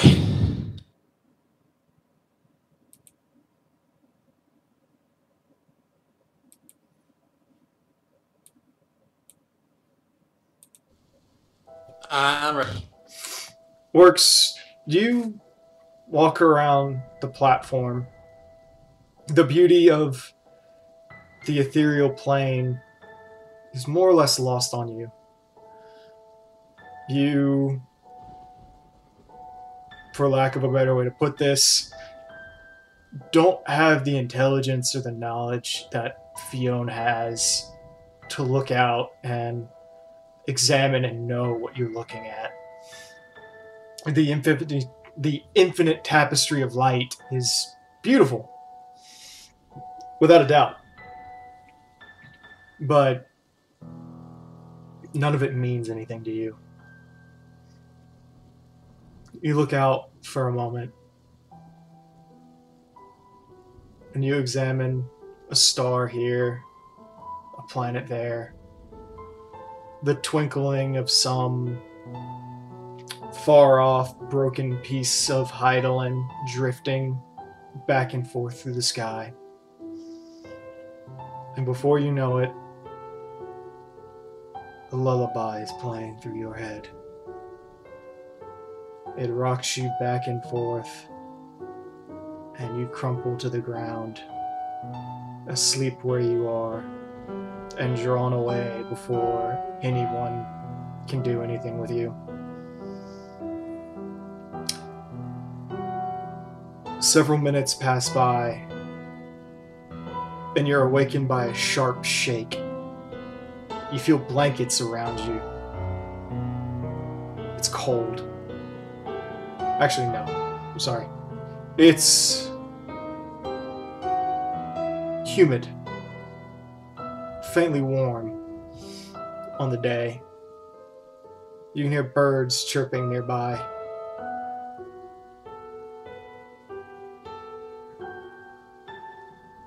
And you look around, you look down at your hands and back around, and you're much younger than you remember being. You're a young man. Not even a young man, you're a child. Not yet in your teens. Not yet old enough to join any military group. Not yet old enough to know a woman. Definitely not old enough to really know any real responsibility. As you blink and begin to focus, your memories begin to fade from you. Roll a will save.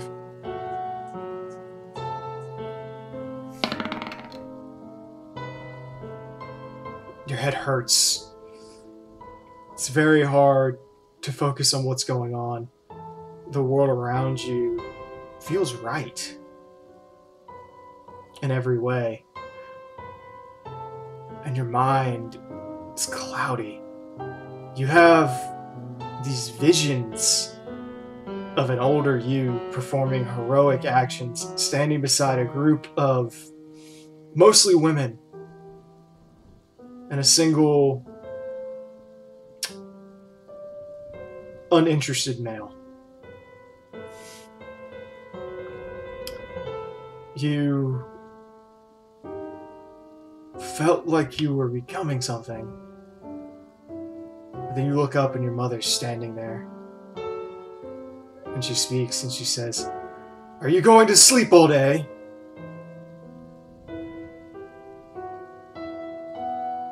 I was. But I guess that's not in the plan now, is it? Don't smart off at me, boy. Memories surge back to you as you start to think. Your mother never really appreciated your sense of humor. Moreover, you were always a constant source of disappointment to her. Where your father was strong and worked hard to prove himself as an ordinary soldier in Ishgard, his appearance and near draconic looks kept him from going far. Worse, you inherited most of them, but not his strength. You have often and regularly talked about joining the Dragoons to the point of annoyance to both of your parents, who are much more realistic in what they see in your future. They've often told you to abandon what little hope you have of that and think about a craftsman profession, something honorable in that regard.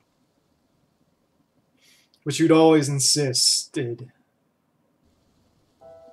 that you would be a dragoon, that you would show everyone just how great you are. As you continue with your joke, your mother scoffs and tells you, "You need to go to work. The stables have been expecting you. Your father had to beg to get you even that meager employment. Don't blow it."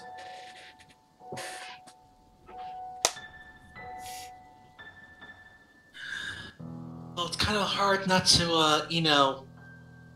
blow it when everybody already expects I the don't worst. want your sass.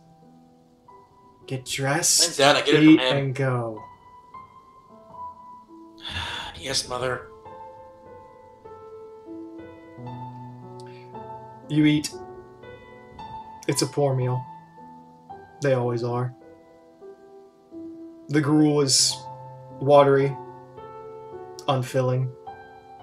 What fruits you have are mostly foraged. They're sweet and add a little bit of flavor to an otherwise bland meal. But it's all your family can afford. Your father's not paid like most liegemen. Most people still look at him as partially dragon.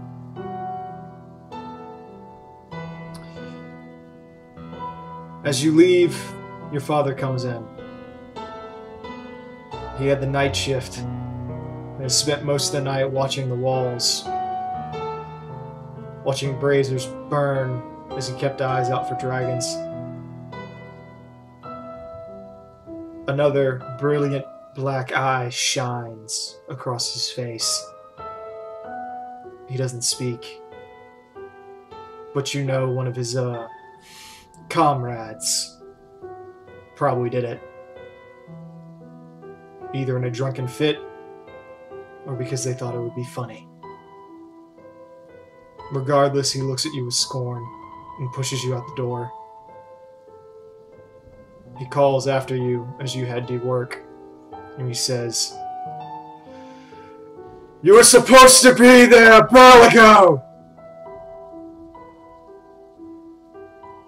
Did I raise a slacker?"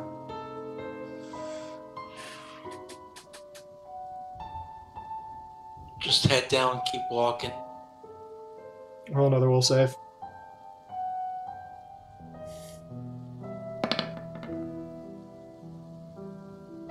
It's always been like this. God damn it, Edrin. You jinxed me. His words today are less than they normally are. Your father takes constant abuse under Ishgard's rule, and he works to serve them proud, but they still harm him.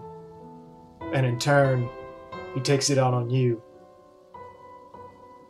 The boy who thinks he can smile and joke and not work his way to the top. The boy with no strength of arms who thinks he can make it as a dragoon. The boy who, with no friends, no connections, and no work ethic, feels that he'll somehow make it where his father, who worked every day of his life, working his fingers to the bone, kissing everyone's ass, doing everything right, has nothing to show for it but a simple guard post and bruises and cuts and scars from the mockery and the abuse that his fellows would serve. You march, head down, over to the stables. It's the only work anyone could get for you. You shovel shit all day. They don't let you touch the horses, or the chocobos, or anything else. They say they don't want you to taint them. Instead, when you clean the stables, they take them far away.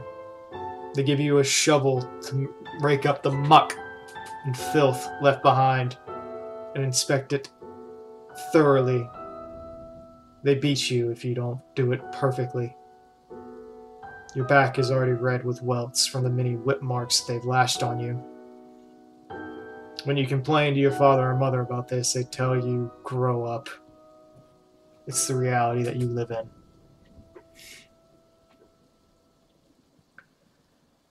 Today is no different. You arrive at the stables.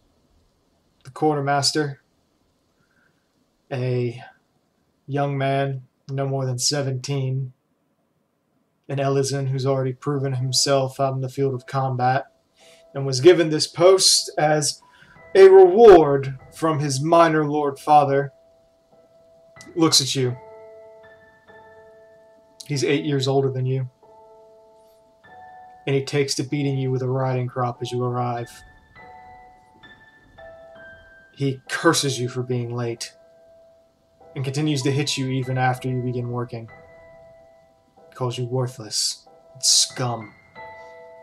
A dragon spawn not fit to lick his boots. At one point, he kicks you and forces you face down into the pile of the muck. He gives you time to clean yourself and then sends you back to work.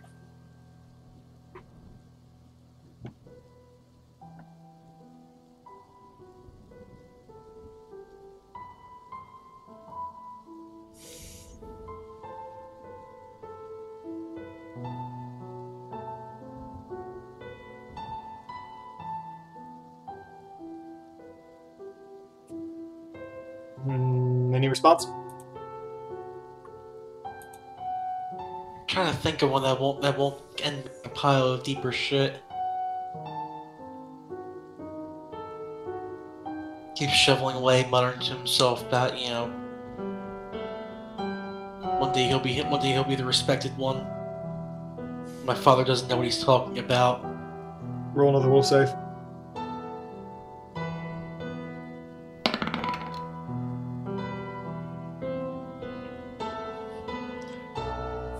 Yep, there's the roles I know and love. You get through 3 of the stables. You have 40. Your arms already burn. It hurts. Your legs shake from having to scrub and get up and down so much. You don't have military training, and you were born weak. You still press on, and you work as hard as you can. But it takes a number of welting bruises from your master's riding crop to get you back into motion. Half the day's gone by, and you've only managed to clean out a fourth of the stables. By this point, people are redocking their animals. They're angry. You're too slow. You're too weak. You don't do a good enough job even when you are unpressured. Your master curses you and calls you pathetic again. He knows about your dreams, knows about your ambitions. He doesn't care. He doesn't even acknowledge them. They're so far beneath his idea of reality that when you say them, it's funny to him.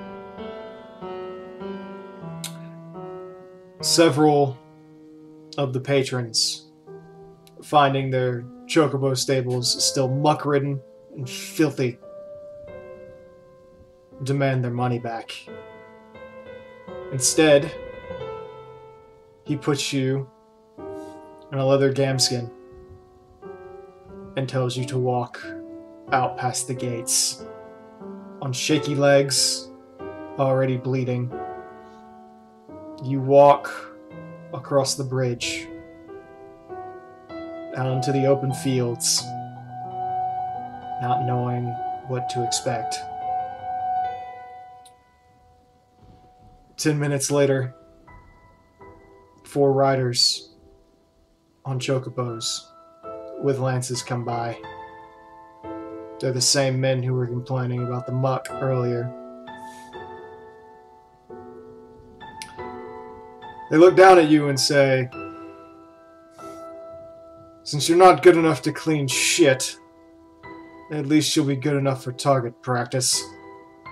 Try and run fast. We need practice hitting real dragons."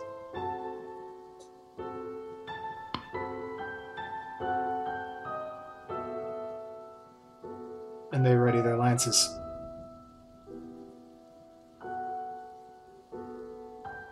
Both my fists are just, like, visibly clenched. Like, strongly clenched fists.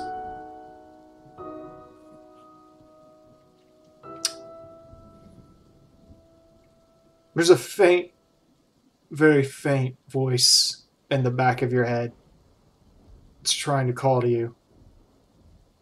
but you can barely hear it. Roll a will save.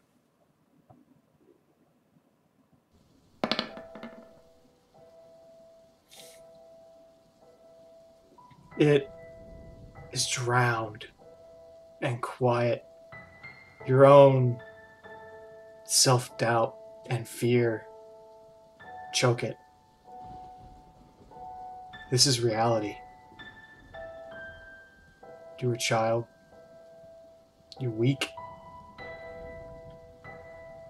And you're unable to defend yourself. You clench your fists and look up, eyes brimmed with tears. And the lances that they wield, even though they are practice, you know they will hurt.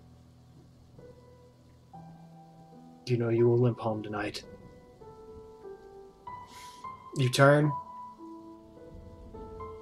and you run. You run as fast as you can. Your legs battered and bruised from the beatings that you've taken already today. Obviously would have never carried you fast enough to beat out a chocobo. Even at your best, they never would have. You feel the first strike to your back. He doesn't hold back. Using the force of the chocobo, along with the lance, he hits you dead in your spine. You fall to the ground, and they laugh. And they call to you. What, you going to be a dragoon? At this rate, you'll never even get up. Come on, boy. Rise. We haven't had enough fun.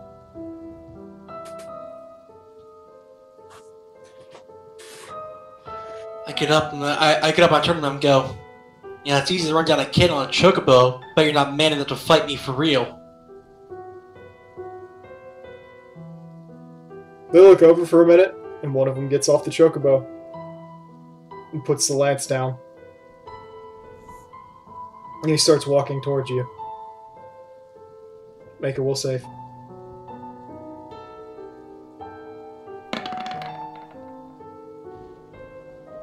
For the first time, you feel energy start to well up. The voice in your back of your head gets louder. It's still unclear, but it's coming through now. The first hit is a grown man beating a child. The next, a teenager. The fists still fall on you, but they don't hurt as much. You felt worse. You felt much worse. Slowly, you can feel your arms filling with what you had. The bruises across your back and your legs.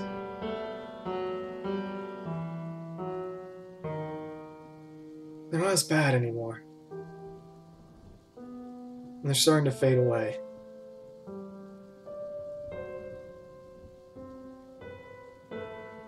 You swing back, and you swing again.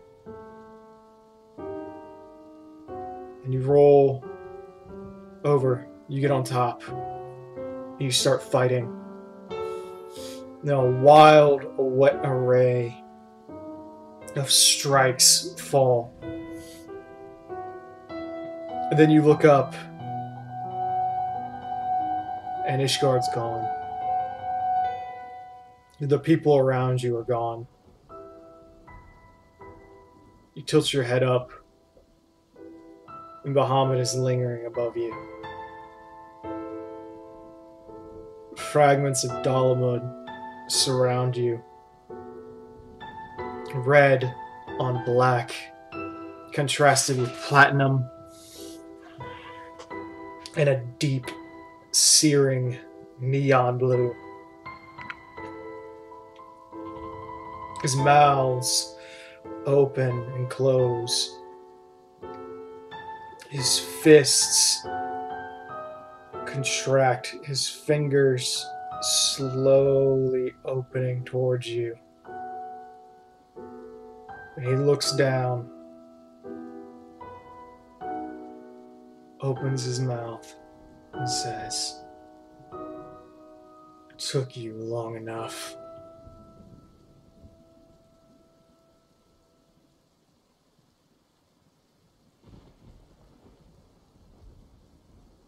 I finally had enough of it.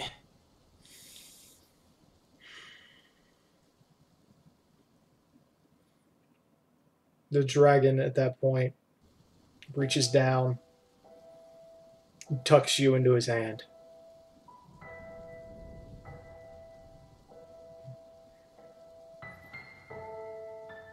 He shakes his head a little bit and says, "You should have had enough at the first."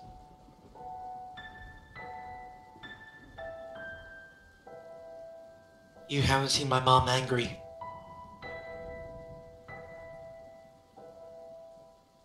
Scary than anything those guys never dish out to me. At that point, Bahamut says, "I don't even know what a mother is," and rises. Before you can retort, the exhaustion takes you, and you sleep. The mental toll of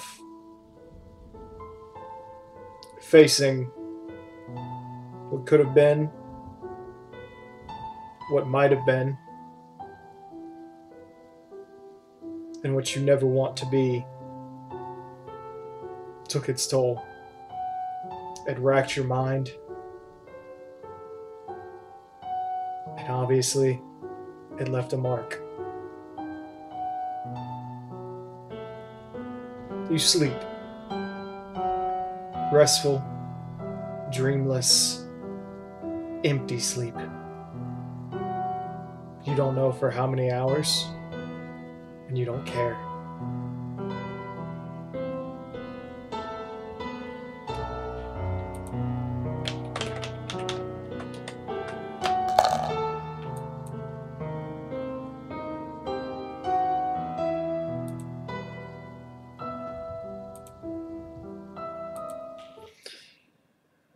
Oh, okay.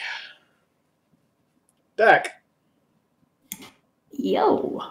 Alright, Man, that was depressing. I can't wait to see what this is. I need more popcorn. Fuck. Now, I wonder, did either of you actually check the background music during that? Yeah. I did. Same.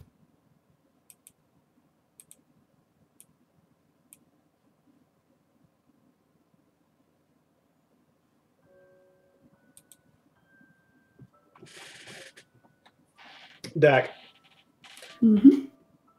as you walk out, you look up. You gaze at the world that surrounds you. The astral plane that you've experienced several times before. The stars fluttering in place. The planets. The beauty and the grandeur of it. It's not lost on you. You look out and you wonder where that dragon might be, or where the things you saw last time might be wandering. You gaze slowly from star to star, each twinkling in their own hypnotic dance, reds and greens and blues, fading from bright light to dim and soothing. Your eyes slowly start to grow heavy, and you nod off. You're awoken with a start and a pain searing across your entire body. You look around you and you see your hands, your chest, most of your neck, your legs, and your feet are all bandaged. You're burned badly in multiple places. You know ointment and healing magic when you see it.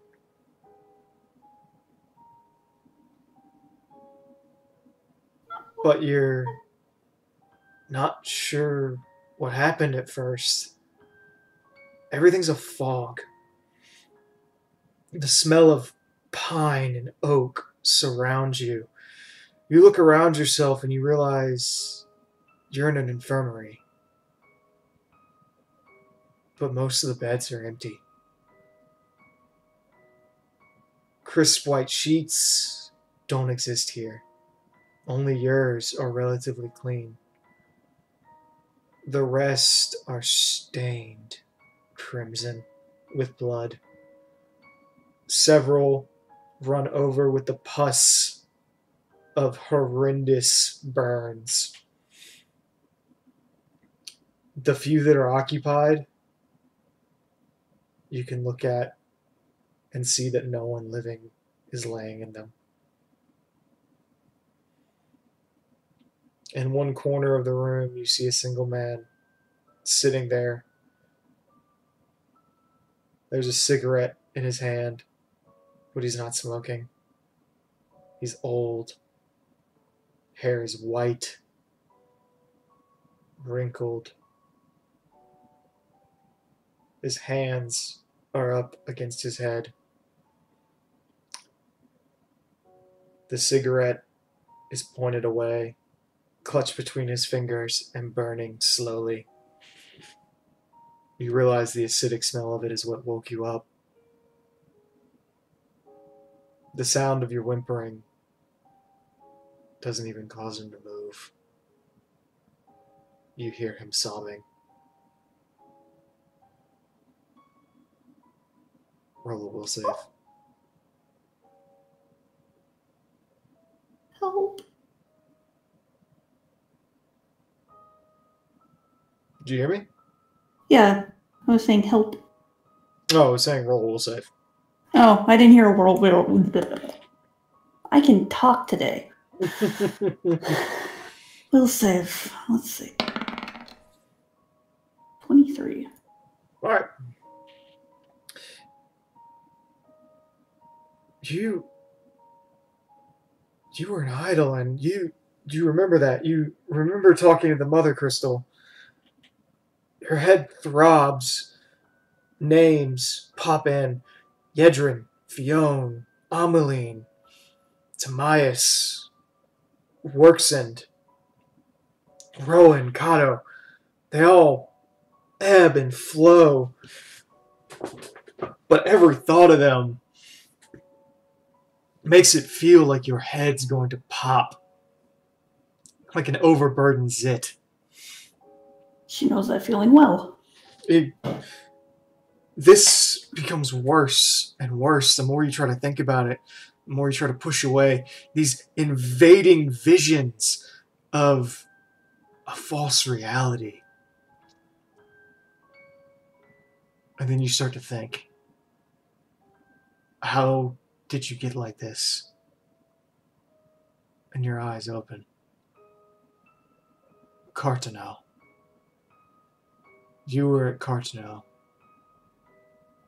You were at the heart of the blast that Bahamut delivered that was a death knell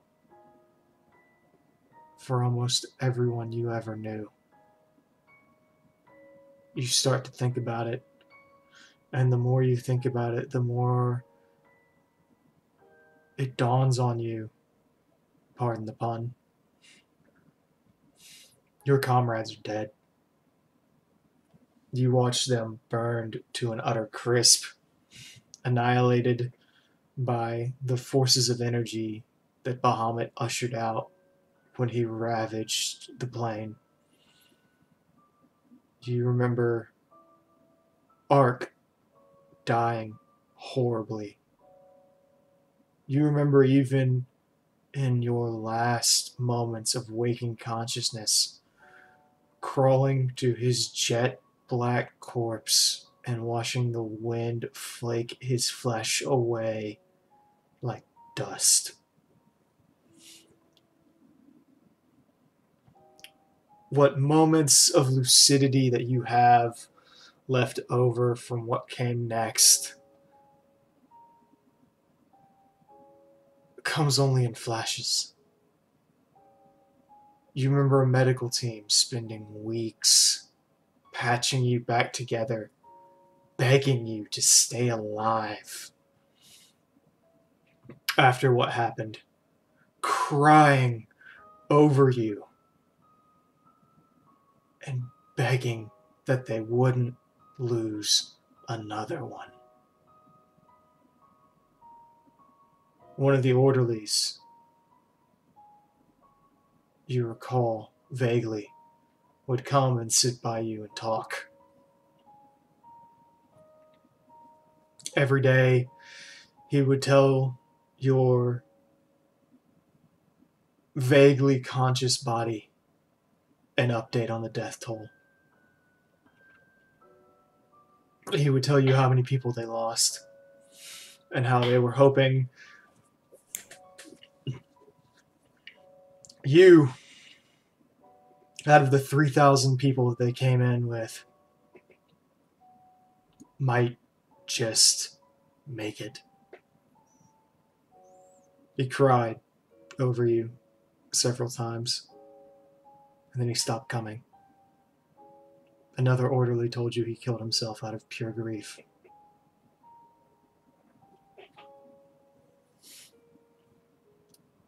As you sit up and you cry for help,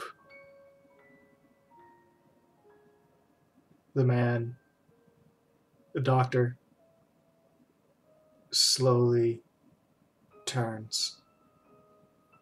You recognize Sigbert, looking even older than he did the last time you saw him. And he already looked old. He looks ancient now, his eyes caked with utter sleeplessness, his nose running slowly, both of his eyes red, puffy, tear-stained. It's clear he hasn't been able to take care of himself. Unshaven, a scraggly beard of wispy hair that looks ready to fall out at a moment's notice covers the entirety of his face. His chin, his cheeks. He looks at you and slowly puts out his cigarette and comes over to you.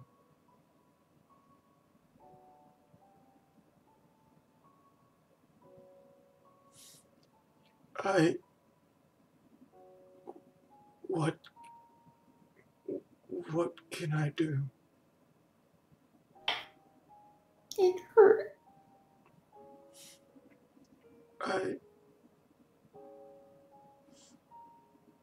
I can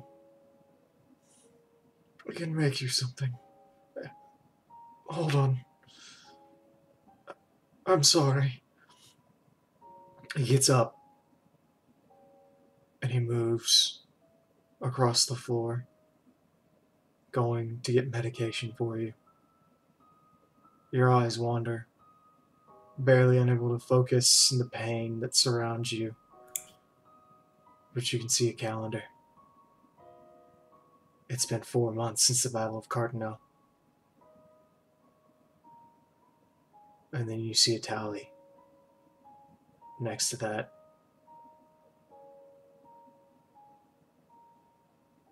$757,860,000 confirmed dead.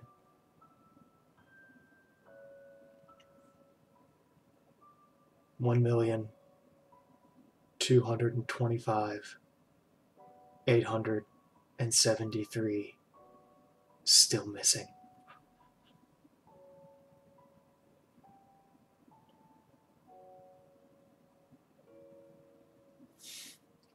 He returns several moments later.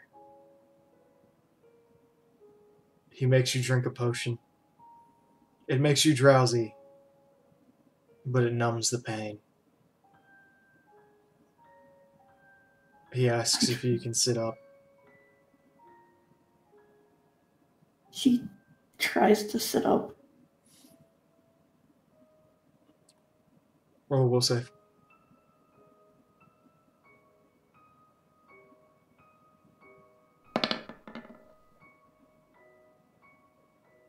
It's unbearable. Even with the medication, as you rise, it hurts. You realize there's no skin on your back, that you've been bandaged over completely because of that. It somehow managed to avoid your face. You can only think that that was like that because you either buried your face in someone else's back during the time, or you covered your face with your arms in the intense heat. Regardless, he gets you to sit up. He does his best for you. And makes a chicken broth for you to drink to try to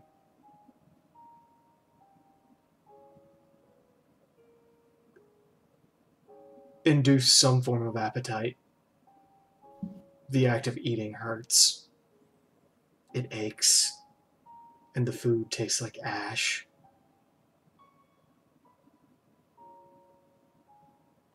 Do you realize that in the calamity that followed, the taste buds of your tongue have been burned off? You will never taste again. You're deaf in one ear. You can barely see. You're clinging to life, and they tell you that you'll recover some of it. But someone will have to help you.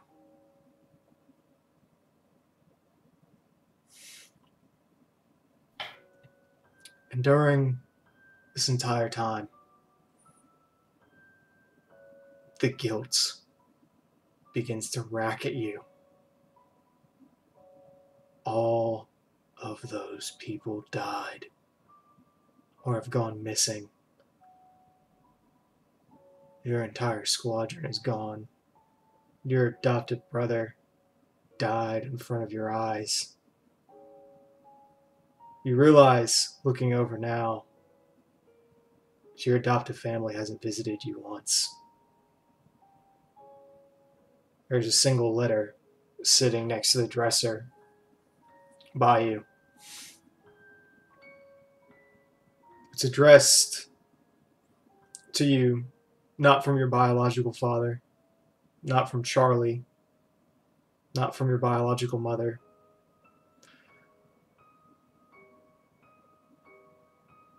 but from Adol. It's light, and there doesn't seem to be much to it.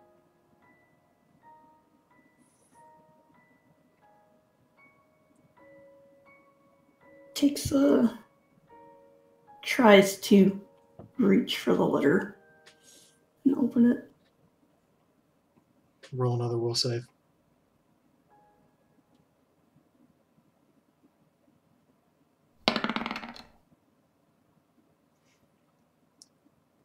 As you reach out, and as you grasp the letter, you hold on to him for a moment. And everything feels wrong. You flex your hand. And you think back and you said,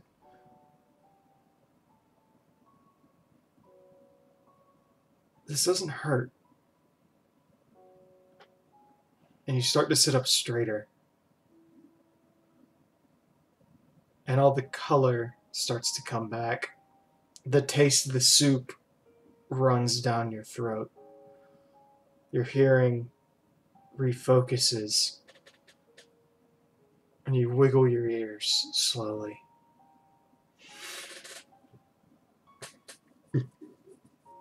Sigbert looks less like himself.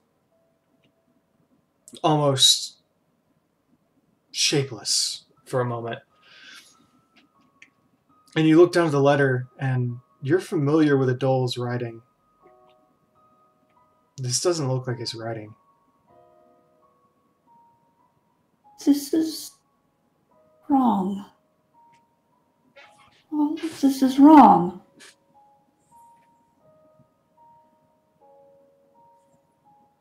I didn't wake up here.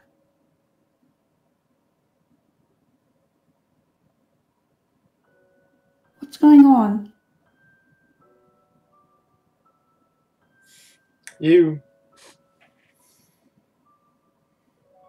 Sigbert looks at you for a moment. He goes, "What are you talking about?" I didn't wake up here after Cartano. He puts his hand on your head. Are you feverish? Oh. And worry starts to cover his face.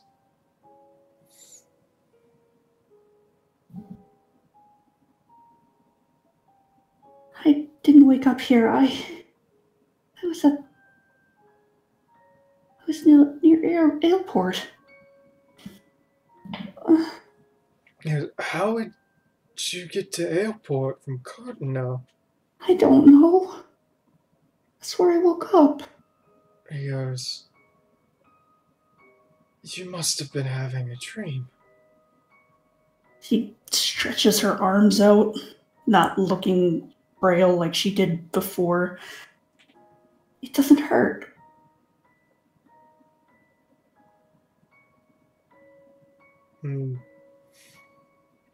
Sigbert goes, "I must have given too much medication." And he gets up and he starts to walk away.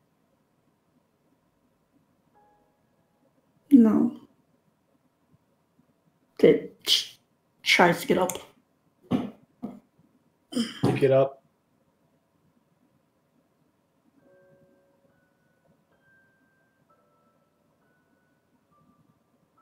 I don't want to play anymore.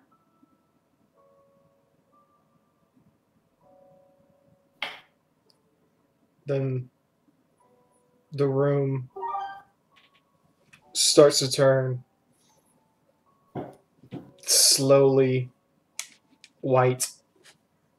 There's a brief flash. Roll a will save.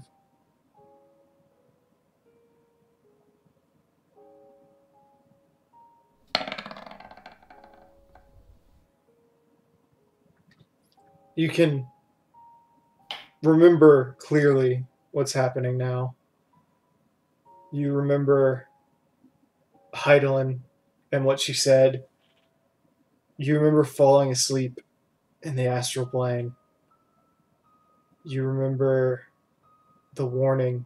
You remember the friends you made. You remember that Ark's alive. You remember the family. The letter is still in your hand, but it begins to evaporate slowly. She opens it to see what might have been there. As you read it, you look down. The illusion of it still there, still clinging to reality by the fact that you're giving attention to it. The letters start to form closer to Adol's own writing. And in it, you see, in blunt terms, it reads out, without a deer or any sort of other affix to the front of it. It says Daqua.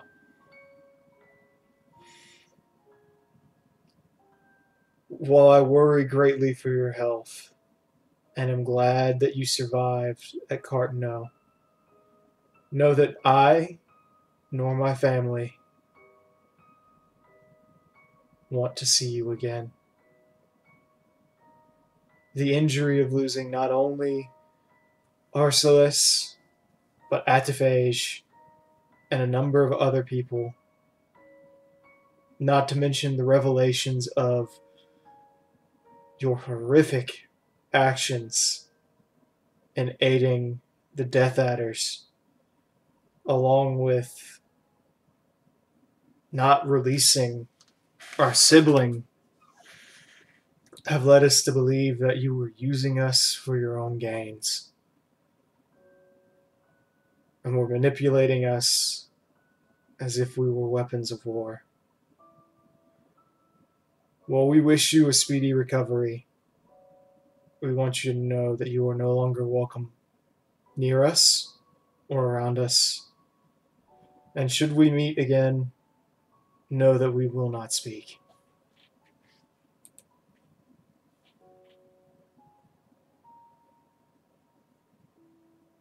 She looks at the paper and starts tearing it into strips, and then tearing the strips into little bits.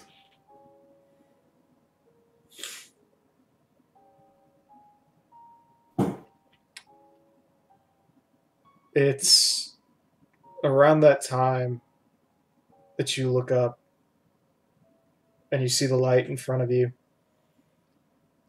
and you see the countless dead of Cartano standing in front of you, and one by one by one, each one of them seems to just flicker away like candles being blown out.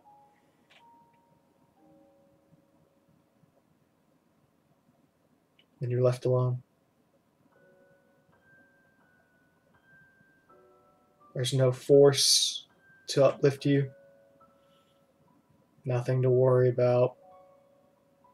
No one to talk to. Just you and your thoughts.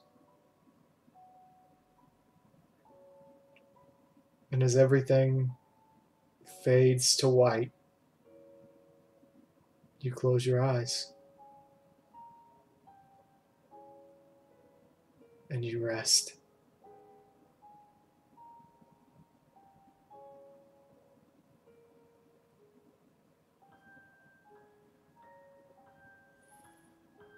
That 20 just ruined your plans, didn't it? I mean, I accounted for those, so. Hey, you don't have to worry about that with me. It's felt like I have to worry about that. I mean, honestly, I was hoping for something a little earlier and just bash that one guy's kneecaps with the shovel, but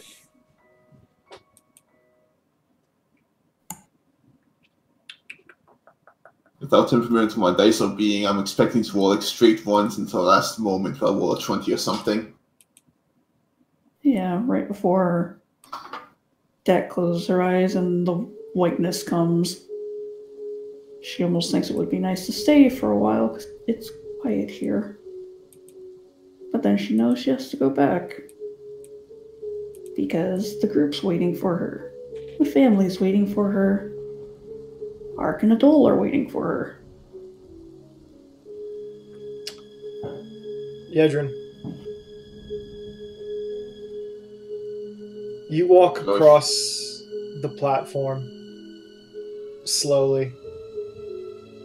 You make your way across the crystal, and you look at each and every single star. From up here, the idea of the Dawn Father and the Dusk Mother doesn't make a whole lot of sense. But you keep walking along and eventually find yourself being provided with a bench to sit on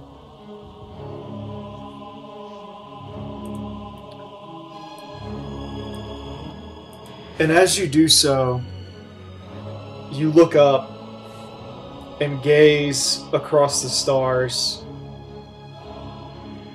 And there's a split second where your eyes focus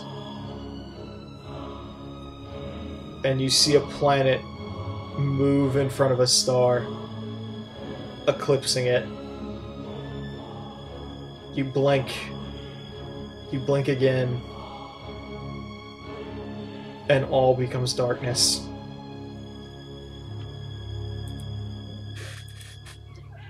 You open your eyes, and you push your face out of a mound of dirt. You look around, and you're back on the steep. You're dressed in plain clothes. There are heavy shackles around your wrists. They're not bound together, but they limit your ability to move your arms effectively. You're cold. It's winter. And the steep winds are blowing harshly. There's rain all around you, and mud sticks to your legs and your face. One of your horns is half coated and makes it hard to hear.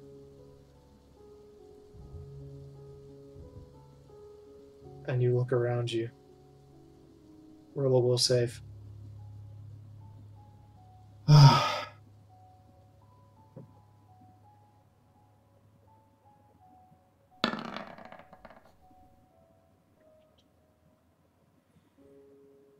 You look out, and from your slope on the mountainside, you can see the Dawn Throne. It's been a place you could always see from the cages that the Amanamori kept you in.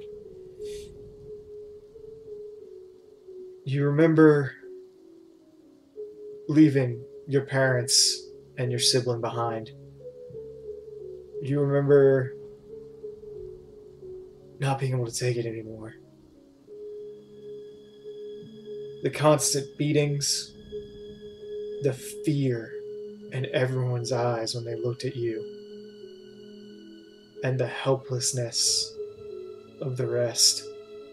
Your status as a Yumi left you feeling empty and void of life. And yet, even as you run now, a week after your escape from the confines of those cages,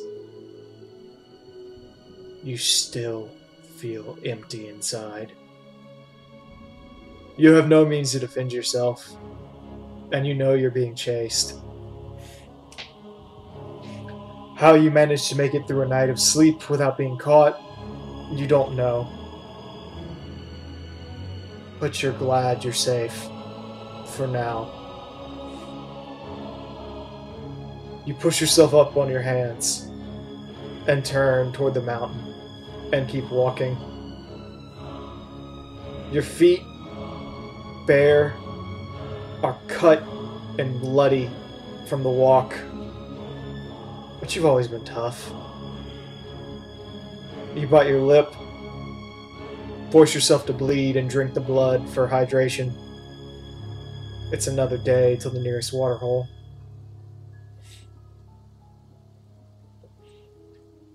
You continue to walk in pain. It's slow. And you know that they're coming. The Amanamori don't stop hunting the Yumi. And the fact that you're the first one to escape in over 20 years, you know that's going to burn them far more than anything else that's going on. You keep running up the mountain path. An hour passes by. You can see the watering hole far in the distance. And you know you have a long way to go. Just as you're starting to walk again, the thunder of hooves begins in the distance.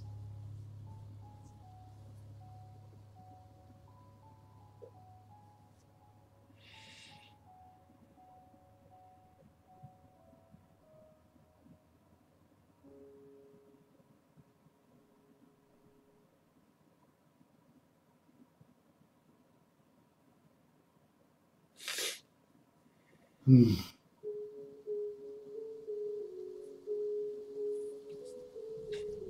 guess first reaction would be to take a quick look around me.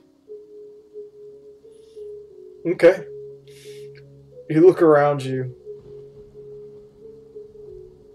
There's a slope downward. It's steep, and if you don't take it carefully, it could be fatal. The cliffs are jagged, rough, and headed into Yanxia territory. You know they're full of wild animals and crazed Namazu. One false step, and you could alert a tiger's den. Or worse, trip, batter yourself, and easily break one of your legs on the steep slope. To your right is nothing but a drop-off, going to a sheer cliff. It's more than 100 feet down. You wouldn't survive the fall. And to your left, the rock wall rises, a curtain impenetrable as it is ancient.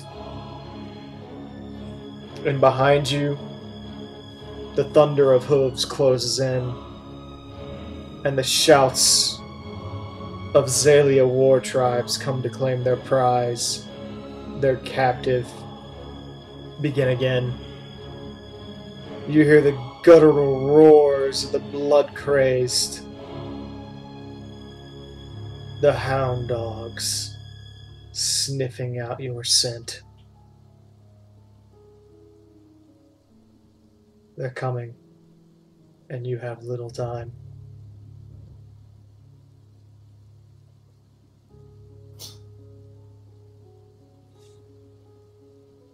Not able to run properly, not able to hide. I guess the only thing to do is take a risk. I'll go for the treacherous path. Roll a will save.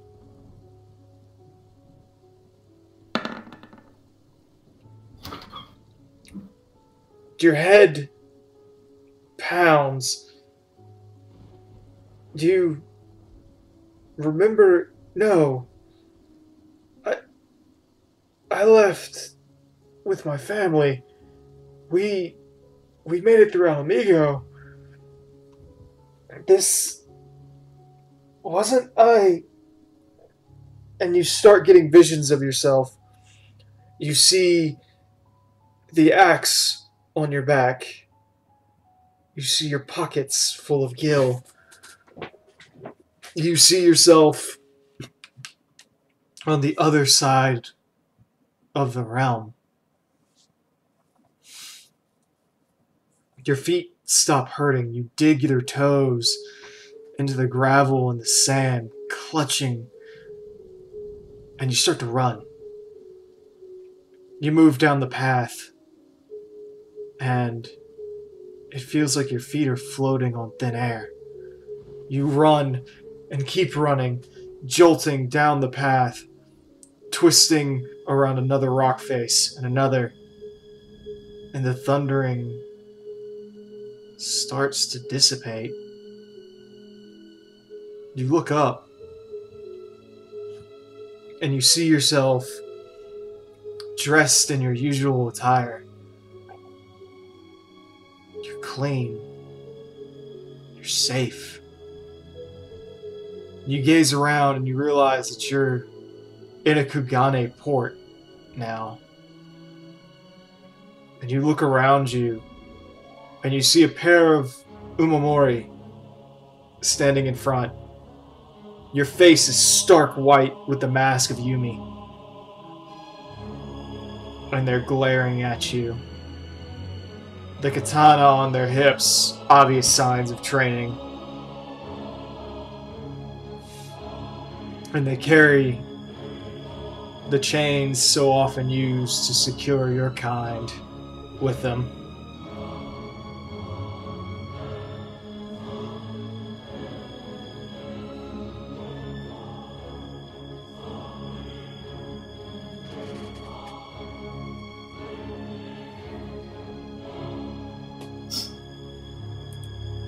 Then between me and freedom, I have my usual gear.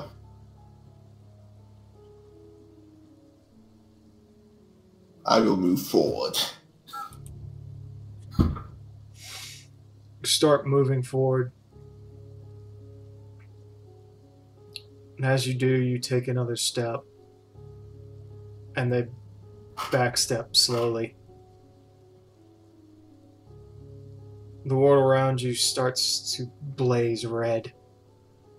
Your eyes focus. And you feel a heavy breath tickle the back of your neck. Feel your hands clutch at nothing.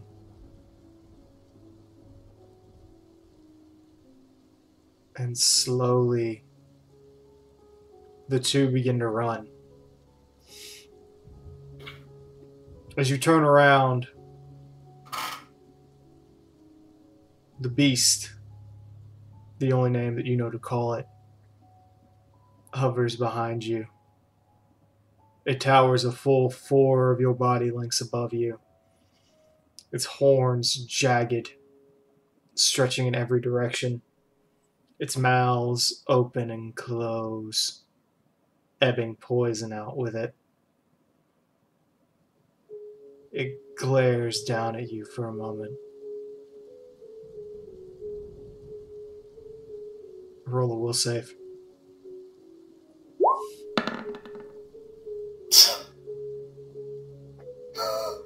And that's my luck. It roars. Whatever sense of communion you would have had is gone. And it evaporates and flows into you. You feel it burn deep inside of your chest. And then slowly you hear something. Dun, dun, dun, dun, dun, dun. And you feel it in your chest. And you put your hand where your heart normally would be. And you feel a second one beating. You move and you can feel a third. Your chest fills with more oxygen.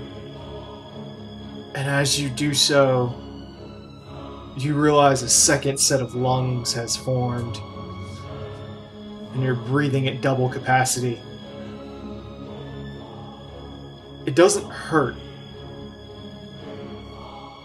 But something inside of you is changing your body against your will.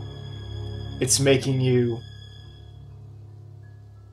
a more capable, a more unstoppable killing machine.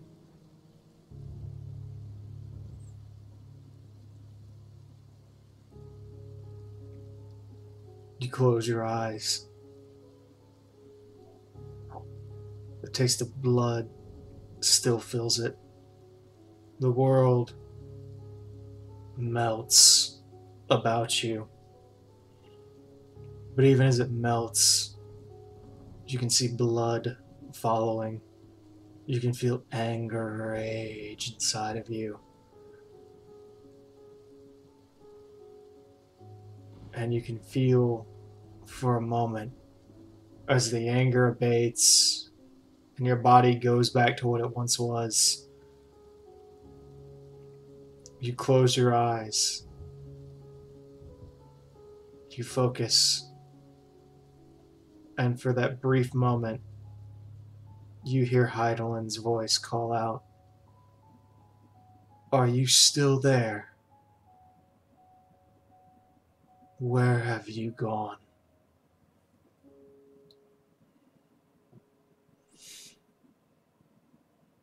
You open your eyes.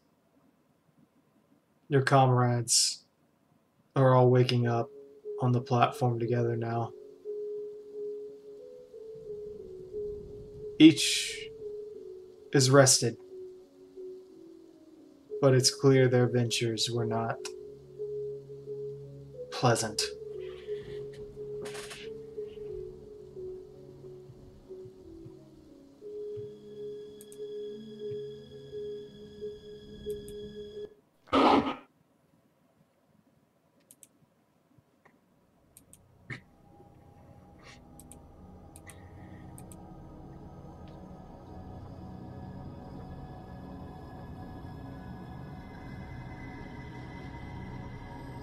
And god dang, was that my luck.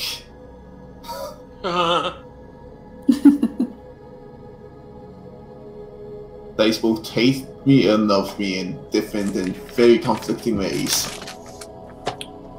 Well, to be honest, the only person who actually succeeded their first will save was Dak. Because I set that one to be the hardest to succeed.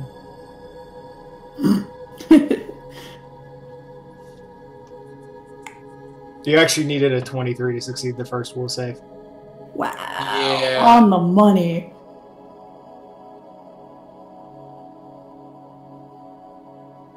Yeah, I wasn't 3 anytime soon.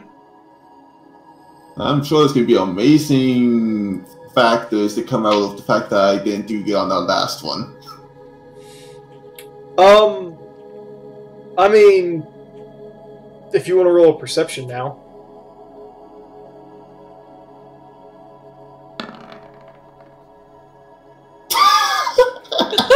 Wow.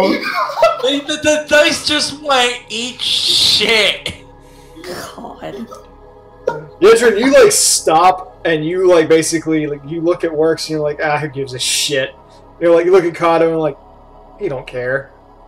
And you just strip down and you like start doing like basically like a full cancer check of your body, and nothing's changed. You're you.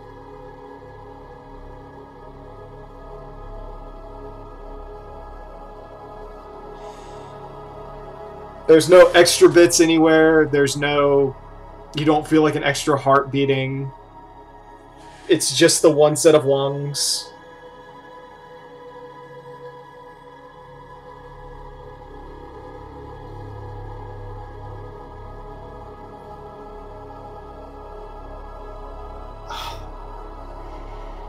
Don't know how to react to that, except like sort of in my head doing the like point to eyes, point to you thing, like watching you.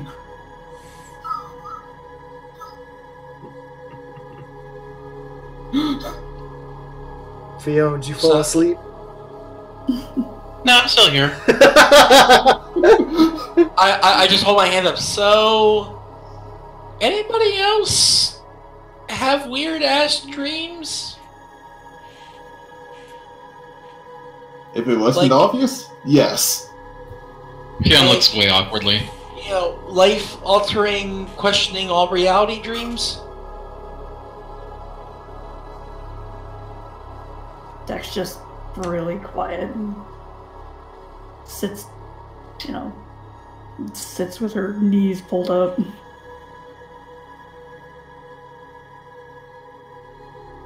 I really don't want to see what this next challenge is going to be. Definitely unenjoyable dreams, and dreams that are making me think.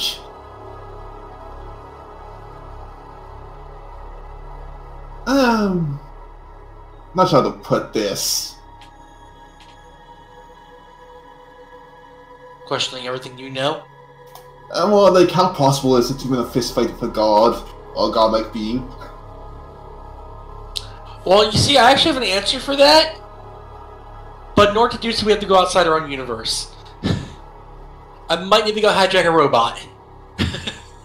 Just looks at Volux, perplexed. Heidelin, slap! Drill pops on my shoulder. Suck it, bitch! Bitch, she's mine. She's mine. It's like I'm gonna be piercing the heavens now. Let's go, motherfucker! At that point, she goes, "You realize I am a drill," and starts spinning. God. Okay, seriously. Yeah, I was thinking, get back to serious, and I was being somewhat serious about beating up, winning a fight for a godlike being thing. Mostly because I'm assuming that's what the freaking thing is of some sort. I had a wonderful time of the crystal trying to make me think that I was alone. I shoveled shit. I'm not surprised. No, I mean literally. Oh. Like literally, I shoveled shit. They killed everyone I knew.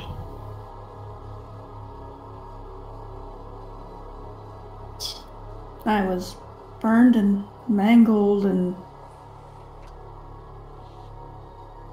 Ark's family didn't want anything to do with me because they all died. So it executed all of us. Kind of seems that we each got an alternate reality of what could have been. No, it doesn't make sense now. Max is dead. I didn't wake up there. I know where I woke up. And I know who helped me and found me. I didn't take crap from anyone. I Figuratively and literally. I didn't escape on my own, and I definitely didn't get possessed by a god beast of some kind. You got possessed by a god beast. I mean, judging from what we've seen earlier, I don't know, man. That might just be a possibility. Can I keep my dreams? Can I just keep the orcs? 3 miles pop out. I was like, can I just keep my dreams? Just run screaming into the fucking astral plane. Nope. Chomp. Hydaelyn, take me now. Hydaelyn, take the wheel. Oh no, I was kind of hoping Rowan and Kata would have been around for all these. Yeah. I can imagine Rowan is just gonna be really bad. Yep. I was expecting mine to be... I mean, that was bad, yeah. Oh, it was, if you hadn't rolled, it was gonna get brutal.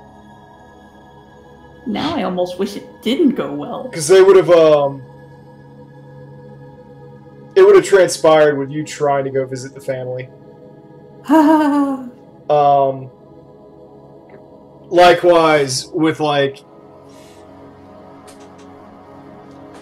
the adders would essentially tell you, like, you don't fucking exist. It's like, you were Black Ops, your squad's done, gone. We don't have no knowledge of you. It's like, we have no knowledge of you, and you're a shit healer anyway, leave. Kind of wondering how mine would have turned out if my rolls were just bad. Their rolls were bad. Okay. Yeah, I'm pretty sure mine would turn out with me getting run down. Pretty sure mine would have been me just getting beat the more shit out of. Like, if you hadn't rolled that 17, the dude would have, like, basically bashed your head in with a rock. Okay. I'm guessing that 25 is also what saved Via. If you hadn't rolled that 25, Skull would have died in front of you. No. Yeah, that would have broken her. They would have desummoned Skull, and afterwards they would have marched you to your own execution. So what would have happened if we didn't get past that? You would come out with a Shaken debuff, and then you would have had to roll another will save. If you failed that one, you would have taken a Terrified. Okay.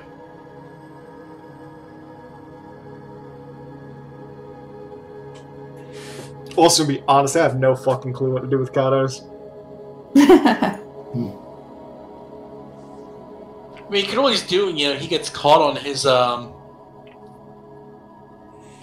his stowaway trip. Yeah, but what punishment is there for that? Toss him over the side. Goodbye. Yeah, that's real short.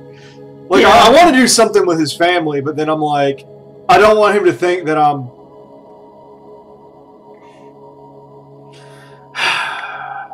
He decides not to leave when the Garleans invade?